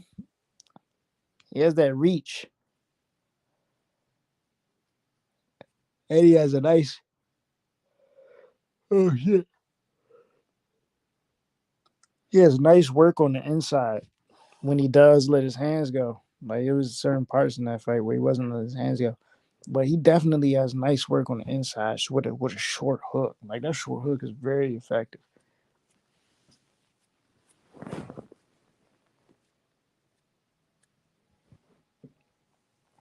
Joey Spencer went outside. Man, I don't think Spencer went outside at all. You know what I'm saying? Like, he was in there. He was game. He's always game, but he just didn't let his hands go. And he never lets his hands go like that. That's the thing. It was a mismatch on the card for sure. But he's got it, but he's got to start letting his hands go. And they started the same year. I think they both started in 2000. It was either 18 or 17. I think Ramos had maybe maybe 4 more fights than him or 2 more fights. But they started around the same time. I think Ramos is just a higher caliber fighter than him. It's that experience being in there with high caliber fighters, bro. It's there's certain fighters that are gonna make you like let your hands go. And I don't think he's been facing that type of competition that's telling him to let his hands go. But he'll go back to the drawing board and work on it. He was definitely slow. And you know what's crazy, Lisa? I said that too. Like he fights in a shell stance. Like he'll go into a shell stance, but he won't, like if he gets touched, he won't counter off it. And he's stationary. He doesn't slip anything, roll like just none of that. He said, I demand Boo Boo versus Benavidez. Nah, bro. I'm gonna be for real with y'all. The Benavidez, do we want to see him fight again? I don't know if I want to see Benavidez fight again. I just want to see him fight Canelo at this point. I don't want to see another fight. I just think it's pointless. But then again, you need to keep the hype train going, so I guess so. But I would rather see Morrell versus Andrade, man. I'm not gonna lie to y'all. Either Andrade or Charlo. Who else is 168 that he could get off with? Vladimir Shishkin. Got that dude there. I gotta go over the names on 168. They're gonna get Morrell somebody though. Where's Rap and Punch? Punch is doing. Punch is out drinking and driving. Rap Star is out doing emails. He's got a lot of business going on. You know what I'm saying? He's talking to very important people. He's be having some special guests soon here on the panel. Ramirez. I don't think anybody saw Ramirez versus Comey because it was going on around the same time of the fight. Unless you were flipping back and forth, but these fights were pretty entertaining. So I wasn't able to really change the channel. I do have it recorded on my DVR though. I'm actually surprised that when I turned it on after the fight was over, that the crowd was packed. They had a packed crowd at that event. But hopefully we get Regis versus Ramirez, man. If he got Comey out of there with a body shot, I just feel like they picked the wrong night to put this fight on the air, bro. They should have did that on like Friday. That should have been a Friday night fight. Because this fight completely took over the weekend. Comey is top ranked Gamboa. He's getting thrown around like a neighborhood thought. That is crazy, bro. Hey man, they still seeing the Comey can fight with the best of the best. Comey was a tune-up. Damn, I was just dogging my boy out. And he took that break, came back. I don't think he was ready for this fight. That's all it is. I think a lot of fighters take fights without being ready. Even if you are of championship status, you know what I'm saying, or former champion. Like this there's certain fights you should wait for.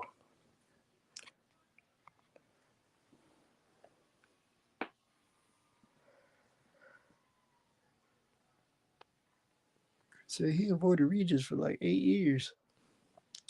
T.O. not ready for Josh. I don't know, Lisa. I think T.O. best Josh. I honestly do. I think T.O. best Josh. Yeah, tough fight with old boy Jack Catterall. There's no way he cannot lose this fight against T.O. I just don't see him I just don't see him beating Teofimo. I don't.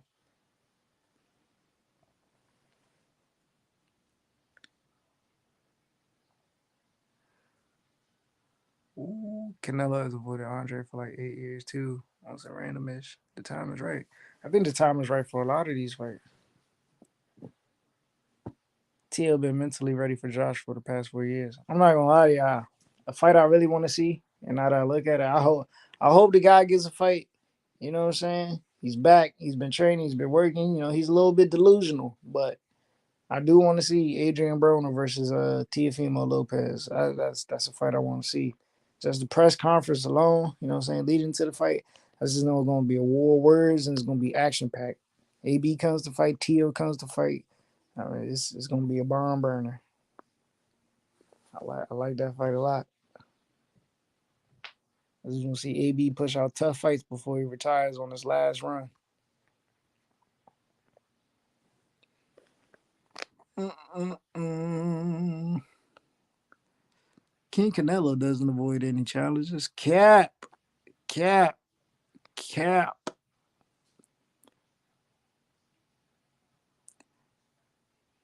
that were true, two-time undisputed would be on his resume, but it's not. He didn't make undisputed at 160 happen. Facts. Isn't Adrian Broner like 220? Nah, bro. AB cut down, bro. AB lost a lot of weight. He looking like the AB of old. Short, stocky.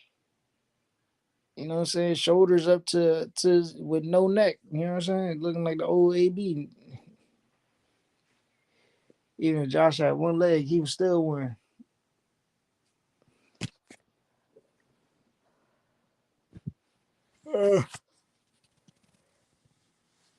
What is it to really get comfortable with? I think it's just his style of fighting. He doesn't fight like how he's supposed to fight. I think that's what gives him problems. Teofimo and Clarissa Shields both beat up Keith Thurman. Clarissa Shields is delusional, all right? I remember when she said that shit.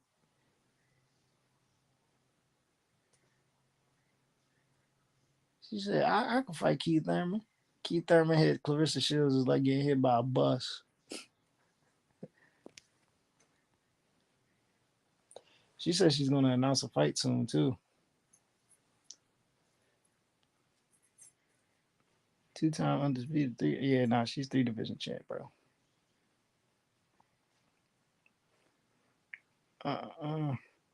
She has more testosterone than Joe Rogan. Hell, y'all are sick, bro. What y'all think about Michaela Mayer and Alicia Baumgartner? Yo, Danny, you're just talking now, bro. I'm not even going to entertain this, bro. I'm not. Until my dog has a fight announced, I'm not going to entertain any talks.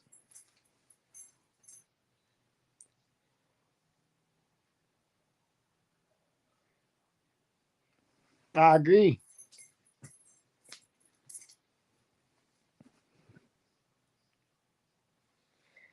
Hey, man, we just going to wait for Earl, you know what I'm saying, Earl to speak his truth, you know? I can't tell y'all if we get Spence versus Thurman. We just got to wait for Earl to speak his truth. That's it. That's all I'm going to tell y'all. Let Earl tell y'all why we've been waiting. You know, the guy who says, I'm not going to apologize for the layoff.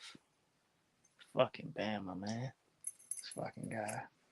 All these stipulations and shit. You don't want to fight Keith. What a fucking hoe. You want to make Undisputed versus you and Crawford. All this is the fight that people want to see. Nah, bro. We just want to see you fight, and we want to see Undisputed bout for welterweight in the welterweight division, bro.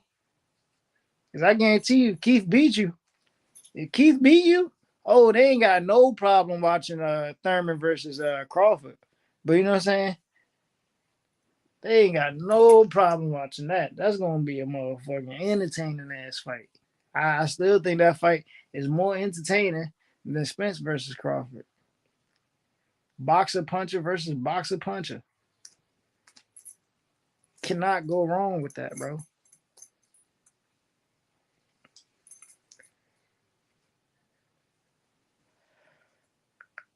Oh. Clarissa beats Benavidez. In what world? Thurman has fought 2 times in the past 5 years. And look, ain't nobody still surpassed him in that division. Nobody's done more than him. Other than Errol Spence. Nobody's done more than him. You know what I'm saying? No one. Boot's still a prospect after 30 fights. But Bud still fighting mandatories. Ain't bothered to unify yet. Who else? Rashidi Ellis. He just lost his comeback fight. Cody Crowley climbing his ranks up the ladder. Just had his first. I wouldn't say his first tough test. It might have been. It might have been his statement fight, but it wasn't much of a statement. You know what I'm saying? What else we got? Virgil Ortiz still ain't fighting no elite competition. You know what I'm saying? He just sitting in the mandatory position. I mean, Conor Ben making moves, man. Rashidi lost his last fight in January. Yeah, Conor Ben is making moves. Got a Pacquiao fight. Conor Ben about to fight a former 8 division champion. You know what I'm saying? A lot. Even though he banned from fighting in the UK and America, But yeah, man, Conor eggs.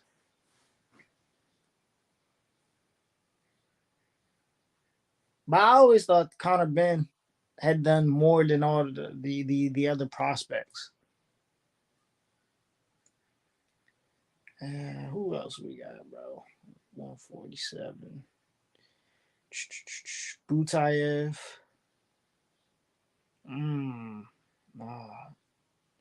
Barrios. Ugas. Those two are supposed to be fighting. Yeah, man. We're going to have some good fights at 147. I like that Barrios Ugas matchup. I don't think Boots versus Virgil need to happen right now. I think that fight should be. Oh, yeah, Stanionis and Virgil. Yeah. Matter of fact, yeah, Virgil is taking a step-up fight right now, technically. Shit. Stanionis, too. Damn, I forgot about Stanionis. I really think Stanionis wins that fight. I just don't.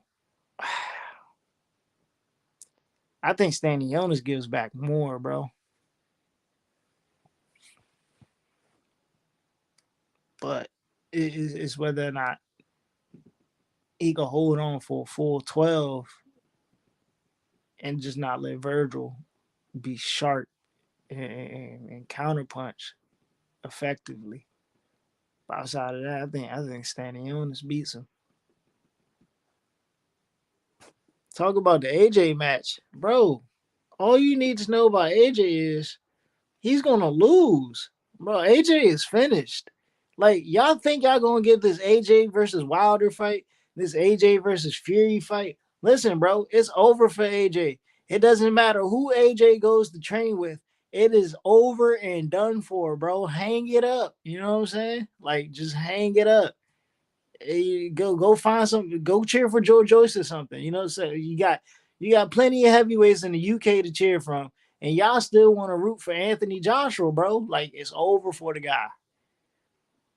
You know, like buff ass dudes that look like they're on steroids it was over in the 80s, bro. You know what I'm saying? The Hulk Hogan era. We're not on that type of time no more. Like, AJ's been finished, man. You know what I'm saying? It's the takeover season, bro. You know? AJ been in a lot of wars. AJ been getting beat up by short dudes all his life.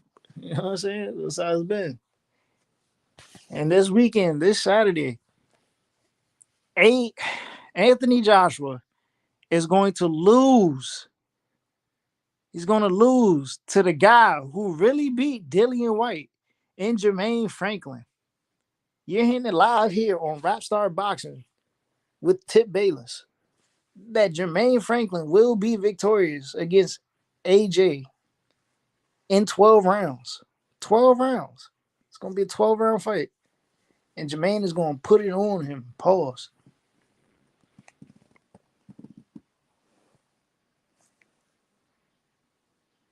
Bro, he was cooking Dillian White. And if y'all really want to talk about a robbery, if you think that Rayo fight was a robbery, Franklin versus Dillian White was a robbery. All right? That's the definition of a robbery. With a dude who was winning the fight didn't get the win. And it was clear. It was clear that he was winning the fight. Triple G versus Derevyanchenko. I'm tired of Triple G as well, bro. He needs to hang it up. You know what I'm saying? Hang the boots up, hang the gloves up.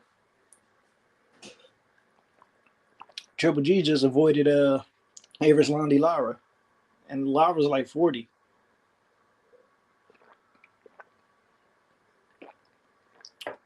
Two dudes around the same age. But the thing is, Lara is better than Triple G at this time around their ages.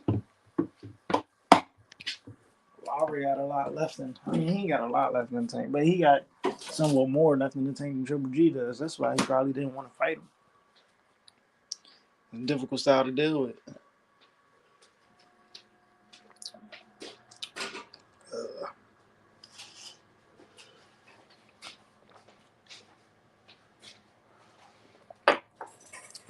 What else we got? AJ don't let his hands go enough. He don't. And that's where he messed up when he fought Usyk. I didn't understand it when he was fighting Usyk. Like, I think Robert Garcia had the perfect game plan for AJ. And as I'm sitting there watching the fight, AJ is just not responding. Like, Usyk is just teeing off on him.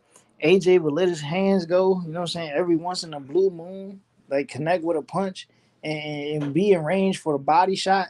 And he just wouldn't let his hands go to land the body shots. And it didn't make sense to me because that could have won him the fight.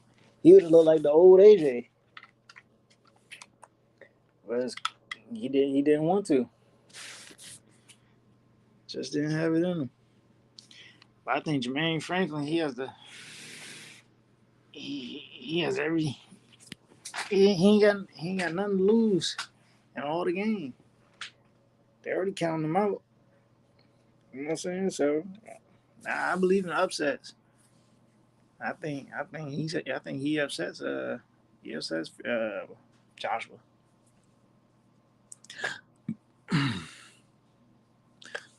Triple G is a certified duck. Since the zone, he only won the Canelo payday. Hey, bro. He got that money now. He well off. He like, I might as well take the easy fights, right? A fight together would be massive. Triple G won Sergio Martinez. Sergio Martinez's opponent admitted he suffered extra. Oh no, he was offered extra money to take a dive. That's crazy. I didn't see that. I gotta Google that. Then recanted his statements the next day. Nah, man, I ain't say that. I was joking. I said that.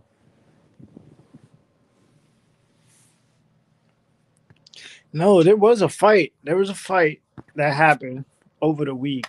Somebody posted. I seen it online. It wasn't like a big fight, but I think a dude took a dive, bro. Like, he got caught with a hook. It wasn't even like a mean hook. You know what I'm saying? It's just like something it's like a feather punch, and he just dropped on the ground. Punch it all glove, and dude just dropped to the floor like he didn't want to take a beating. Like, I'm like, what the fuck?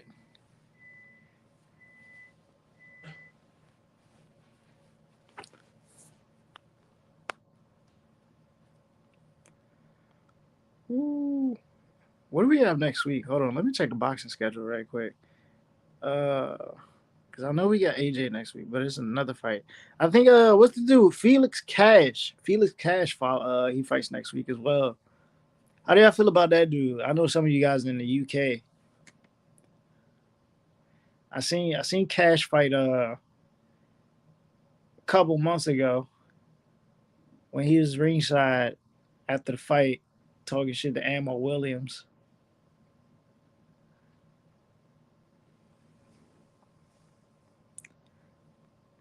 A documentary on rig fights. Yo, it's so I wouldn't be surprised if it's still going on. I don't think at the top level it'd be crazy.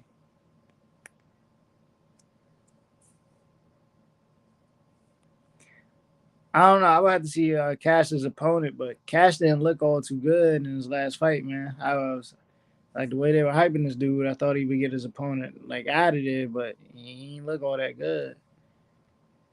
Like real slow. Wasn't sharp at all. Like sloppy.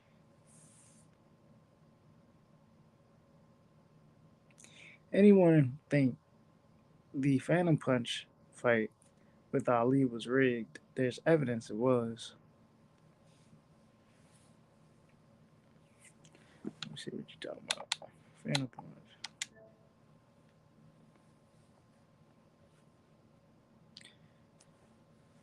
Where the fuck is Rapstar at? This motherfucker said 10 minutes, bro. It's been like 30.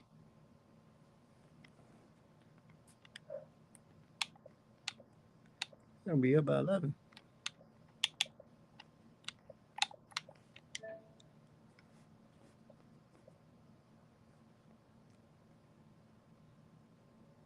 Hey, the Chief, what fight is this? Are you talking about Ali Phantom Punch? I'm on YouTube right now. I'm gonna look at that. Ali Phantom Punch.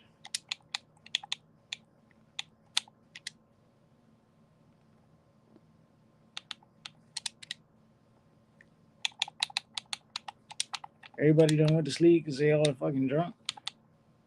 All right, here we go. Ali Phantom Punch. This is really they really have a breakdown of it. What was it versus Sonny Liston? Is it even video proof?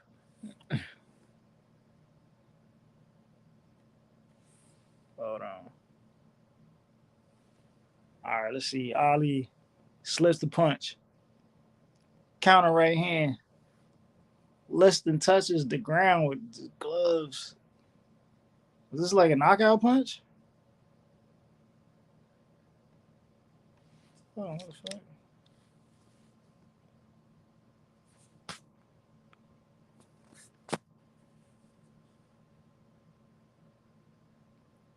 That way, is police reports on this?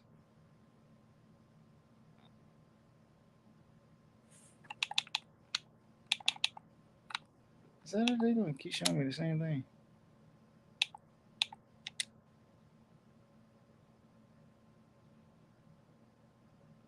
That punch doesn't look like it can knock you out, bro.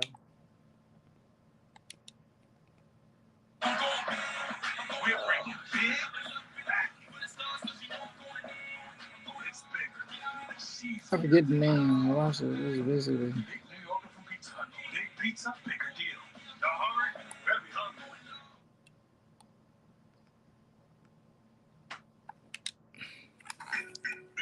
It's hard to sell a dive. All right, let me see this.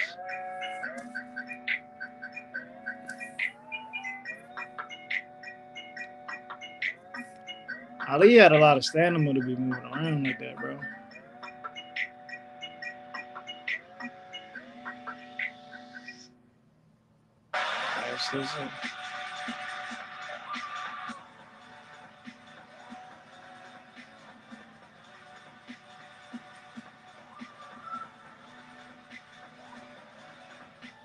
Oh, that's a dive for sure, bro.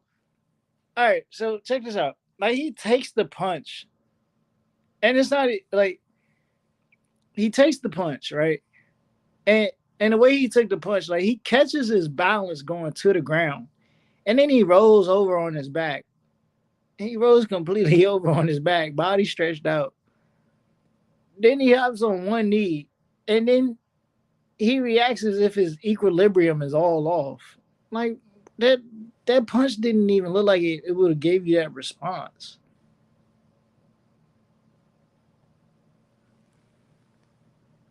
But I could be wrong. But I mean, bro, nah, fuck no. A punch like nah. To where you fucking hit the ground with two gloves and then roll over on your back, like yeah, he definitely on some LeBron shit. That was LeBron James-esque.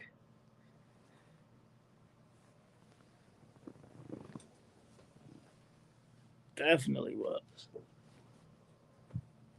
That was the 2000. That was the 2006, 2008 Dwayne Wade. That was Paul Pierce in the finals.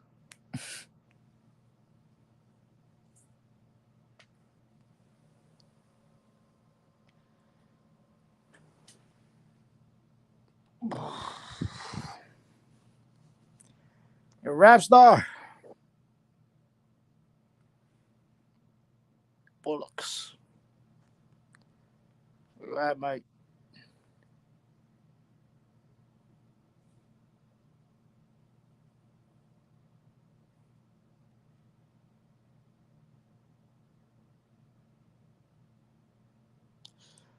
Guys, I think we're gonna shut this one down. I can't be up in the next 6 hours. He's called out. I'm about to be called out. The matchmakers basically say the mob in Vegas behind it, and they inform the fighter. They offer money and blackmail. That's crazy. And you don't hear much about the mafia anymore, but they still around. I don't know what business they're doing nowadays. No, I don't think anybody knows what business they're into, but they still around. I mean, shit. Daniel Keenan was probably I wouldn't say he was the last of them, but yeah, big time.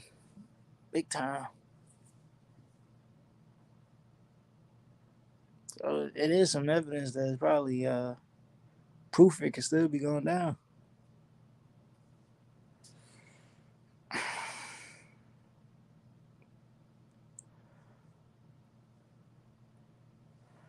Oh yeah, Bob Arum. Look, Drake made the song "Mob Ties" and dedicated it to Bob Arum. You know what I'm saying? For sure, Bob Arum got Mob Ties. Y'all don't see the way Rick Glaser be acting, man. You see the way Rick Glaser acts. You know what I'm saying? The way he dresses. Rick got Mob Ties too. Don't get it confused, man. We don't hear Al Heyman talk for a reason.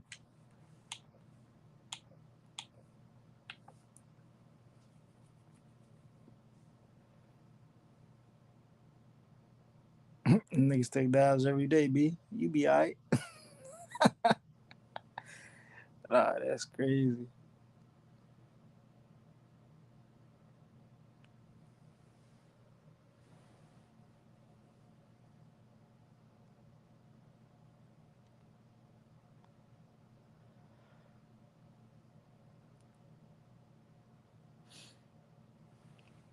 All right, y'all.